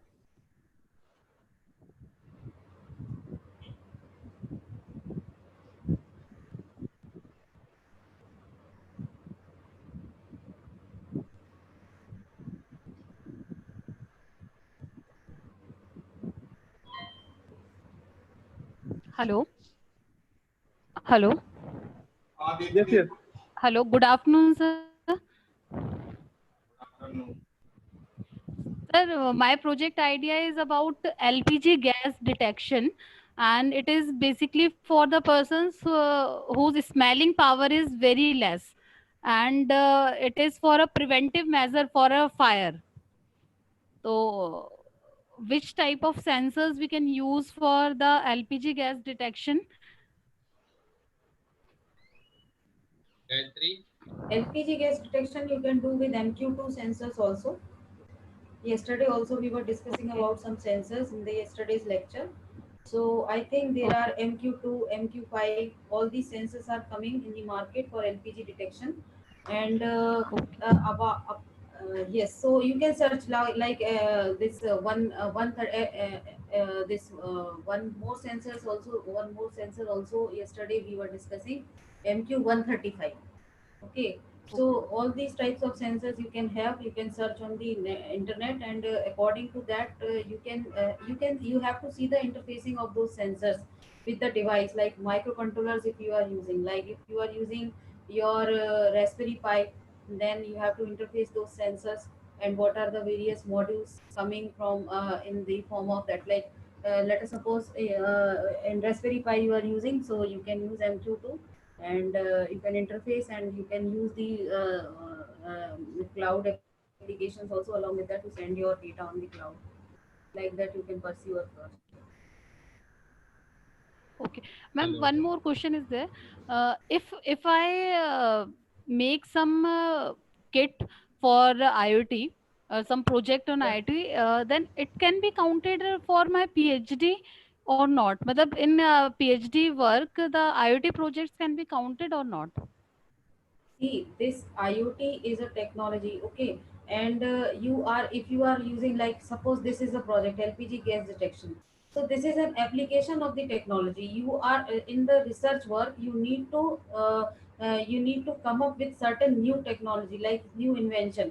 These are the applications of the technology. So I think this, if yes, of course, if you are including some wireless sensor network, see, like one of the this, you can modify this project as, let us suppose you are putting some sensors, okay, all around the putting sensors, wireless sensors in some area, okay, and you are sending the information from one sensor to another, and you are using some cluster based technology, and you are using some cluster heads, some intelligent algorithm. So still you are just, what you are doing, you are just collecting the data of gas leakage, okay, but that gas leakage data, when it is going to the server, you can have some intelligent algorithms by which you can do, you can have some like energy efficient network you are creating, or you are having some priority based algorithms. So in that way, your this idea can become a PhD project, okay. Are you getting what I am telling? Like see, simply Yes, ma'am. collecting, simply working on a sensor and collecting the data in a in a controller or a processor, and then sending it to the cloud, that is not a research work, okay.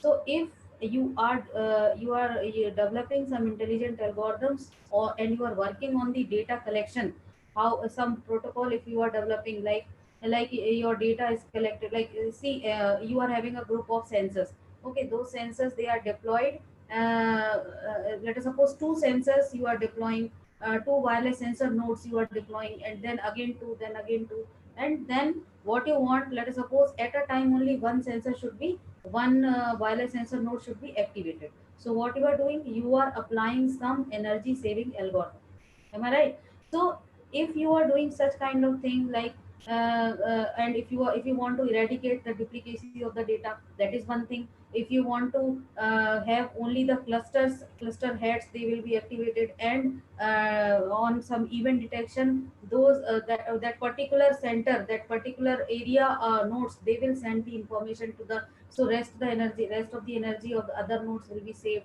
and network life will increase. So such kind of algorithms, if you are making, if you are designing, that can be considered as your PhD work. Okay. Okay, ma'am. Okay, thank you, ma'am. Ma'am, one more question. If suppose we make some application, a new application, and we get Yes. suppose patent for it, okay, and Application then and it will patent be for it. counted for a PhD work? That may be like, let us suppose, if you are for this COVID situation also, if you are making some new project, some new device, okay, using some existing technology, that can be that you can file your patent. But yeah, that can be considered as a that PhD research work. But in my opinion, what I consider as a research is something which you are creating some new technology, you are inventing some new technology, or some new protocols, or some new algorithms, or something like that. That can be. But if you are patenting that, obviously that can be considered for a research. हाँ सुशील sir, बताइए। Hello. हाँ हाँ बोलिए। मैं कह रहा है इनको बताइए कुछ। अच्छा, इस प्रोजेक्ट के बारे में? हाँ नहीं, ये इनके दो क्वेश्चन थे ना, एक तो पीएचडी में इंक्लूड कर सकते कि नहीं है, अगर if suppose they develop one kit, और एक ये कह रहे patent, suppose they file the patent, तो वो पीएचडी में इंक्लूड होगा कि नहीं होगा? सर ये देखो, पहला काम है एलपीजी गैस लीकेज डिटेक्शन पे अगर काम करना चाहती है, ठीक है? Yes yes. तो और and she is working on there is some problem, for example modeling of inefficient algorithm in internet of things, like then it will be counted LPG gas leakage detections, ठीक है? ये problem एक particular problem है, एक particular area की problem है, that will be counted as a single chapter. तो अभी इनके पीएचडी का what is the topic of PhD सबसे पहले? Hello. Hello. Yeah, what is your PhD topic? Suppose you want to include this kind of thing in your PhD. Sir, my PhD topic is right now it is not decided, but I want to work on WSN and IoT. IoT. Basically, she want to work sensor enable IoT. Yes, yes. Sensor enable Internet of Things.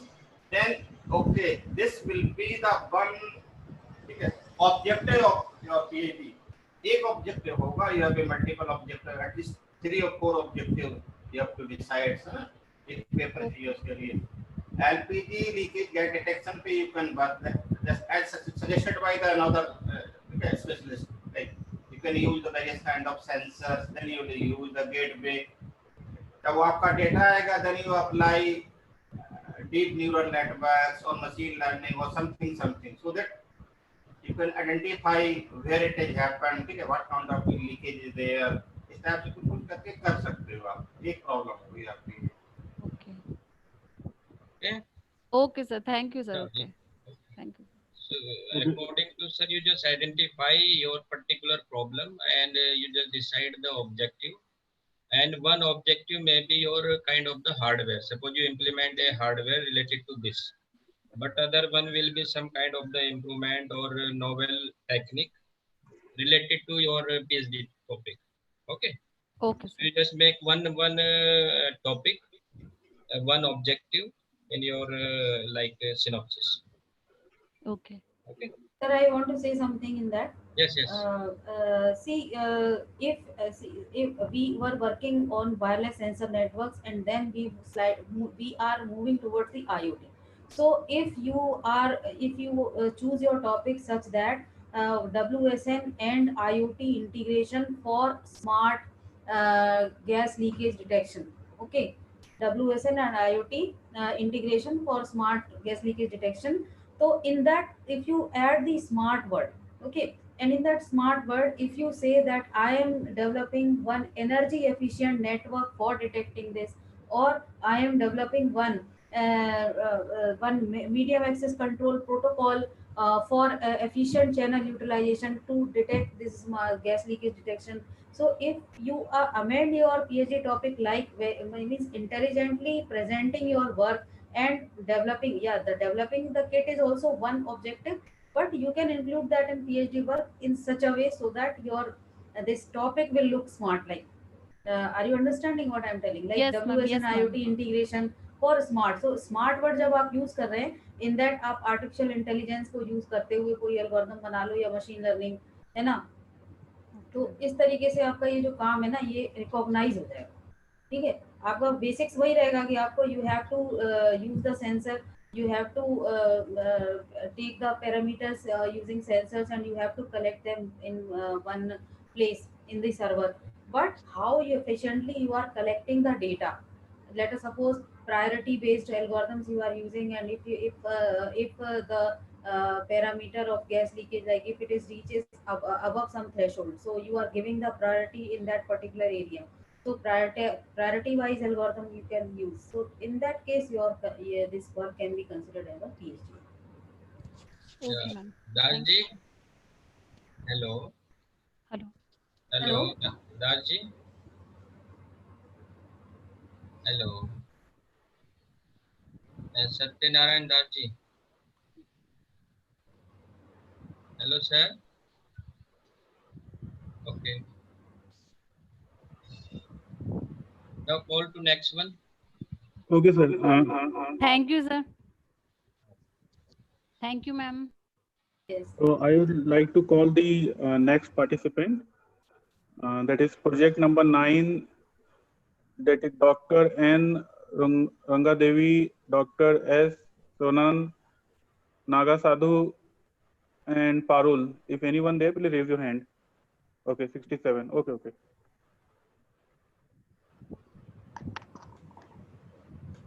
Hello, sir. Yes. What is your name? Yes. I'm Dr. N. Renuka Devi, sir. Yeah. Most welcome. from IIIT Trichy. Our Yes. project title is Smart Municipality Water Management System. Briefly telling the objective of our project is to automate the existing municipality water management methods, including wastewater reduction, cleaning, and maintaining the quality of water.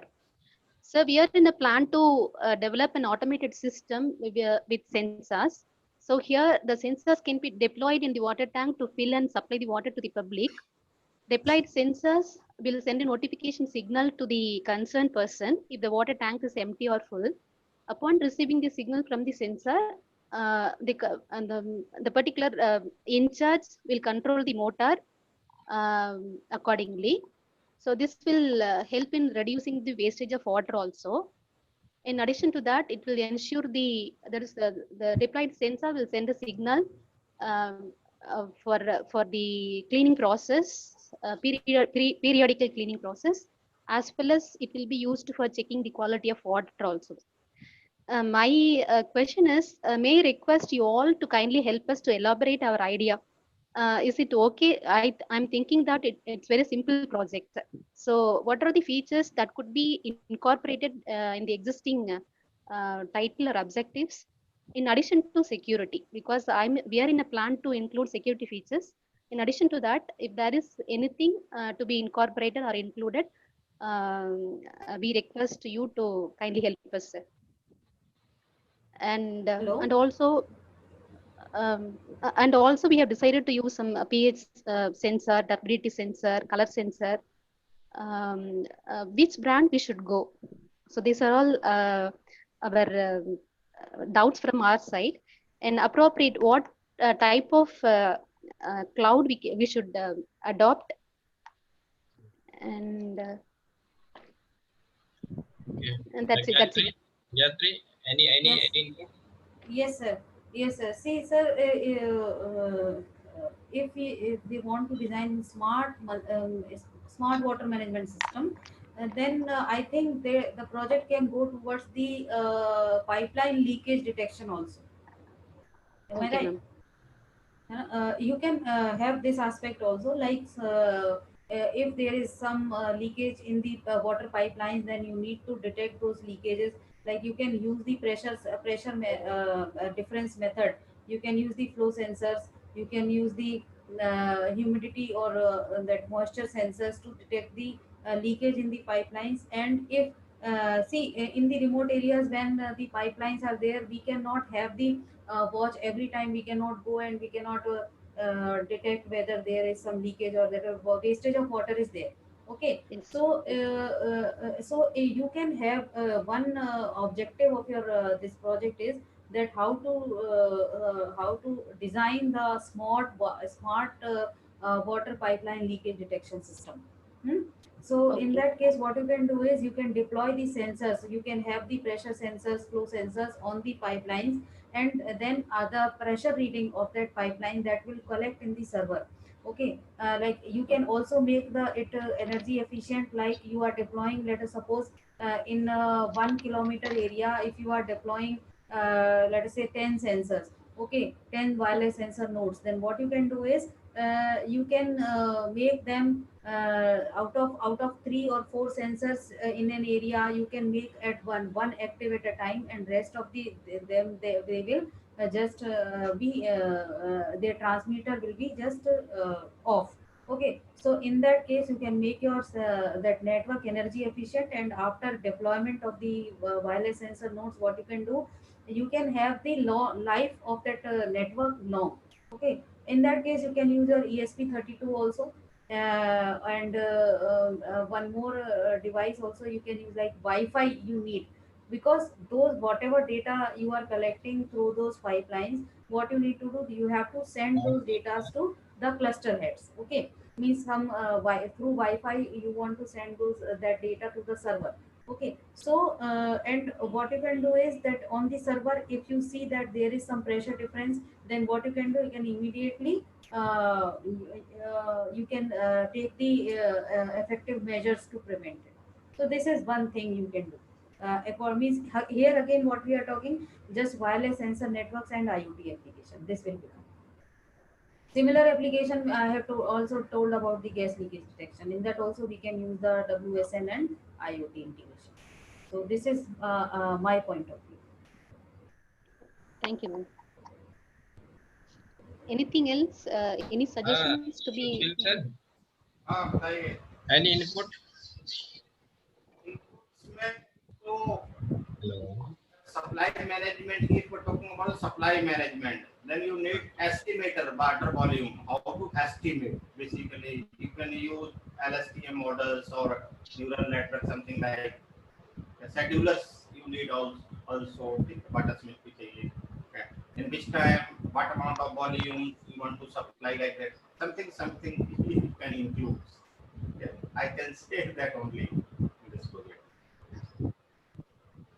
Thank you, sir, for your suggestion. Narayan sir, are you there? Yes, sir. Yes, sir. Yeah, please give the any input if you have. I can suggest one thing, sir. This particular kind of devices, IoT means which can be controlled the electrical power supply also. Whenever a particular level of water is full, then automatically the power will be cut off, and similarly the motor will be stopped. And the meantime, when the level of water will be below a particular threshold limit, then automatically the motor will be start. Not necessary to start manually to fill up the tank. And that can be incorporated as well as one particular SMS module also you can incorporate in that particular thing, so that the authority will come to know that at what point of time the water level will be decreased and what is the peak use of the water, and what is the peak time, how at what time of what point of time the water can be filled. All these things need to be understand first. As per the madam told that the security is concerned, at what level of security, at what point of time it is security is required, that we need to understand first. Then only we can incorporate. Karan sir can suggest better than me as per the security is concerned. Yes. For security, actually, we should think it really we require any kind of the security for the system, or if it required what is the location, means where you provide the security. Suppose you want to provide the security for accessing the system, because the water pipeline is open already. So which type of the security you want to incorporate with your project? So if you increase the multiple dimension of your project, so the project will be very big. So if you think related to like water management, or already the sir.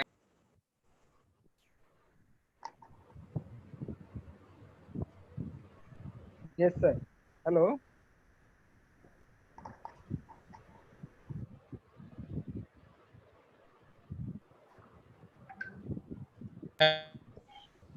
Hello, Karan Hello. sir. Yeah, I think my mic was off. Okay, sir. Carry on. Yes, security means you just find out at the last level, because first you think how we design, what we design, what are our objective to design what is the device. Already there are the many devices available in market related to, for example, your tank is full, so automatically it will be closed. So that device is available in market. So Yes, what sir. is your idea? It is similar to that or it is different to that? You just compare, and what we or you can include in that idea. So further you can proceed.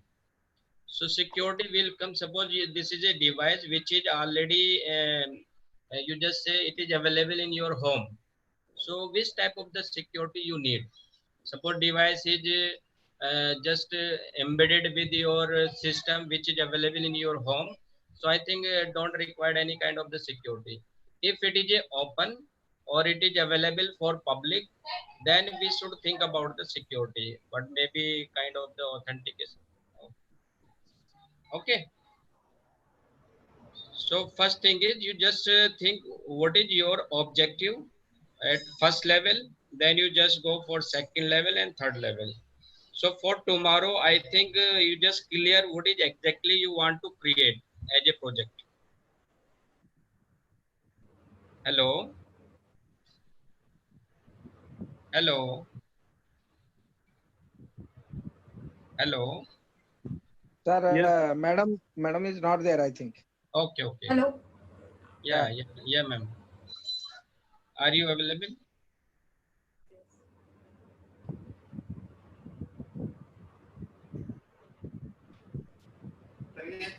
Next project. Yes, yes. So I would like to call the next group, that is project ID 011010. Rakesh Kumar, serial number 49, Amir Hassan 45, Sapna Sharma 20. If anyone from there, please raise your hand.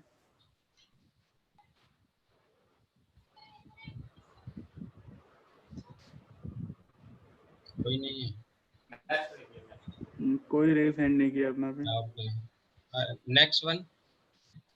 Okay, sir, we repeat it. Those who are left once again. So project ID.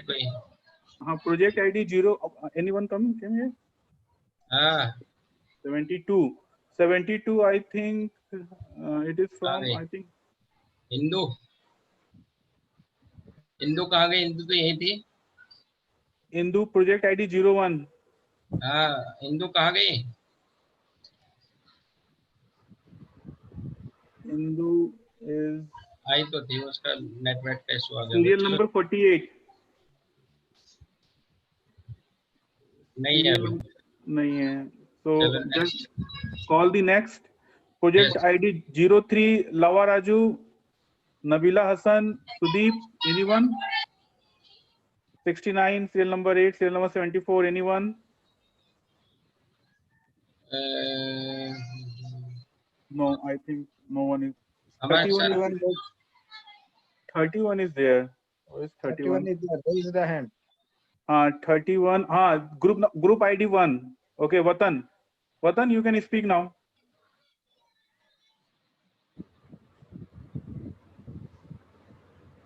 Vatan, you can unmute yourself and then.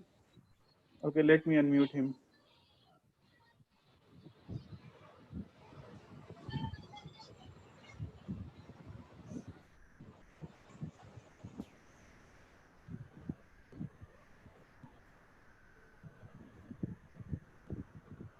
Vatan.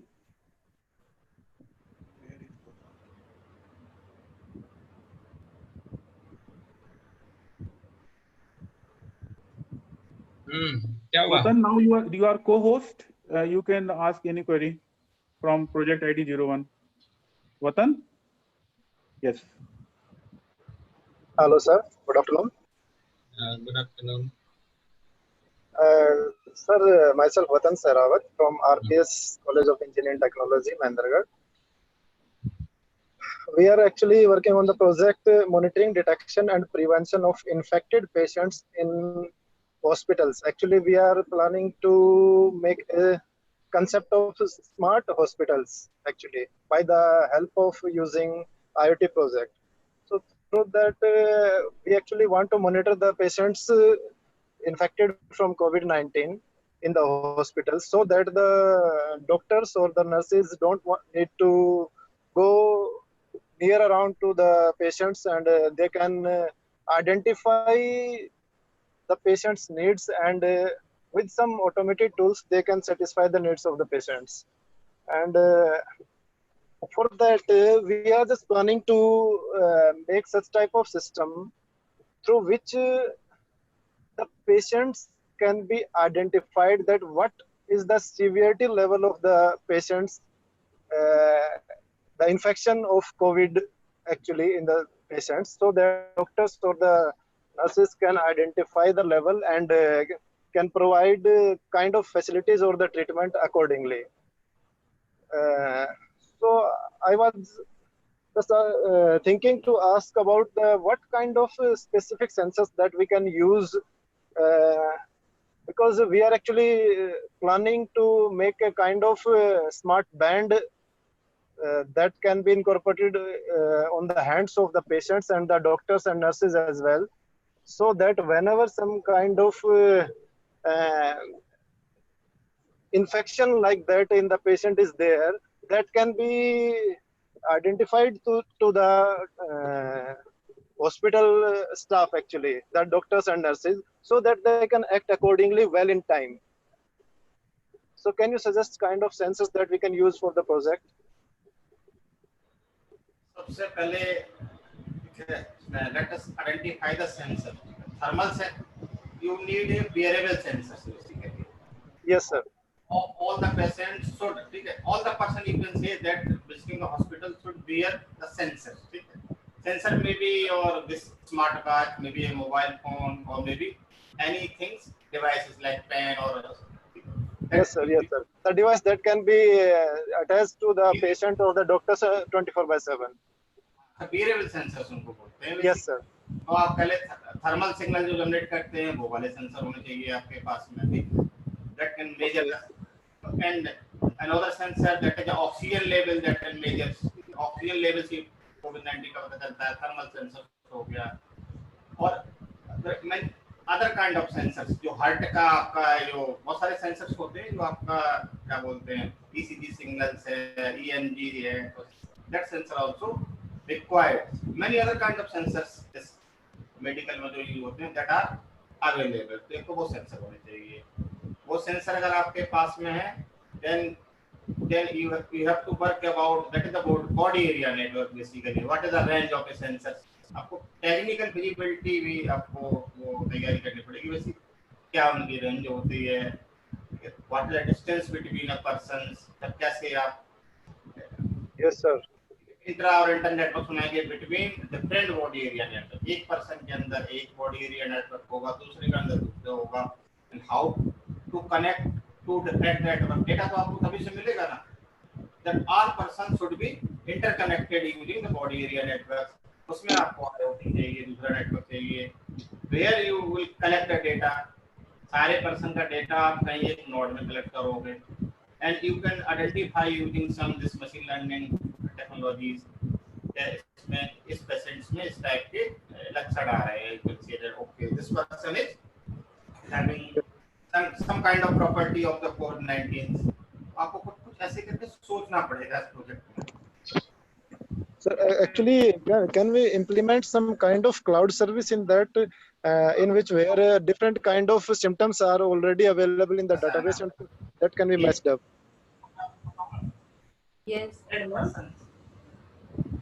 All persons should use the same kind of wearable sensors. Use a single clouds where the data will move. Different persons होंगे, different ये होंगे, different clouds नहीं एक ही cloud use करें. और compatibility is another issues. बहुत सारी technical issues हैं. इसमें अगर किसी भी कुछ issue निकाल के आप प्रोजेक्ट को डेवलप कर लीजिए. ऐसे कुछ करना पड़ेगा. Okay. Another thing is that is there any security issues involved in the project, and what are the security measures that we can take in this? Security measures में basically this is the मतलब confidential personal information है. बस हमें मतलब कोई भी अगर internal बीमारी भी है या हमारा कुछ हार्ट बीट्स है समथिंग कुछ चीजें है ना that my personal data बीमारी हो या पर्सनल डेटा हो that should not be publicly available. तो उसमें आपको encrypted फॉर्म में डेटा को स्टोर करना पड़ेगा हर पर्सन का. ओके. आपका जो आपके बॉडी का जो भी डेटा है ठीक है वो तो आपको सिक्योर करना पड़ेगा. that you use inside a cloud using some encryptions. blockchain you can use. तो उसमें okay. blockchain बहुत अच्छा मॉडल है उसको यूज करने के लिए. और any cryptography algorithm is used to store the data. encrypted keyword use करके आप तो क्रिप्टोग्राफी भी लग जाएगी. आपकी ब्लॉकचेन भी लगा सकते हो आप. ओके. दूसरा इशू है इसमें body area network wearable sensors में energy efficiency, light weight security, ये सब कुछ मिला के आप उसमें बहुत कुछ बहुत अच्छे है. ये very one more thing, sir. If we are making such kind of wearable sensors that are used by the patients and the hospital staff, And what will be the power requirements and how will we satisfy the power requirement for the such kind of wearable devices? Power requirement is a battery. It is a energy restricted होते हैं battery operated sensors हैं, ठीक है. तो अब इसमें है एक आता है, एक तो ऑटोमेटिकली बैटरी से पावर लेंगे, और energy harvesting techniques, harvesting sensor you can use that can harvest energy from the bodies. Okay. Sensors आते हैं ना, आपके इमोशन से कर सकते हैं, आपके बॉडी के कुछ शुगर लेवल और इन चीज़ों से भी कर सकते हैं. You can use the ambient sensors को भी यूज कर सकते हो. आपके नेचुरल लाइट से अर्न कर सकते हैं. तो पावर रिक्वायरमेंट ऐसे हो जाती है. अदरवाइज बैटरी ऑपरेटेड होते हैं sensors, energy restricted, light weight आपको सब कुछ कम करना होगा इसमें. Actually, one that are now in trends are actually the wireless charging systems are there, that like that we have in the cars also. So can we implement such type of charging system also in that? Actually, मैं देखो मैं बताऊँ. In this type of a networks, the shadowing in this interference phenomena is very high when you are implementing this wearable sensor kind of things. ठीक है. Shadowing phenomena होती है, लेकिन but you can जो आप बात कर रहे हो ना, wireless energy, wireless, we are basically talking about the wireless energy transfer. Yes sir. One of it energy harvesting का है, that can harvest from the radio waves. ये भी बहुत अच्छा एरिया है, इस पे भी काम किया जा सकता है. Yes sir. Yes sir. Yes sir. Another thing I wanted to clarify, sir, if we are making such kind of wearable sensors, does these sensors make any harmful impact on the body? इतने very low radiation वाले होते हैं, because energy restricted है ना. Yes sir. Technology है, कुछ तो harm होता है, बट इनका रेडिएशन बहुत कम होता है. वेरी बहुत बहुत वो कहते हैं लो रेडिएशन डिवाइसेस. ओके. ज्यादा करते हैं, और इसके इस बारे में भी मैंने कहीं स्टडी भी किया. Okay sir. Yes sir. Thank you very much sir. Thank you sir. Now we move to the next project. That is Surinder Kumar Yadav. So raising the hand, so we make him the co-host. Hi sir, greetings from my side. Okay, please continue. So I am from Institute of Engineering and Technology, Dr. Ram Manohar Lohia, Awadh Vishwavidyalaya, Faizabad, Uttar Pradesh. So I am making a project like a smart shop security. So this project is especially for urban and rural also. Our main theme is if a shop or a commercial shop or a CSC center is open at the great distance from the home, then here is major security issues that कि कोई चोर आ सकता है, चोरी कर सकता है, उसमें सामान है, कोई ज्वेलरी शॉप है, तो उसमें सिक्योरिटी की जो हम लोग को चिंता होती है वो काफ़ी ज़्यादा होती है. दैट उसको हम लोगों ने सिक्योरिटी को इनहेंस करने के लिए, उस शॉप को सिक्योर्ड बनाने के लिए हमने एक प्रोजेक्ट थिंक किया है. दैट मैं ये चाहता हूँ कि मेरे प्रोजेक्ट के से रिलेटेड कुछ क्वेश्चंस हैं, जैसे कि what kind of sensor I will need it. जैसे मैं चाहता हूँ अगर मेरे शॉप में कोई अननोन आता है और वो अटेम्प्ट करता है कुछ भी, जैसे एंड द नाइट शिफ्ट में सर, जैसे मैंने शटर लगा दिया, उसके बाद से मैं घर चला गया, तो उस समय क्या होगा, मेरा जो शॉप होगा वो अकेला होगा, तो उस टाइम पे सिक्योरिटी के मेजर इश्यूज रहते हैं. तो अगर उस शॉप को कोई टच करता है या फिर मतलब कोई भी इंटरप्ट करता है, तो उससे मुझे क्या सिग्नल्स मिलेंगे या फिर मैं कैसे उसको सिक्योर कर सकता हूँ, इन सभी के बारे में है. तो कैसे कौन कौन से सेंसर्स मुझे यूज करने होंगे जो कि बेनिफिशियल होंगे. और मेरा इंपॉर्टेंट क्वेश्चन ये भी है कि what MCU should I need, like कि आर्डिनो यूनो जो है वो बहुत छोटा है, या फिर आर्डिनो नोड MCU है, या फिर रास्पबेरी पाई, मेरे लिए कौन सा बेटर होगा जो लाइट वेटेड भी हो, उसके बाद से सिक्योर्ड भी हो, मोर एफिशिएंट हो, लेस पावर कंजप्शन हो. तो ये सब इश्यूज हैं. और तीसरा क्वेश्चन है मेरा कि which cloud I should use and which server I will need it. Thank you sir. ये सेंसर के बारे में कुछ बता देता हूँ. सेंसर में acoustic sensors that receive the, you can say, that's audio signals that can use some kind of sounds generated. Camera sensors you can use. So these two Okay. kind of sensor you can use in your shop. So ये कर सकते हो. Camera वाला में you require the more bandwidth. Sir sound sensors के लिए भी sensor उसमें अलार्म जनरेट होगा ना, acoustic sensors बोलते हैं उसको, अवेलेबल. ऑलरेडी डिस्कस हुआ है ना, लेक्चर में भी हुआ है कई बार अलार्म के लिए. या sir. See again that lecture.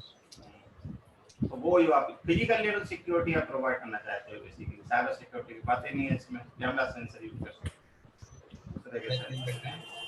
Sir जैसा कि आपने बताया कि sound sensor and camera sensor, is it sufficient for? Listen, sir, one thing I can say, the ultrasonic night vision sensor is there. While you have closed the shop during the night time, if something goes wrong, at that time the night vision ultrasonic sensor can detect that person. Right. Once it is going to be identified, some person is there and is doing some mischief work or any kind of work. At that time, it can be detected. Subjected to condition, if something goes wrong, you can identify. You switch on that particular system accordingly. Once you will close the shop, you have to switch on that system so that they can detect. In the meanwhile, suppose that particular system is going on and you are doing something, then it will be detect and alarm as a false positive. That will be leads to a false positive. Hence, you should be sure that the system has to be incorporated some night vision sensor or camera, rightly, which has been identified by Karan sir. Already explained that particular thing.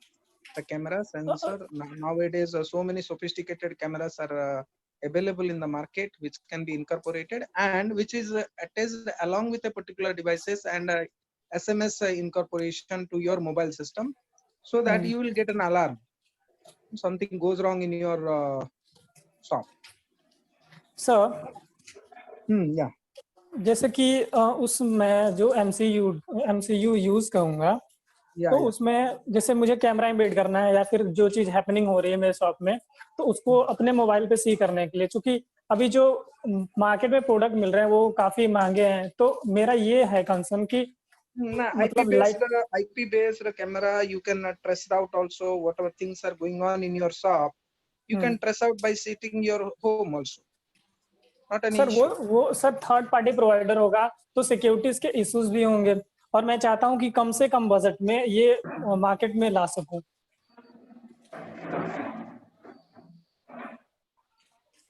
Okay, for that, madam can suggest. Hello, Gayatri. Gayatri. Hello. Yes. Hello, sir. Hello, sir. Hello. So, Yeah. any low cost sensor is there?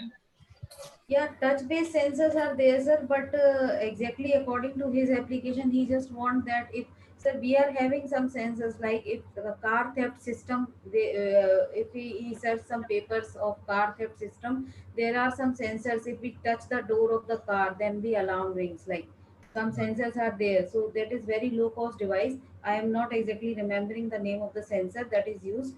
Our students, they are using, they have made the projects of car theft system or home security system like that. So whenever somebody is like it can be image based also, like in home security based systems we are having the security locks. In that some codes are there, so if 3 times the code, if we are putting 3 times code wrong, then it will give us the alarm or something like SMS alerts will be there. So there are some sensors also, very low cost touch based sensors are there. Touch based system he can make, like whenever somebody touches his door and it is the face is not, means he has to put some he has to develop some database.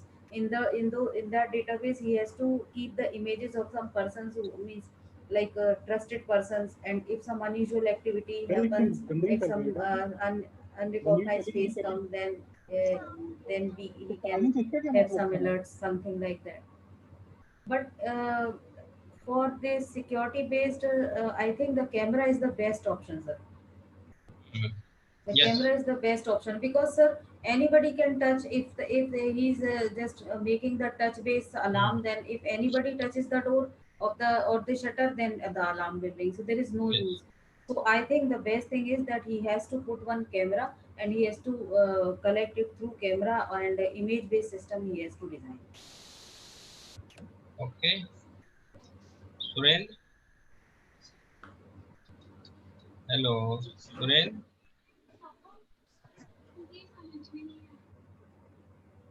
Surendra?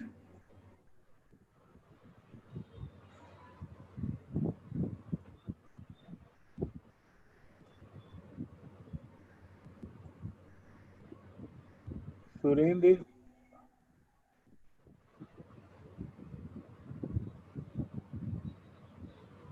Yes sir, yes, yes sir. Surendra, yes. Sir actually मुझे mute कर दिया गया था।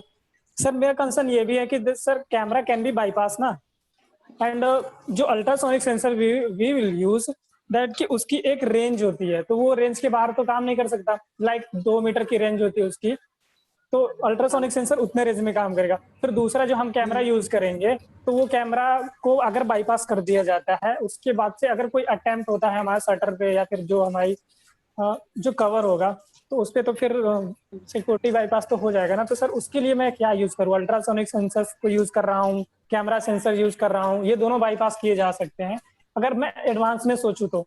इसके अलावा अगर PIR या फिर मोशन सेंसर यूज करूं, तो वो भी उसकी भी एक स्पेसिफिक रेंज होगी। तो इन सब को ओवरकम करने के लिए फिर मैं और क्या यूज कर सकता हूँ इसके अलावा, जो कि हाईली एडवांस हो जाए? There are the two things when you are going to develop your project. Okay. Hello. फिर म्यूट हो गया है। फिर म्यूट हो गया सर। इसको अनम्यूट कर दो। यस सर, इसको मैं को-होस्ट बना देता हूँ क्योंकि ये बार-बार म्यूट अनम्यूट का। Surendra, you are the co-host, now you can mute unmute yourself. Sir actually मैं नेटवर्क में हूँ, ये थोड़ा सा मार्केट है, तो इसलिए मैं अपने आप को अनम्यूट कर दे रहा हूँ ताकि नॉइज ना जाए। हाँ, कोई बात नहीं। आपको क्या करना है ना, अभी हमें एक ऐसा आइडिया सोचना है जो फिजिबल हो। तो आपका जो आइडिया है वो ठीक है, तो पहले आपको ये सोचना है कि क्या चीज आपको प्रोवाइड करानी है। What is your objective? Sir objective very clear है सर, बिकॉज ये मैं मेजर प्रोजेक्ट अपने कॉलेज में कर रहा हूँ। हाँ, you just listen. Already you got some suggestion from expert or mentor. Yes. Try to incorporate those suggestions. Now Yes, sir. issue is that suppose your camera is not working, means it may be hacked by someone. So you want the solution for that. Yes, sir. Okay. Madam suggested already, suppose you use some touch sensor or any kind of the sensor. So there may be some issue. Suppose you are going to touch, then alarm Which can will be generated. embedded on shutter. Which can be embedded on shutter. Like Yes, if yes. anyone touch the shutters, then No, what you do, you just write kind of the script or button. When you are there, then it should be off. Suppose same sensor is going to use what is going to suggested by mentor, and there should be some included button when you go outside. So your device should be in and camera will be out, and you just on that device. If something is happen, then you got the message on your mobile or alarm. I think that will be according to your objective. Yes, yes, sir. Sir, one more question is, like which microcontroller should I use, like MSP 430 or Raspberry Pi or Arduino Uno? Yeah, for that, if you go for cost, so already speaker told Arduino is low cost. If you don't bother about the cost, then Raspberry is best one. Okay, so you just think what is the cost of your product. According to that, you can select the board. And further, tomorrow's session speaker also provides some input. So you just erase your question related to exactly board and sensor. Okay, so we are going to trying to provide a shape. If there is some problem in idea, then we are going to accurate that. But in technicality also we are providing some input. Further, if you require, then expert is there, speaker is there. You just take some input from there. Okay. Yes, sir. One more question is, so like कल session का and day होगा, उसके बाद से अगर मैं future में अगर कभी प्रोजेक्ट बनाता हूँ तो क्या फिर कम्युनिटी सपोर्ट मुझे ऐसा कुछ मिल पाएगा? We are there, speaker is there. We will provide some input. There is no issue. Okay. Okay. So if you need any help from our side, if we have time, then we will reply. There is no issue. Okay. Thank you so much. Okay. The WhatsApp group will be active now. Yeah, yeah. Okay, Next thank group. you, sir. Our next group is 7 from Mank. Mank is there. Salini, Ranjit, Rani. If anyone is from there, please raise your hand. Mank is there. Mank is there. Okay. Thank you.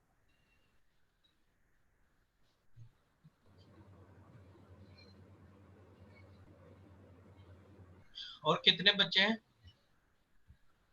Sir अभी 2 और हैं. हाँ ठीक है, करो. Gayatri, meeting तो नहीं आपकी? नहीं sir. Mank, you are now co-host. So you Narayan can ji? mute, unmute. Mank is now co-host. Hello. Mank? Good afternoon, sir. Sir, my project title is a safety system with face recognition, temperature record, and sanitization tunnel control using IoT device. इस system का sir mainly जो purpose है वो है अभी now Covid के time में जो है सारा जो भी इंडस्ट्री और जितने भी ऑर्गेनाइजेशन है वो एक contact less visitor management system का की ओर देख रहे हैं, क्योंकि और दूसरा चीज़ क्या है कि अभी कोविड-19 के कारण अभी जो भी हम लोग जेएनयू में भी देख रहे हैं या हर जगह कहीं भी कि हर किसी को ऑब्जर्व किया जा रहा है, उसका टेम्परेचर ऑब्जर्व किया जा रहा है, उसको सैनिटाइज किया जा रहा है.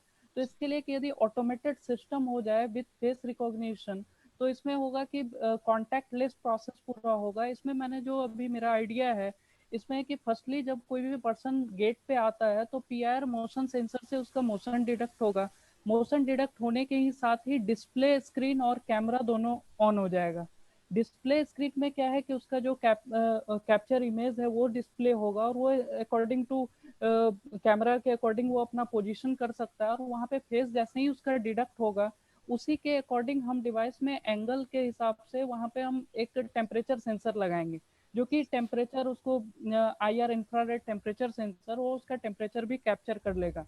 उसके जैसे ही उसका फेस वेरिफिकेशन हो जाता है फेस रिकॉग्नाइज होने के बाद तो उसके बाद उसको अलाउ कर दिया जाएगा और जो हमारा जो सैनिटाइजेशन टनल होगा उसमें हम लोग रिले बोर्ड का यूज करके उसको हम लोग पावर सप्लाई कर देंगे, या यदि हम कोई गेट लगाते हैं उसमें यदि सर्वो मोटर वगैरह यूज करते हैं तो उसको हम लोग पावर सप्लाई कर देंगे कि गेट ओपन कर दिया जाए और ये प्रोसेस होगा. तो इसमें सर मेरा मेन जो चैलेंज है वो कि फास्टर फेस रिकॉग्निशन होना चाहिए और एक्यूरेट होना चाहिए, क्योंकि कोई भी पर्सन आएगा तो वो ज़्यादा टाइम किसी भी गेट पे अपना वो वेट नहीं करेगा.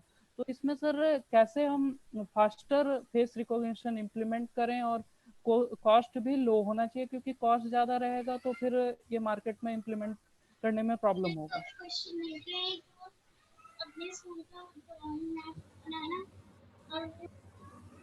Sir please suggestion.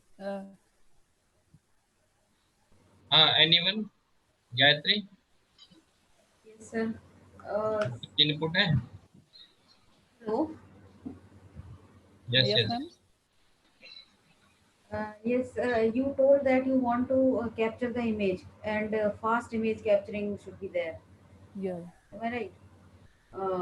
So, and along with the image, you need to sense some parameters also, like you need to sense the temperature, you need to sense the temperature is the main thing. We are, while screening, we are sensing the temperature and you want the image also, so that record with the image should be saved. Yeah. This is the system you want to make. Hello? Yes, ma'am. And along with that, what else you told that sanitization is also you need to make one automatic sanitization system, like whenever whenever the hand without touching the sanitizer, that some system should be there so that the sanitization of the hands can be done. Am I right? Sanitization tunnel, like you cross from the tunnel for Acha, 30 tunnel. You seconds. want to make the हाँ, tunnel. Okay, okay, yeah. okay. So actually, this is the system which is in which many parameters need to be considered. Like this will have your image aspect also. Like image, if you want to capture, so image we need to save the image also. Then temperature also. Then sanitization means it has to make one means that the proper system should be there to the tunnel should be there, so that in that some sanitization sort of thing will be done. So I think I don't you think that many objectives of this project is there, like too many things you are doing in a one go. It's uh, why you want to do the face recognition? Just save the name, just temperature. If you record the temperature and save the name and then do the sanitization and then okay.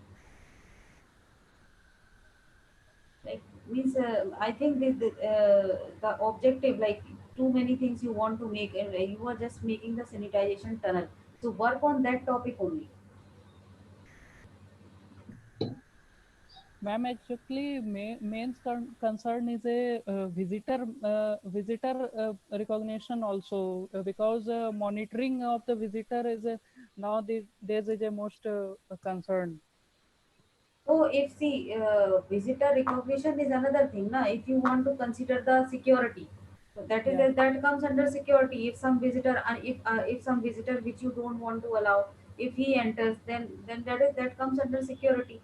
And if what the thing is, face recognition system is not required, I think, in this project. See, the project should be precise so that you can make it.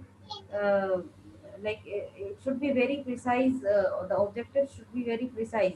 You want to do the face recognition, you want to record the temperature, and then you want to do the sanitization. The purpose should be that you Ma'am, record. sanitation tunnel is not a big issue, because it is only one relay signal it will be on. Main concern is that there is a face recognition. How can faster So face sanitization is just the mechanical process. Am I right? yeah. Sanitization is just a mechanical process. Mechanical We don't process consider only that. pass the relay signal, 5-volt relay Yeah. channel, and they will be on. Okay, and then that sanitization machine that will do automatically do the thing. Okay. Like So now your sanitization project are comes already to. working. No problem. It is a working from direct connectivity, but I connect Okay. from our device. Okay.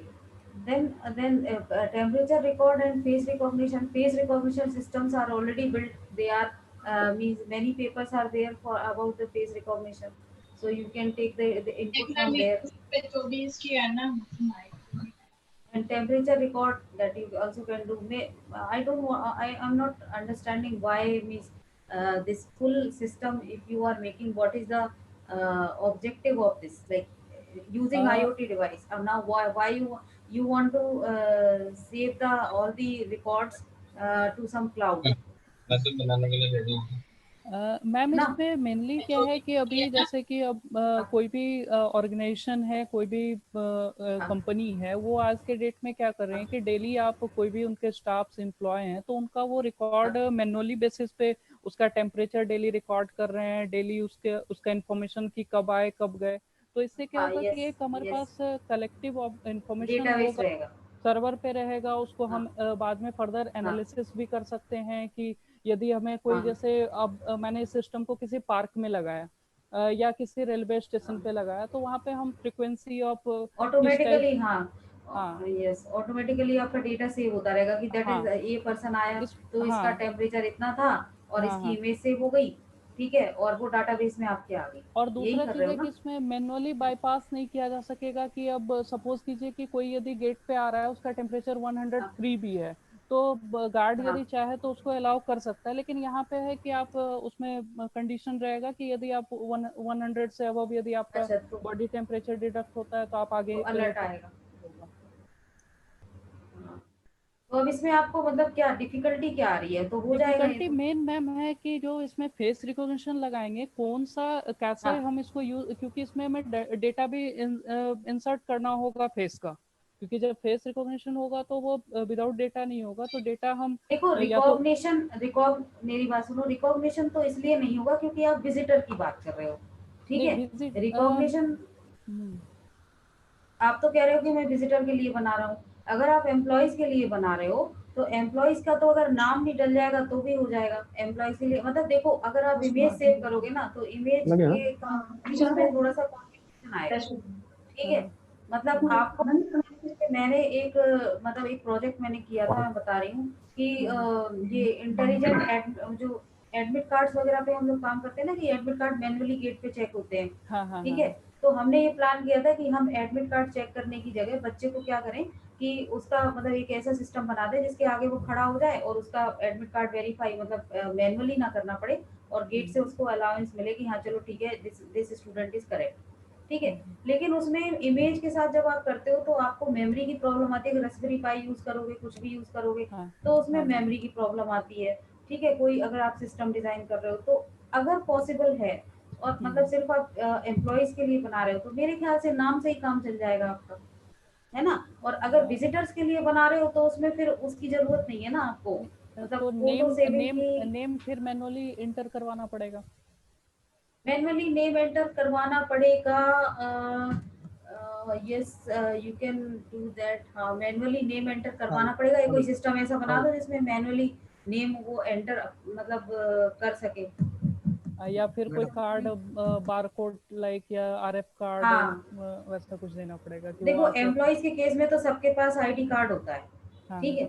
ID card swipe करा दो, ID card swipe करा, उनका temperature note करो, अगर सही है तो अंदर जाएंगे। नहीं madam, hello yes hello, what I understand from this particular idea, he want to design a particular system for a particular organization, those who are going to be take the attendance as well as some thermal detection through that particular system, and yes, after that the sanitization process will be carried out. Am I right? Yes sir, yes sir. Yeah. Once the face detection system is concerned, first of all you have to be trained to the system. You have to, by taking the photograph of that particular Yes, person, first of all you have to training data sets must be there. Yes sir. The number of frames you have to be stored accordingly, the mapping has to be done while that particular person will stand in front of that camera, right, within a particular distance. The distance should be specified, and Yes, accordingly the person will be stand in front of that camera. Then automatically that face can be recognized within a 20 to 30 seconds maximum. It will take 30 seconds, Yes, not more than that. Yes sir. After that, the main challenge is the detection of the your temperature. At what position the thermal sensor should be placed such that the temperature of that particular person will be accurately detected. That is one of the challenging issue, right? Because the different height peoples will be there in an organization. You cannot ensure that all the peoples with the same height, right? The different height peoples are there. While they will come in front of that particular system, somebody is taller, somebody is shorter in height. How that is the challenging issue. I am not able to identify how that particular system can be recognized, but still there is a chances to detect a particular you can show your wrist or finger also to detect the temperature, but not that much of accuracy on the forehead. The way you are detecting the temperature, that much of accuracy you are not able to get through the hand or finger, right? Now our student also quite struggle for that particular project, but they have succeeded 2 or 3 project, automated sanitizer as well as thermal sensor, all these things they have succeeded. But incorporate all these things together, and it is a bit challenging, but still it is not impossible. It can be possible. If you will try, you can get it. Anil sir? Okay. Yeah, yes. I have few observations. Yes, First, please. where is the requirement? See, we know very well this COVID, unless 50% of the people in the country are not infected, it is not going to die. That is very clear. Yes. True, sir. True. Yeah. So in that case, even if we see the temperature is not sufficient. Temperature Yeah. can 100 Exactly. or 101 too for many reasons. Then we Yes. have other cases, asymptomatic cases are there, where there is no Asymptotic cases. temperature, Yes. Yes. there is no temperature, no sign, nothing, and maybe a little bit mild cases There is are a there. All chances of those cases. positive. There is a So chances of positive. yeah, so all those people are carrying this infection. So finally, the whole project is not going to help. Even if you see the temperature, you are going to tell that one to go away. First of all, nobody is going to the factories and offices. Even if somebody is going and you are telling him you have a temperature, you go back. And finally, if 50% are going to be infected, let it be sooner than later. So and then the face recognition, how much data you will keep, how many face, then you have lot of legal hurdles for database of the face recognition and all those things. So what I feel, if we take the projects like sanitizer automatically working, very good idea. Then the in the home, the tap which is working automatically. If we are able to open our door, closer bathroom doors, maybe the public toilet doors automatically without touching them, I think that makes more sense, more practical. That is what is my idea basically. So Thank face you. recognition doesn't make any anyway. That was Yeah. my observation. Thank you. Yeah. Mayank. Hello, Mayank. Just Mayank. just mute him, sir. I think we take the next project. Yeah. Already Mayank is there. Yes, Mayank is there, but So he will incorporate this suggestion. Okay. Next one. okay. So next is project number 10. Sapna Sharma is there. Sapna, Yes. please. Good afternoon, sir. Any other team member is there? Sir, no. Okay. Sir actually जिस project में मुझे रखा गया है ये मैंने decide नहीं किया था, इसलिए इसके बारे में डिस्कस करने के लिए मेरे पास कुछ भी नहीं है। इसको आप वेट कर लो उसको. You just call. Yes. Any other group is there? Yes, sir. Group number 3 is there. So just Raju, Lava Raju is there. This is 69 number. K Lava Raju 69. Serial number 69. Let me.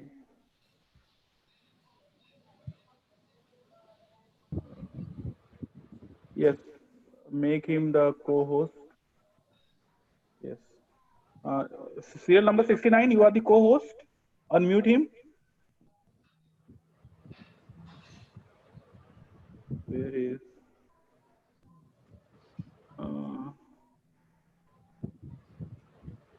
K Lavaraju, yes, you are the co-host. Please ask. Put up your project. Yes, sir. Hello. Lavaraju? Yes, sir. Am I audible, sir? Yes, you are audible. Please, you carry sir. on. Good afternoon, sir.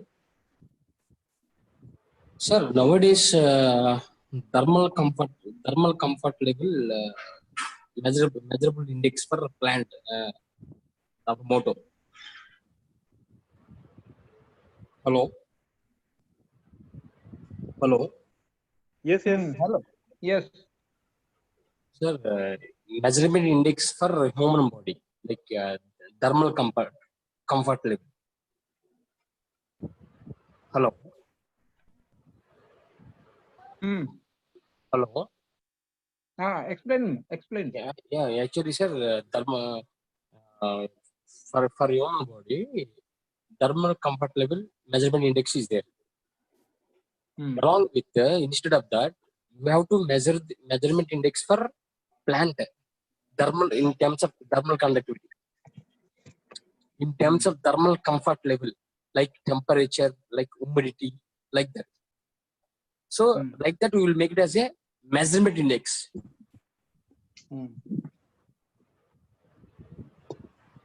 Yes. Go ahead. Okay, sir. So like that, we'll make it as a measurement index with the help of Arduino board, Wi-Fi module, cloud enabled, and yes sir, IoT cloud enabled measurement index for data education learning system. So, so our sensor is connected to the microcontroller, like your Arduino board. That Arduino board is having a Wi-Fi Ethernet cable, like your Wi-Fi shield. So from Wi-Fi shield is from with the help of a Wi-Fi shield, the information is sending data, whatever we have input sensors like DHT11, yeah, like temperature and humidity. Hello. Hello. Yes. Yes, sir. Temperature and humidity. That data is transferred from Arduino board to our cloud. Okay. So from that cloud, already you will make it as an index. Already you will make it as an index, measurement index. That measurement index is in between, like some values.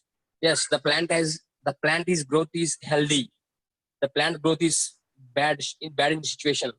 So otherwise, the water requirement, fertilizer requirement, like that, we will make it as one decision. Standard data set is available in the cloud. No. That no, not actually that data. Yeah, the sensor data is available in the cloud. No. First of all, what is your idea? What exactly you want to do? My aim is to implement a measurement index for plant. Measurement index of the plant. Thermal comfort. Through the IoT devices. Am I right? Yeah, exactly. Okay. Some standard index should be there in this particular temperature, in this particular humidity, in this particular moisture level. The plant will grow perfectly. Yeah, that is optimal range. If the something goes wrong, if the humidity will decrease or increase, if the water level will increase or decrease, the plant will be in this particular condition. That standard data set must be there. Otherwise, how it can be compared? I understand. Yes, sir, it's understood. We will implement. Yeah, based on that standard data set, we will implement a mathematical equation. Yeah. So that mathematical equation incorporated with the actual code. Sir, what I'm saying, are understood, sir? What I'm saying? Yeah, I understand. That mathematical equations are we will implement it based on the environmental conditions. Based on the environmental conditions, we will develop a mathematical condition. Mathematical model you want to design. Yeah. One mathematical formula we will get. That formula is put in Arduino code. Yes. So that the entire code will run on the Arduino IDE. Okay. So that in Arduino IDE, the Arduino code, the name itself, some measurement index equal to some 0.4 into temperature plus H. H means humidity. Like that, we have to formulate a mathematical formula. Yes. So the code will incorporate with all those things. Then we will compile. Then the cloud, in serial monitoring, will display temperature like this, humidity like this, measurement index like this. Okay. So that measurement index value lies between some 70 to 80 or 60 to 50. So the plant will grow healthy. Like that, some emergency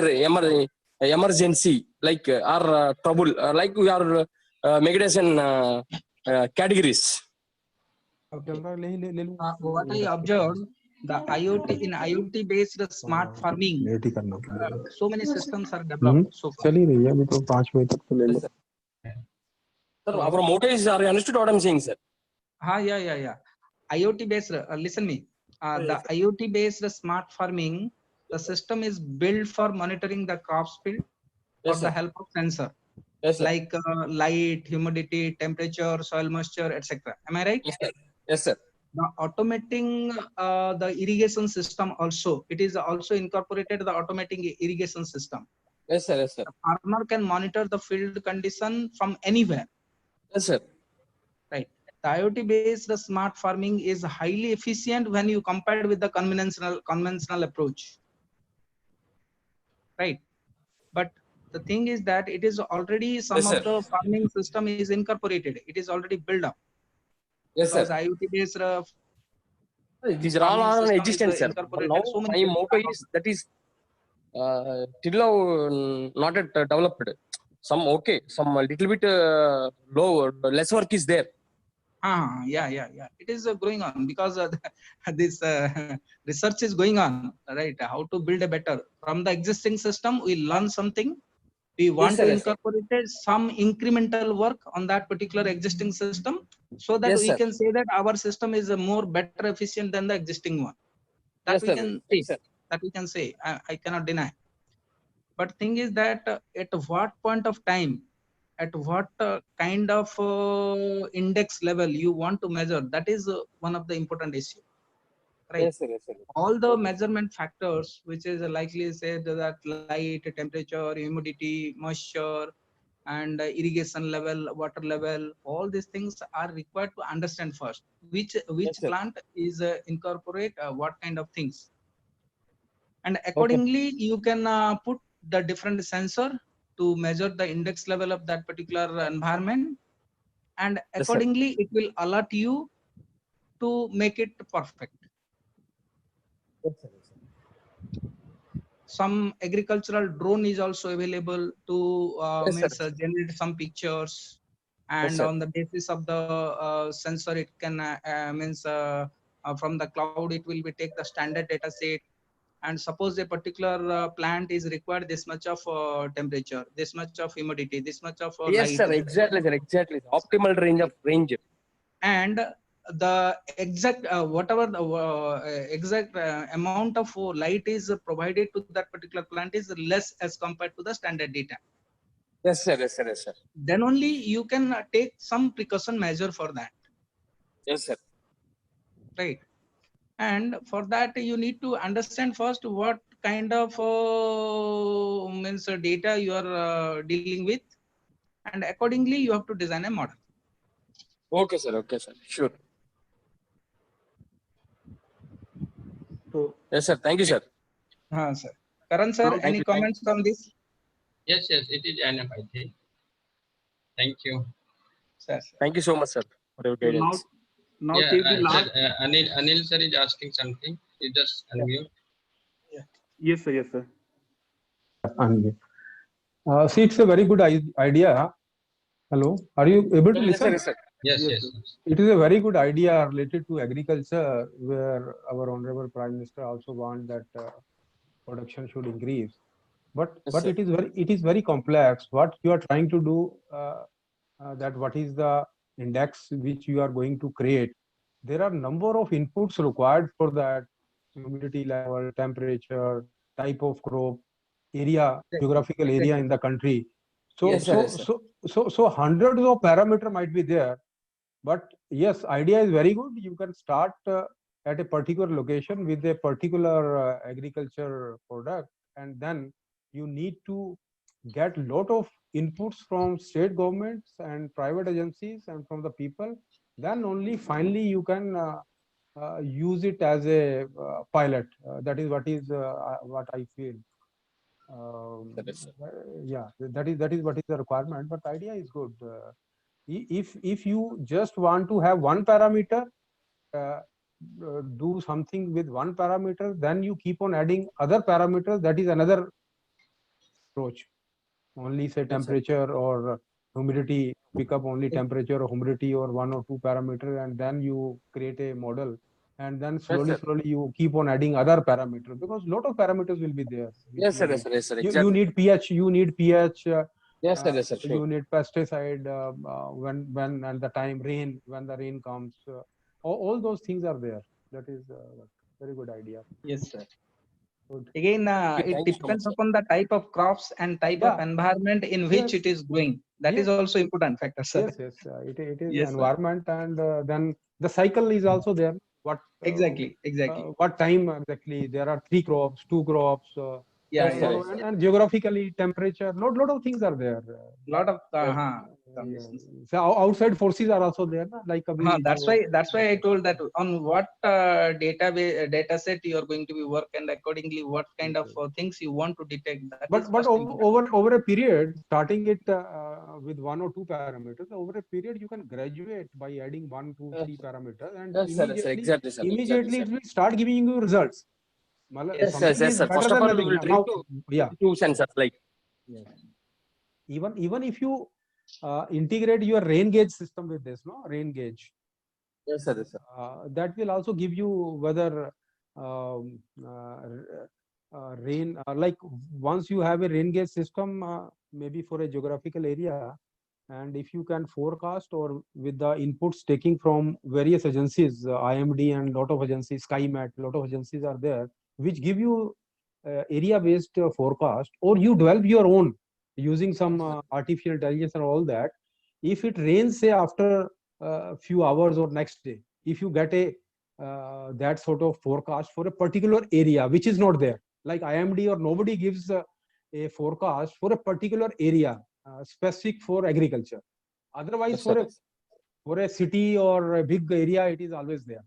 So if you are able to get that, then a particular farmer who is to put his some pesticide or his insecticide on the plants, he'll accordingly schedule his that spray. If he put that insecticide and after that there is a rain, it goes, it is washed away and it is a wastage for him. But if he knows that the next day the rain is going to come, and then he can wait for 2 days. Yeah, that is so efficiency will improve. Efficiency of the whatever capital goes in that agriculture, it will improve. All these ideas are good. Yeah, good. Thank you.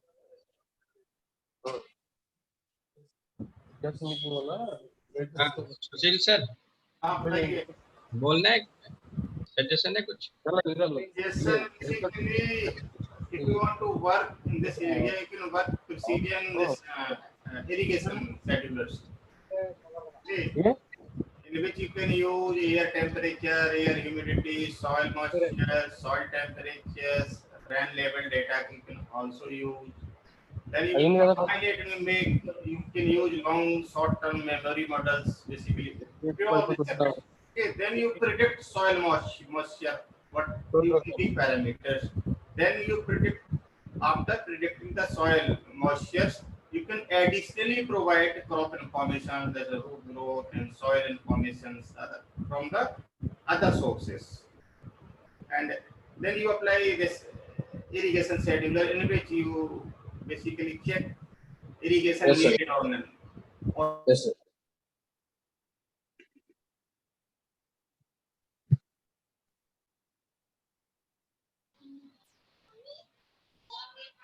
Thank you, sir. Okay. Thank you, sir. Thank you. We take the last group, project group. Hello. Yeah. Please. Thank you so much, sir. Rakesh is there. For Raju is over, sir. Yes, Raju. Next project, project number 10. Rakesh. Yes, sir. Okay. I am here. Yes, sir. Please, you carry on your project. Yes. Please.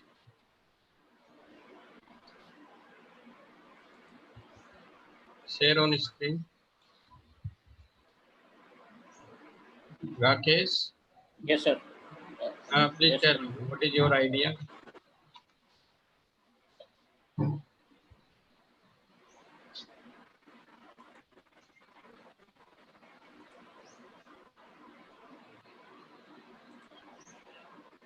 Hello. Just a minute, sir. Rakesh, are you there? You are the co-host now. Yes, sir. Yeah. Please tell what you want to do. Air quality monitoring system. So smart.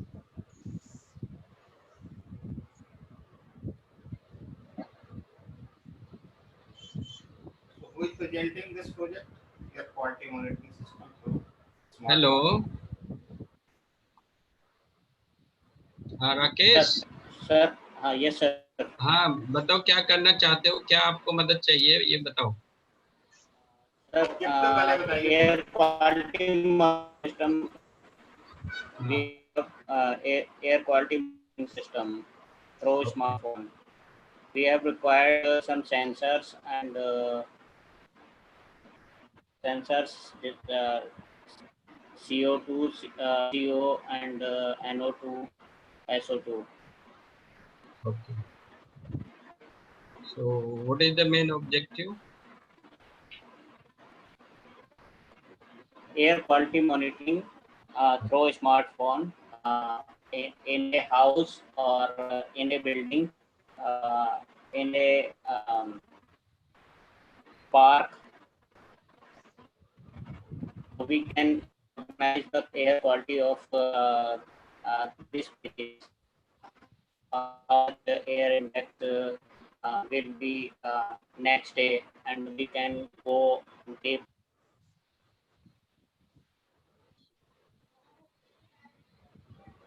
Hello. Hello. अरे भाई present कौन कर रहा है, नाम बताओ। Yes, hello sir. Rakesh, are you there? Rakesh एक presenter है ना। हाँ अरे राकेश इसमें ये बताइए टेक्निकल इश्यूज बताइए, so that you can write a papers like, ठीक है। एयर क्वालिटी मॉनिटरिंग इंडेक्स ठीक है, what are the technical issues? Rakesh, you are the co-host. You can unmute yourself now.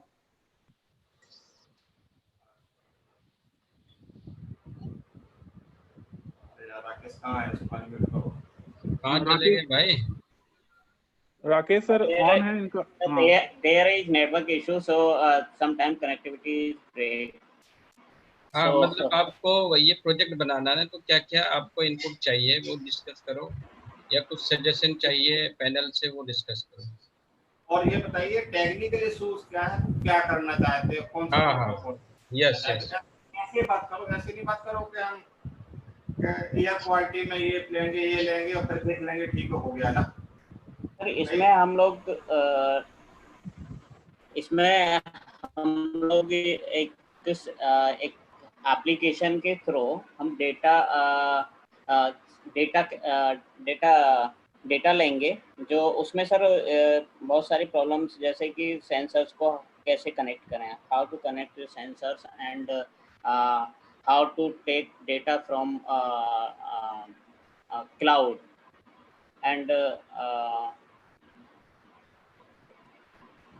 नहीं ये कोई टेक्निकल प्रॉब्लम नहीं हुई, ये तो आपके नेटवर्क बिल्डअप करने का है जो आपको प्रोवाइड करेगा सिस्टम। ये बहुत सारा अवेलेबल है, कनेक्ट कैसे करते हैं, ठीक है, हाउ टू कनेक्ट, पूरा किट अवेलेबल है। ये नहीं बेसिकली रिसर्च की प्रॉब्लम क्या है, what is the key of research problem?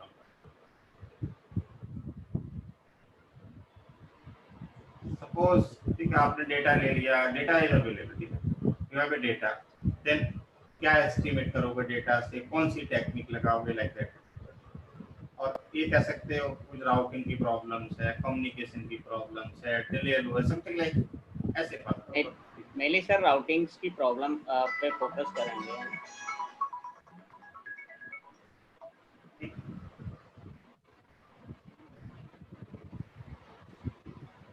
Hello sir आप क्या एस्टिमेट करोगे, आपके पास मतलब डेटा अवेलेबल है, कौन सी टेक्निक लगाओगे, या तुम मुझसे पूछना चाहते हो कि सर हम क्या क्या अप्लाई करें लाइक दैट? सर इसमें जैसे कि हमको प्रोग्राम करना है, सेंसर्स को कनेक्ट करने के बाद सर ने जैसा कि मैंने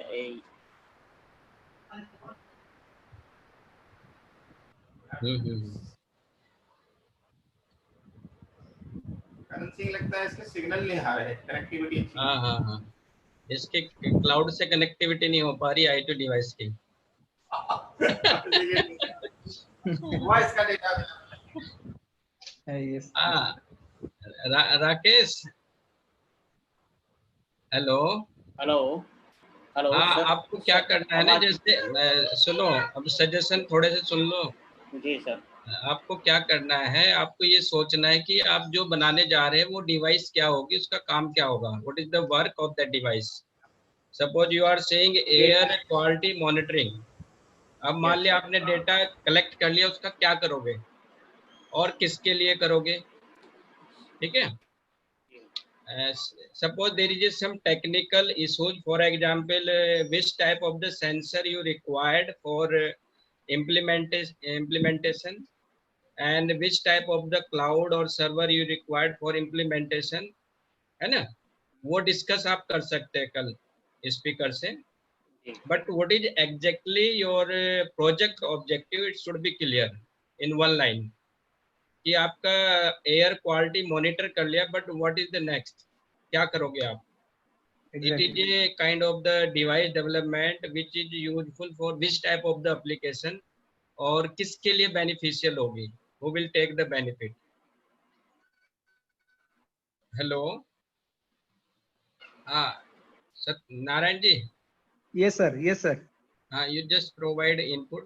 The objective already clear. Sir, objective exactly वो क्या करना चाहता है, the basically he want to deploy a particular mobile sensing devices through which a particular place a real time air quality can be detected. Yes, Suppose yes, in this particular park a particular device is there which will detect the air quality of that particular area, and from the mobile he will get the data from that particular area, what is the current air quality. Yes, exactly. Yes. That can be benefited for that particular person, whether he will go to enter into that park or not. Yes, yes, yes. Depending upon the air quality, on the monitoring of the air quality, first of all he will be verified. The